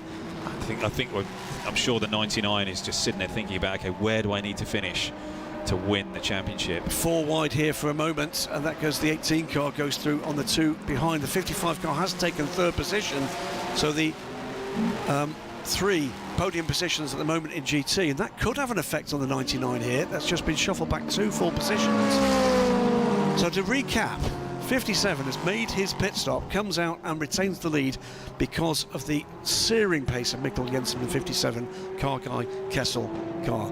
The 7 car took the position from the 99 car to effectively inherit 2nd place after that pit stop, but was forced to give that back for an infraction. He's then taken that place back, has been followed through into 3rd position by the 55 Rinaldi Racing Ferrari. Wowzer. So the 99 car, it needs to finish 5th or higher, I think. Yeah, and will do that. Well, although at the moment he's 4th, but he's not under pressure for 5th. He's under pressure for 4th. So 5th. Oh, and was that looked like the McLaren? Was that McLaren slowing? Sean Galil, by the way, is just 2.7 seconds ahead of Franco Colapinto now. Yeah, it's tight stuff. And meantime, Andy Merrick has gone. We'll be watching that. Andy Merrick has gone through into 3rd in LMP3 from Colin Noble. He is in 5th right now, I think. Yes, the Precourt Herbeth car let past the McLaren and no, the just Ferrari. recon. He's 4th. He's 4th. He will be 5th if Johnny Adam passes him, because Johnny Adam at the moment is 5th. So he will be fall as far as he can and retain that opportunity if Adam goes ahead of him. My mistake. Oh, don't worry, that's fine. You've usually got guys in the pit wall to help you with this. It's good. But there is the battle for 5th. There is Robert Renard under real pressure from Johnny Adam. But Ben Barnicoat will be furious. I have no doubt about that. Yeah, I mean, that's been... That'd be a big frustration for the guys at McLaren as well. You know what? He was forced to give up a 10-second lead, and the lead to... I'm sure they've been arguing and arguing it for the last 20 minutes or so. Well, the lead to Mikkel Jensen is exactly the lead he had to give up. Yeah. It's 10 seconds. It would have been a brilliant race between him and Jensen, because I think they would have come out almost side by side. Matt Bell being warned to respect track limits. Fastest lap of his race at the moment, Ferdinand Habsburg. He's closing but running out of time. As one of the Nielsen racing cars goes up the inside of GT car. I think this is the lead battle. Franco Colapinto is 1.2 seconds. Yes, absolutely. This is the battle for the overall win, and Colapinto has got his dander up. 2.7 seconds becomes 1.2. Every bit of traffic counts now, and he'll celebrate Sean Galil every pass he can make on a slower car as being another pick, and he's done it there. Yep. It's the Phoenix Racing car, but it didn't last long enough, did it? This is going to be a fight to the finish. It will be this lap plus at least 1 and possibly 2 more. Yep. I think it's 2 more. So he's got to make it stick now as Franco Colapinto. He's definitely got the carrot there of Sean Galil to chase down. He's going to be really trying to extract every last little bit of performance out of this 25 car. And Sean will just be thinking about all of the experience he's gained over these 16 hours of racing that he's done here in the Asian Le Mans series, and trying to apply that with the Jota team. The Jota team, I'm sure, will be giving him advice from the pit wall and giving him the numbers, and maybe areas that he can look at just sneak a little bit more pace, or what traffic's going to be coming up, and how to possibly use that In terms of the championship, by the way, at the moment things falling very much in the way of the G-Drive Racing number 26 car. Yeah. They would take the title as things stand. Yeah, oh, I didn't need that big Oh, lock he's up. gone off. He's gone off, and is that enough for Colapinto? It's not there, but that's going to unsettle Sean Gelael. Yeah, that still just came out of nothing, really. There's still, he's rattled here, isn't he? And he's still got plenty of traffic ahead. 37 seconds to go. They will Car go going around wide at 20. this time and one more. Slow. Still 27 car. 27 car. We've managed to get past that potential disaster, but away they go for what will be the penultimate lap. This is not the final lap. They clear the traffic. Colapinto takes it up at the inside. Using a lot of curb there at the apex. He had to just avoid the 3 car there. And now it's going to be a time for as cool a head as Sean Gelael can manage on his shoulders. They cross the line just 0.3 of a second apart. Yeah, I'm just wondering if that 3 and a bit hours that he put in the car, what he had in the car yesterday, is starting to take its toll with Sean Gelael. The clock has run down. Ben Bonneker, by the way, is taking chunks out of the lead of Mikkel Jensen, but it won't be enough. 9 seconds back now, but this is the battle we want to be watching right now. Andy Merrick, by the way, is pulling away from Colin Noble and looks to have secured an all-United podium here. It's impressive. Isn't it just? Very impressive. But let's keep an eye on this one. Here's Gelael looking for his breaking point, turns in neat and tidy, but deeper into the corner comes the young Argentinian. Gets not the better run out of that, did he? He's just got more speed underneath this car, though. He needs a car. He needs a bit of traffic here. Is that going to be presented here by the United car, the P3 car? But it is this lap and one more. 4 hours plus 1 lap is the distance for the Asia Le Mans Series. Yeah, Franco's going to be that fresher set of eyes, fresher set of limbs, and slightly sharper brain, I feel. Didn't make it, just about did it there. Yep. This is where the mistake happened for Gelael this time. He's faultless there this time through. There's going to be a final lap here. It's going to be a real nail biter. Is it going to be a double win for the Jota car? Is it going to be a first win for the 25 car? That's the 99 car providing the pick there. Yeah, he is using his experience, Sean, and he's managing to navigate his way through this slower traffic. Impressive. Yeah, very well. This is big pressure right now. Massive pressure. 97 car is next, and 97 car, by the way, I think has gone by Robert Renard. He has, so back down to 5th is Renard. There's no danger from behind without further problems for Renard. He's done enough. I think that's the championship for them. I think that's right. 23 looks like it's in the bound seats for. I'm not sure Colapinto's quite close enough here. Just the 55 car to negotiate here, and I think he's got a clear run to the end of the straight. And he just keeps putting cars in between That's him. the point, isn't it? Yep. And that's what he's doing. He's doing it. All of a sudden, that gap just seems a little bit wider. Is Colapinto going to be compromised? No, he's got through before the brake zone. It's going to be now about whether or not there's a stumble in traffic. Yeah, and it's really coming up now for the final proper opportunity to overtake. Coming down here into turn 11. He's not close enough. No, I don't think he is. And there is traffic. It's the McLaren ahead in a tricky position here. This is the only thing I think that now can stop Sean and Jota getting their second win, is by this little bit of traffic with McLaren getting in Sean's way, and him just making a wrong choice, or it just going not quite their way. But let's see how he comes off of this corner and up into 17. Ben Bonneker saw them coming, and he's well out of the way there. Will he have to take the line? No, he's not. We are just a handful of corners away, but he's closing up again. Is it going to be a lunge here anywhere? Maybe. 4 corners from home, 3 corners from home. Sean Gelael, Franco Colapinto. 2 corners to go, and I don't think he can do it without a mistake from the man ahead. Yep. And there's no mistake looking like it's going to come, but this final turn has proved tricky, not least for Franco Colapinto. But it's going to be Sean Gelael and the Jota team, number 28, coming home for a second consecutive win in the final race of the Asia Le Mans Series 2021. What a battle to the end. That was a fantastic win there for Sean Gelael and the Jota team. A really remarkable win for them. Another fine drive by him, and Franco Colapinto. Excellent speed there at the end, just didn't quite have enough. 0.4 of a second was the gap, and ironically, because of that battle, by the way, the lead gap in GT will be a lap. Wow. because the Mikkel Jensen went through ahead of the lead cars, and the leader overall just went by the McLaren. Yep. But that real world gap, by the way, before the line would have been just about 10 seconds. And Robert Renaud has just got over the line, and he is fifth. Yeah. And I think that is enough for them. That is enough for them to get the championship. And to the pit wall goes the 26 car, celebrating what will be their championship win here. So that's a second consecutive Asian Le Mans Series title to G-Drive Racing, both times assisted by Algar Pro. This is going to be our GT race winner as long as he crosses the line. Yes. Okay, that's the one key thing to say here. Hopefully he's got enough fuel in the car, because that would be a horrible way to lose a race. But doesn't matter how many times he's crossed the line, he's got to cross it with a checkered flag to score in ACO Rules Racing. So Kelvin van der Linde's come home third.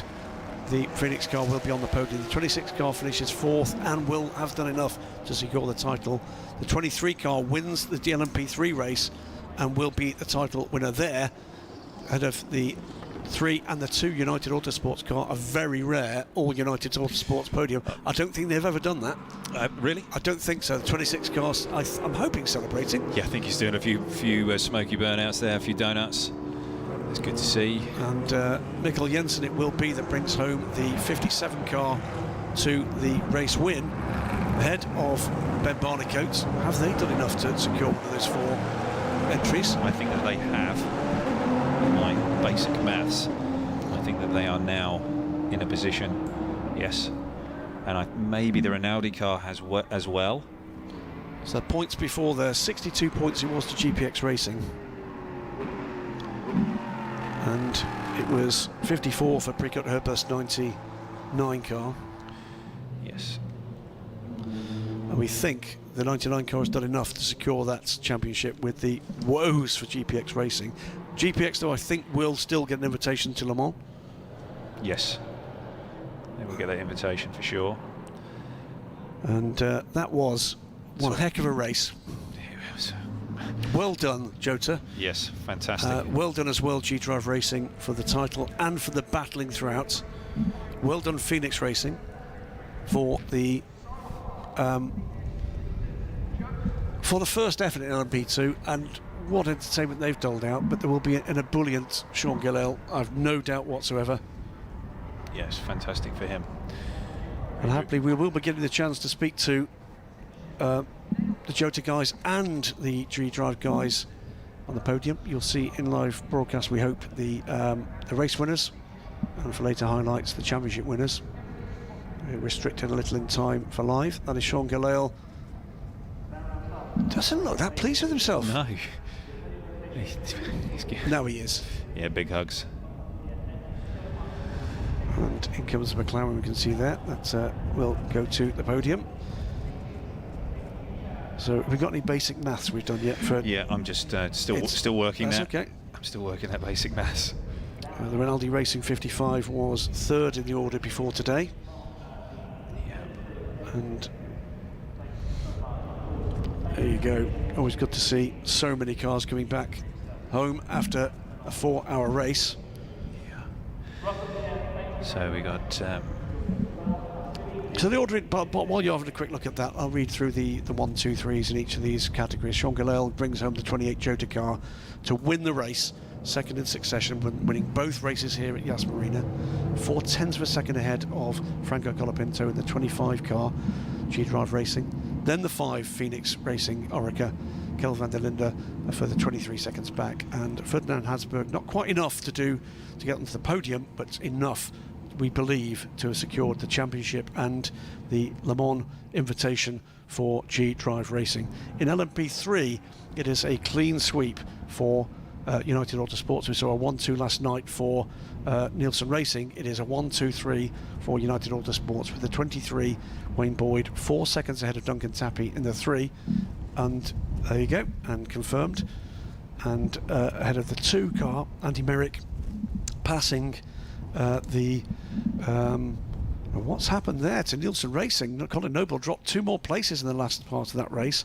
So it's a 1-2-3 United Autosports, a deserved 4th place to CD Sports, and Adam and Takey bring that car home, and DKR Engineering 5th, despite those 3 drive-through penalties.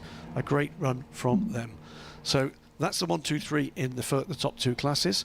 GT was just a war zone there in the latter part of that race. We did say early on we thought that would come together with the mixed strategies for GT. That is the order. It is scored as a lap difference. It was in reality about 10 seconds difference. Just the leader overall intersected that battle. It's the Kessel Racing by Car Guy 57 Ferrari takes the race win from the Inception Racing McLaren, the number 7 car, after that late drama where the McLaren was forced to give back a position to the 99 Porsche. That basically meant that Ben Barney got to give up 10 seconds on the road. Third, and the third car on the podium, another podium for the 55 Rinaldi Racing Ferrari. Before we get into the Oman Racing with TF, a strong run again from that car, and what we believe is the title-winning car for the 99. What does your math tell you, Ollie Gavin? My basic math says that the 99 car is got the title in GT. But the 40 car is going to be second. That's the GPX entry. And then the 55 Ferrari Rinaldi entry is going to be third. And the number 7 McLaren Inception entry will be fourth. And I think they are the four that will get those, subject to confirmation, okay? But we believe they are the 4 teams that will be awarded an invitation to the 2021 Le Mans 24 Hours, and remarkably there are also 4 teams that have never been there before. Yes. Yeah, that's amazing. And that's another remarkable thing about the entry that's been gathered here in Abu Dhabi. Fabulous site, by the way. That's I'll say it again, iconic W Hotel, which are scrolling, and thanks to them the Asia Le Mans Series title across the skyline of Abu Dhabi this evening, as they were last night. That was a heck of a 4-hour race. And I'm a little hoarse, not a pony, a little horse. But well done for the calculations there, Ollie. It's not easy under pressure here. Okay. So, Ollie, just a few words about I'll have a quick look at the maths. A few words, your impressions of the racing we've seen tonight and the series as a whole. Well, I think it's been fantastic. I mean, just at the end there, we saw Sean Galil as really coming through as a star of the series. Really, he had a really tough run at Dubai, trying to just exist in those first sort of couple of stints, and then he's really galvanised himself and come through as a fantastic driver and really 2 exceptional performances to win both yesterday and today, and big pressure at the end there from Franco Colapinto. And so it's been a big ask.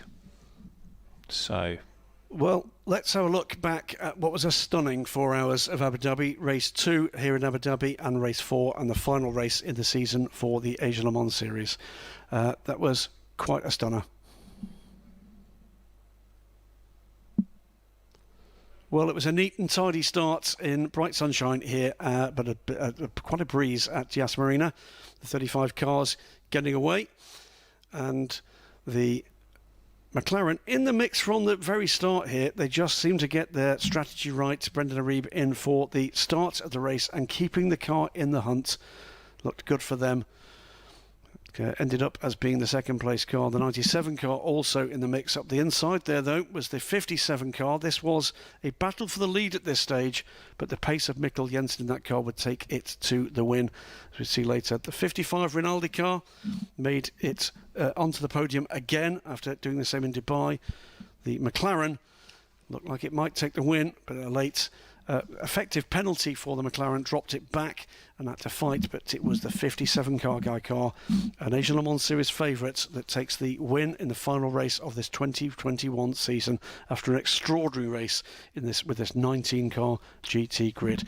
57 car guy takes the win. In LMP3, it looked as if the Nielsen Racing cars could get in amongst the fun at the end of this race, but Colin Noble dropped back. It would be actually a 3-car podium for United Autosports. The 2 with Andy Merrick retaking the position onto the podium. The number 3 car being brought home by Duncan Tappy to the second spot on the podium. But the 23 car, after a disappointing DNF yesterday, makes it 3 wins out of 4, and they will take not only the win but the title, and United Autosports get yet another invitation to the Le Mans 24 Hours after an extraordinary 2020. for the overall, no shortage of action either. Phoenix Racing and Racing Team India here with the G-Drive cars well in the mix. But for the overall positions, Kelvin van der Linde would anchor home the Phoenix Racing car. The German team making its debut in the Asian Le Mans Series this season. The 25 car, Franco Colapinto, would bring home the G-Drive Racing Auris. Right to the end, looked like it could be a race winner, but Sean Gelael, another Iron Man effort, would bring the Jota Sports car home. The 28 Orica would come home for a second consecutive win in the Asian Le Mans Series on 2 consecutive days. A brilliant run from the team from Kent, from the man from Indonesia, and from his teammate Tom Blomqvist. They will win the race. The 26 car, we believe, will take the title and will be another G-Drive racing car going to the Le Mans 24 Hours. And at the end of that race, I suspect a very sore Sean Gelael indeed. Was very happy indeed, but I don't think he's got the energy to show it as he steps out from the Orica and back onto real land for the very first time. They can celebrate another win, more points, and good preparation for the WC season to come. So there we have the skyline here at Yas Marina Circuit. That's when you arrive here, that's what you expect to see. Maybe not with that scrolling across it, but we're delighted with that. And we thank the W Hotel management for providing that extra backdrop for the series. There's lots more to say here. We will be doing a full podium ceremony here, and we'll head to the podium in just a short while. You'll be hearing a lot more from Ollie Gavin as I make my way wearily across to have a chat with the drivers there. Lots more to say to wrap up this season. For now, with me in the room with Ollie, I'll say thanks, Ollie, for your company and for your input. It's been an absolute joy this season. I've really enjoyed it. We'll be cracking on, and I'll make my way to the podium. Okay, well, while Graham makes his way over to the podium, I'll just be sort of wrapping up a little bit on what we've seen here over the last 4 races of this Asian Le Mans Series. 2 races in Dubai, and these 2 races here at Yas Marina, Abu Dhabi. And what a series it's been. It's been quite remarkable, whether you're looking in P2, with a battle between Jota and G-Drive, and then add into that the mix of Phoenix Racing and the two pros that Phoenix have had coming in Kelvin van der Linde and before that Nicky Team at Dubai. I think that the field has been really strong. It's been fantastic to sort of see those drivers here, and as Graham has been talking about, we've got a real strength in depth of talent coming from GT racing into P2 to see what's going to be coming in the future with LMDH. But here we have the results again of race 4 and the Jota car number 28 with Sean Gelael really doing all the heavy lifting again in that car. Real Ironman shift in that. Then the 25 car with G-Drive and Franco Colapinto being a star once again. And then so, okay, I think we're going to go to a commercial now.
The sights and sounds there of Yas Marina and Abu Dhabi. Great also to see a Corvette advert in there. That's a fine vehicle, and that car will be making its debut here in the in this region at some point this year, hopefully. So that should be fantastic to have that car here.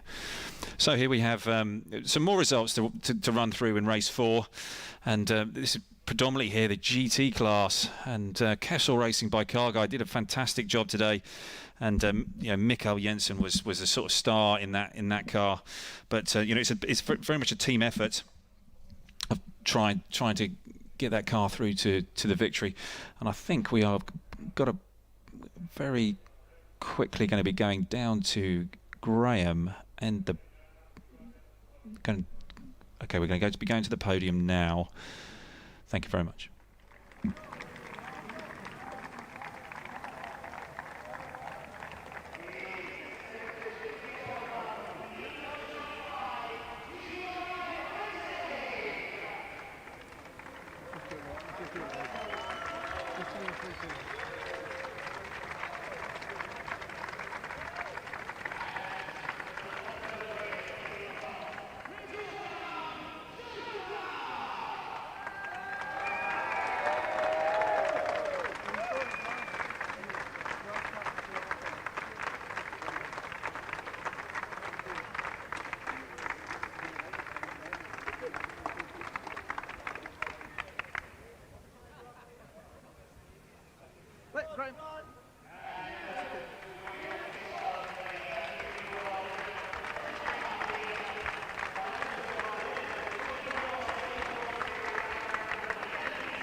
Okay, so we got some great shots there of the podium ceremony. Great to see so many of the drivers up there managing to celebrate with their trophies on that podium, and also wonderful to see the sights here of the W Hotel here at Yas Marina. It has been a fantastic series, the Asian Le Mans series, with some fantastic racing.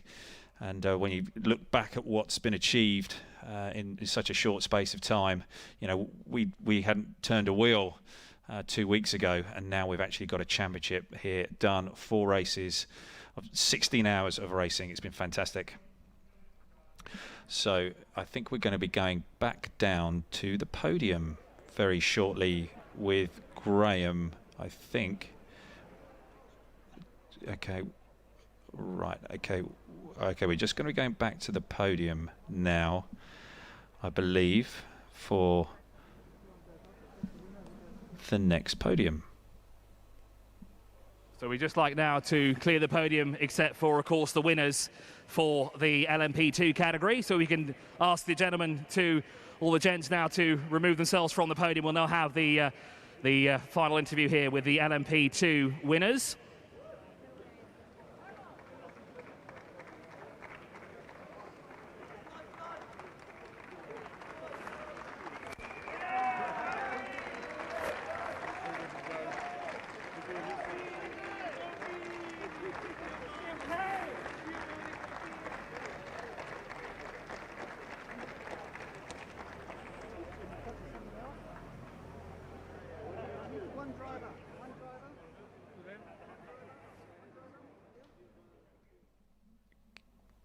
Okay, I think we're going to be going back down to the podium shortly, maybe for an interview, but we'll just have to see. But we're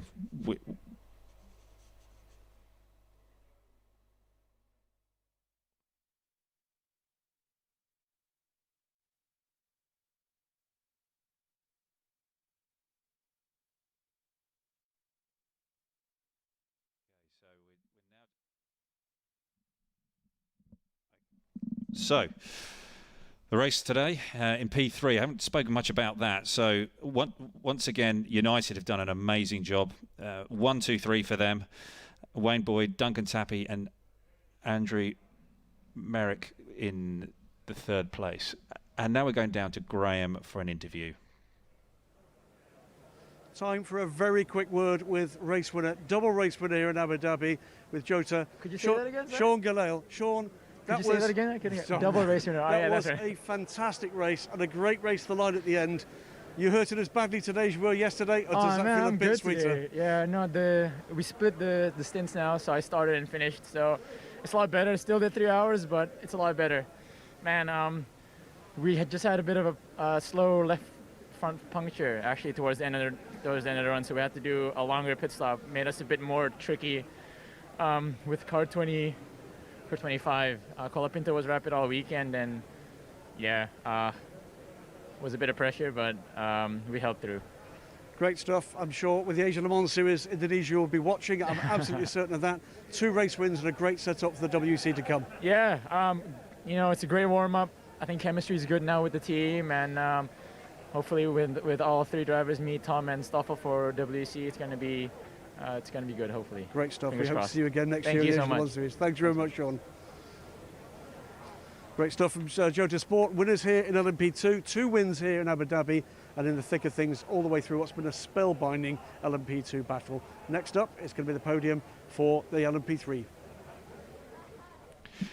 Oh, that's fantastic there to see Sean Galil up there on the podium, and he's done a brilliant job today and even yesterday. And I mean, he's done 6 hours of driving in the last 2 days around this very tough and challenging racetrack.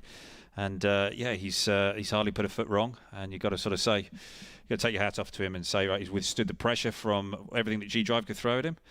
But yeah, really great result for Jota, particularly after what we saw at the state of their car three or so days ago when it was it had a pretty sizable crash. But if I look back over this series, it has been remarkable how we've been able to put these 4 races together, 2 in Dubai, but then coming for the 2 races here at Yas Marina. It's a wonderful circuit here at Yas Marina and facility, but it's been very different races and very different sort of environments, I suppose. It's been fun, and it's been fast, and it's been fantastic. And I think we are going down to Graham again with an LMP2 winner. Our LMP2 race winner and 4-time LMP2 race winner now, the Era Motorsport 18 car. We get to speak to Andreas Lascaratos. Andreas, great season it's just 2 weeks with the Era Motorsport guys. Your first time this year in a Gibson engine LMP2. You must be absolutely delighted with the way this has gone. Yes, absolutely. It was the first time in the LMP2 car. I've done a test, 2 tests before. But overall, it was a great experience, great car, great series. The Asia Le Mans series is a great championship, and Era Motorsport was just a brilliant team to be part of. So, literally, couldn't be happier. Era with a big commitment going forward. I'm sure you've got people you'd like to say back at home, proudly carrying the Greek national colours, of course. A few words for friends at home in Greece, in your own language. Yeah, ευχαριστώ πάρα πολύ την υποστήριξη από τη χώρα μας και τον Εθνικό Οργανισμό Τουρισμού για την εμπιστοσύνη που μου έχει δείξει φέτος στην προσπάθειά μου στο εξωτερικό.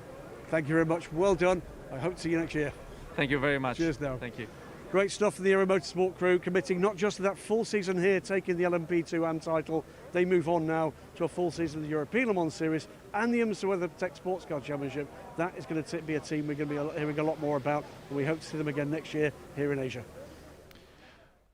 Okay, thank you very much for that, Graham. Good to hear all of that, and good to see those guys up there and having another strong result. Also good to see Bib up there on the podium with his face mask on. It's all good stuff.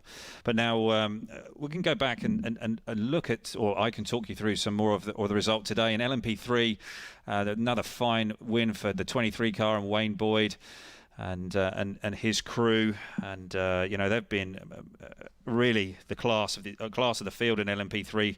He's sharing the car with Rory Penton and Emmanuel Maldonado, and they have really been fantastic. And so I think we're now going to go back down to the podium to see the LMP. Yeah.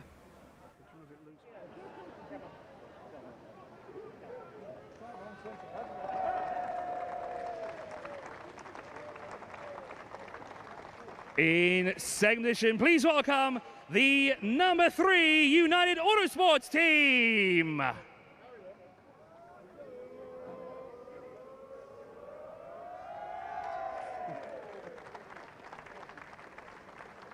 And to the top step of the podium in LMP3, the winning team, the number 23 United Autosports.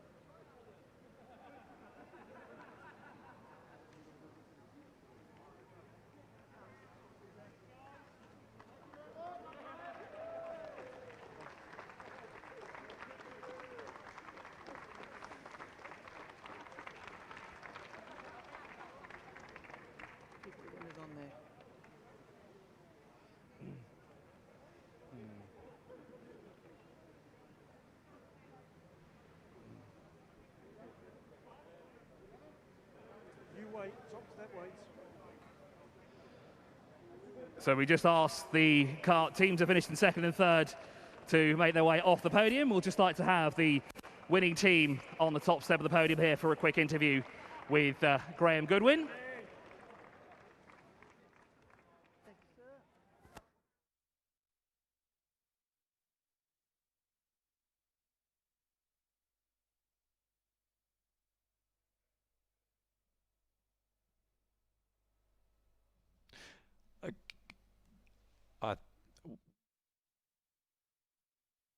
With Graham, just to get the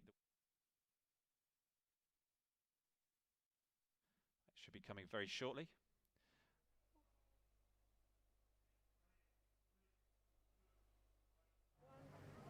An astonishing sweep of the podium in LMP3 for United Autosports with a 1-2-3 for the team. With us now, one of the race winners to the 23 car and the championship winning car, Wayne Boyd. Not only the win, Wayne, but your 50th race for the team. How does this feel tonight? Couldn't get much better. No, fantastic, and obviously then a clean sweep on the podium for United Autosports as well, which says everything about the team. They're fantastic.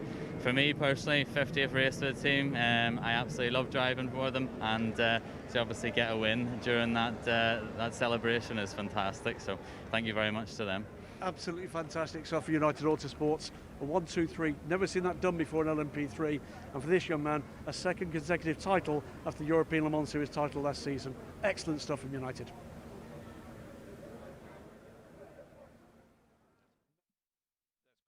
See, Wayne's been he is a real star, and he's going to be an absolute star of the future. Speaking with Richard Dean earlier on in the weekend, he can't quite understand how Wayne hasn't been picked up by one of the big manufacturers. Maybe he will now after this second title, which is fantastic to see. But I mean, Richard Dean at United is going to be extremely happy with the result today. To get that 1-2-3 is quite remarkable. So congratulations to those guys. And the class in LMP3 has been ferocious. You know, whether it was the Nielsen racing result yesterday, and I think we're going to go back down to the podium. Third position, please welcome Rinaldi Racing.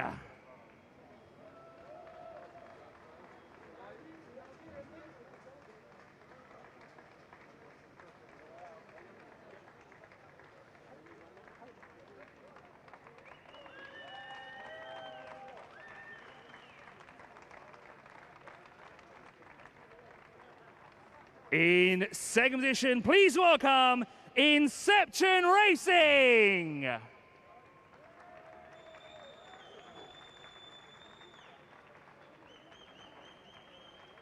And to the top step of the podium in the GT class, please welcome Kessel Racing.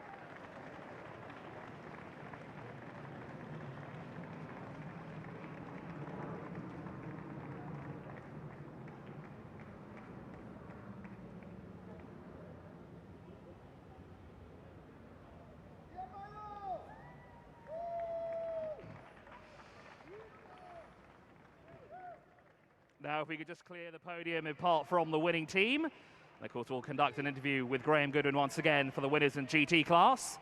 So, gents, if we could vacate the podium, at least third and second. We'll just keep the winning team in GT class on for an interview. Yeah, great to see the GT podium. That was hard fought today. It was really difficult to call that. It was unfolding throughout the race with the yellow flag periods, the safety car periods, and then finally the Kessel car came through. After the inception, McLaren had to give up some time and also that place back to the 99 car. But yeah, it's been ferocious in GT throughout the Asia Le Mans series, and it's been brilliant having a 19 car field. And it's been wonderful to see the racing both in Dubai and also here in Yas Marina, Abu Dhabi. Really exceptional racing, really close, lots of action the whole time, wheel to wheel, and it's been super difficult to call, but that's been part of how it's kept everybody's attention. The fact that it's been so difficult to read, and there's been stories constantly developing. So that's great to see, and hopefully this is, you know, the new sort of bar that's been set for the Asia Le Mans series. I'm going to be seeing grids like this year after year. But here, I think shortly down to Graham now with the GT winner. In GT, what an absolute thriller in that last hour. It all emerged in the last 20 minutes of the race with sparkling run to the front of the race for Mikkel Jensen, overcoming the potential disadvantage of a late pit stop. Kom Ledegaard, you were there in the pits watching that all unfold. How did that feel like, and at what point did you know you got it won? I think it was quite tight because we knew that everyone was on a different strategy. Some had to change the tires, some had to do a mandatory. With our calculation and the amazing work from Kessel Racing, we could manage to just exit in front of the McLaren, and I just can't thank them enough, Carguy and Kessel. And also Ferrari for this great car we had, so reliable, so easy and fast through the stints, so thanks for that. Great result for Ferrari in the end after a start to the race which didn't go well for Ferrari at all, but better still, another win in the Asia Le Mans series for Carguy, the previous title winners. Yes, I feel quite sorry for AF Formula and this team that had big crashes. I hope the drivers are well. But yeah, it's another win for Ferrari, and that's the great thing today. And I hope we can keep on a high during the season. Fantastic. Con, for now, thank you very much. Thank you. That was a fabulous race win for the Carguy Racing team with Kessel. Fabulous race at the end there, particularly from Mikkel Jensen, putting just seconds on the field to overcome the disadvantage of a late pit stop. Back to you. Well, thank you very much for that, Graham. It's great to see that Kessel Racing car, the Kessel Racing Carguy car, out there performing so well, and it was an exceptional run by Mikkel Jensen. But you know, Kom Ledegaard played his role in that victory, and you know, and also that team, Kessel Racing team, have been operating at a very high level for a very long time. Yeah, there was some incidents with Ferraris earlier on in the race, and those guys, fingers crossed, are okay, and we'll have to see. Yes, there'll be updates on them later on. But now we're going to go back down to Graham.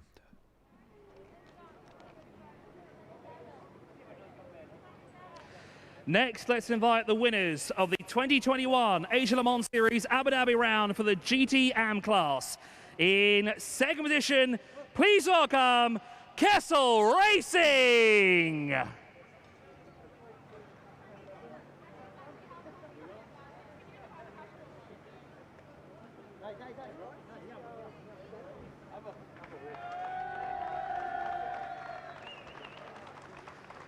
And to the top step of the podium, please welcome Valkenhorst.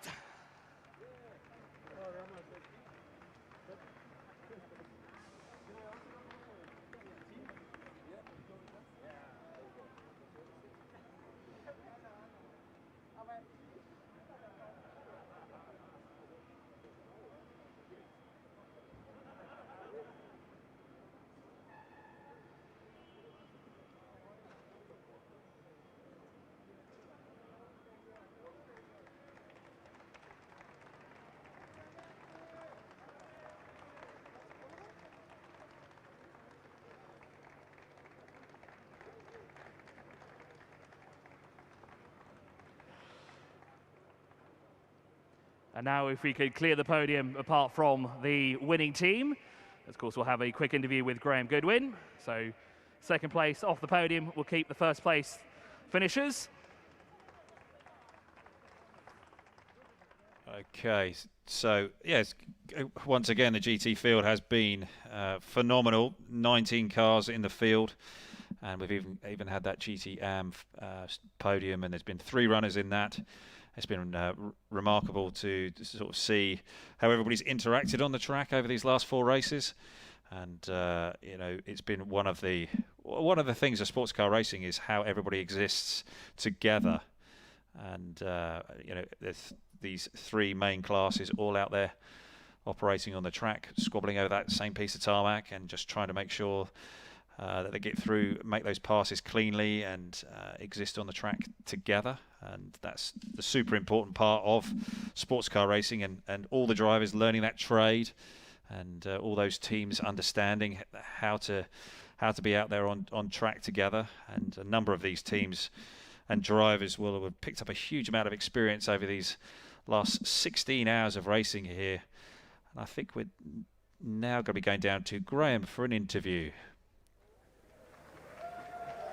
Our GTM winners, Valkenhurst Motorsport, after a topsy-turvy season for the BMW team in both GT and GTM, they brought it home in the final race of the season. Delighted to be joined by Sami-Matti Turgan from Finland, a late addition to the team, Sami-Matti, and coming from the world of virtual racing here to the Asia Le Mans Series. How have you enjoyed the whole experience of this really compressed season? Yeah, it's been really great for us. I mean, really clean races and not any penalties. Only yesterday we had 1 contact with the car, but overall it's been really clean and really good experience. You'd like to come back for a bit more of this endurance racing? Yeah, of course it's really nice, you know, because you never know when my real world and season will start. So this is really good prep also for that. So it's really great being. Fantastic stuff. Well, Valkenhurst Motorsport, they're bringing back a winning trophy for GTM after a podium in Dubai for the other car. That's been the end of the GTM season. They will not take, I'm afraid, the title. That goes to the Rinaldi Racing number 66, but a great result for the 2 young drivers and the team principal for Valkenhurst in the number 35 BMW.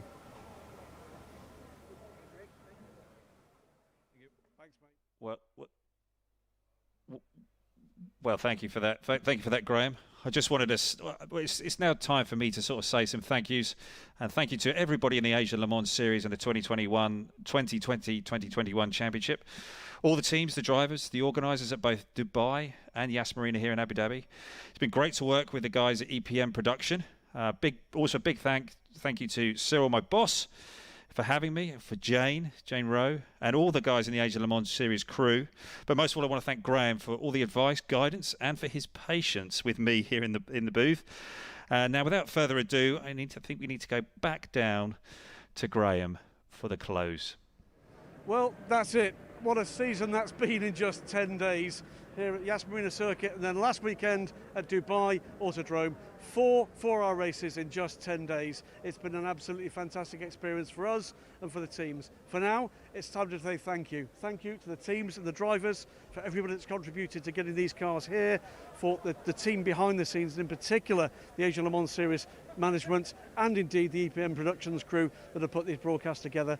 Personal thank you to Oliver Gavin, a new addition to the team this year. It's been a delight to work with such an absolute legend, and absolutely thanks to all of you in your hundreds of thousands, even the millions watching around the planet on just about every streaming platform we could manage to get it on. We will be back later in 2021 for a brand new Asia Le Mans Series. We hope there's going to be something a little bit more like normality. But for now, from everybody here in Abu Dhabi, from me, Graham Goodwin, to you out there in the racing world, let's go racing again later in 2021, and let's put 2020 in the trash where it belongs.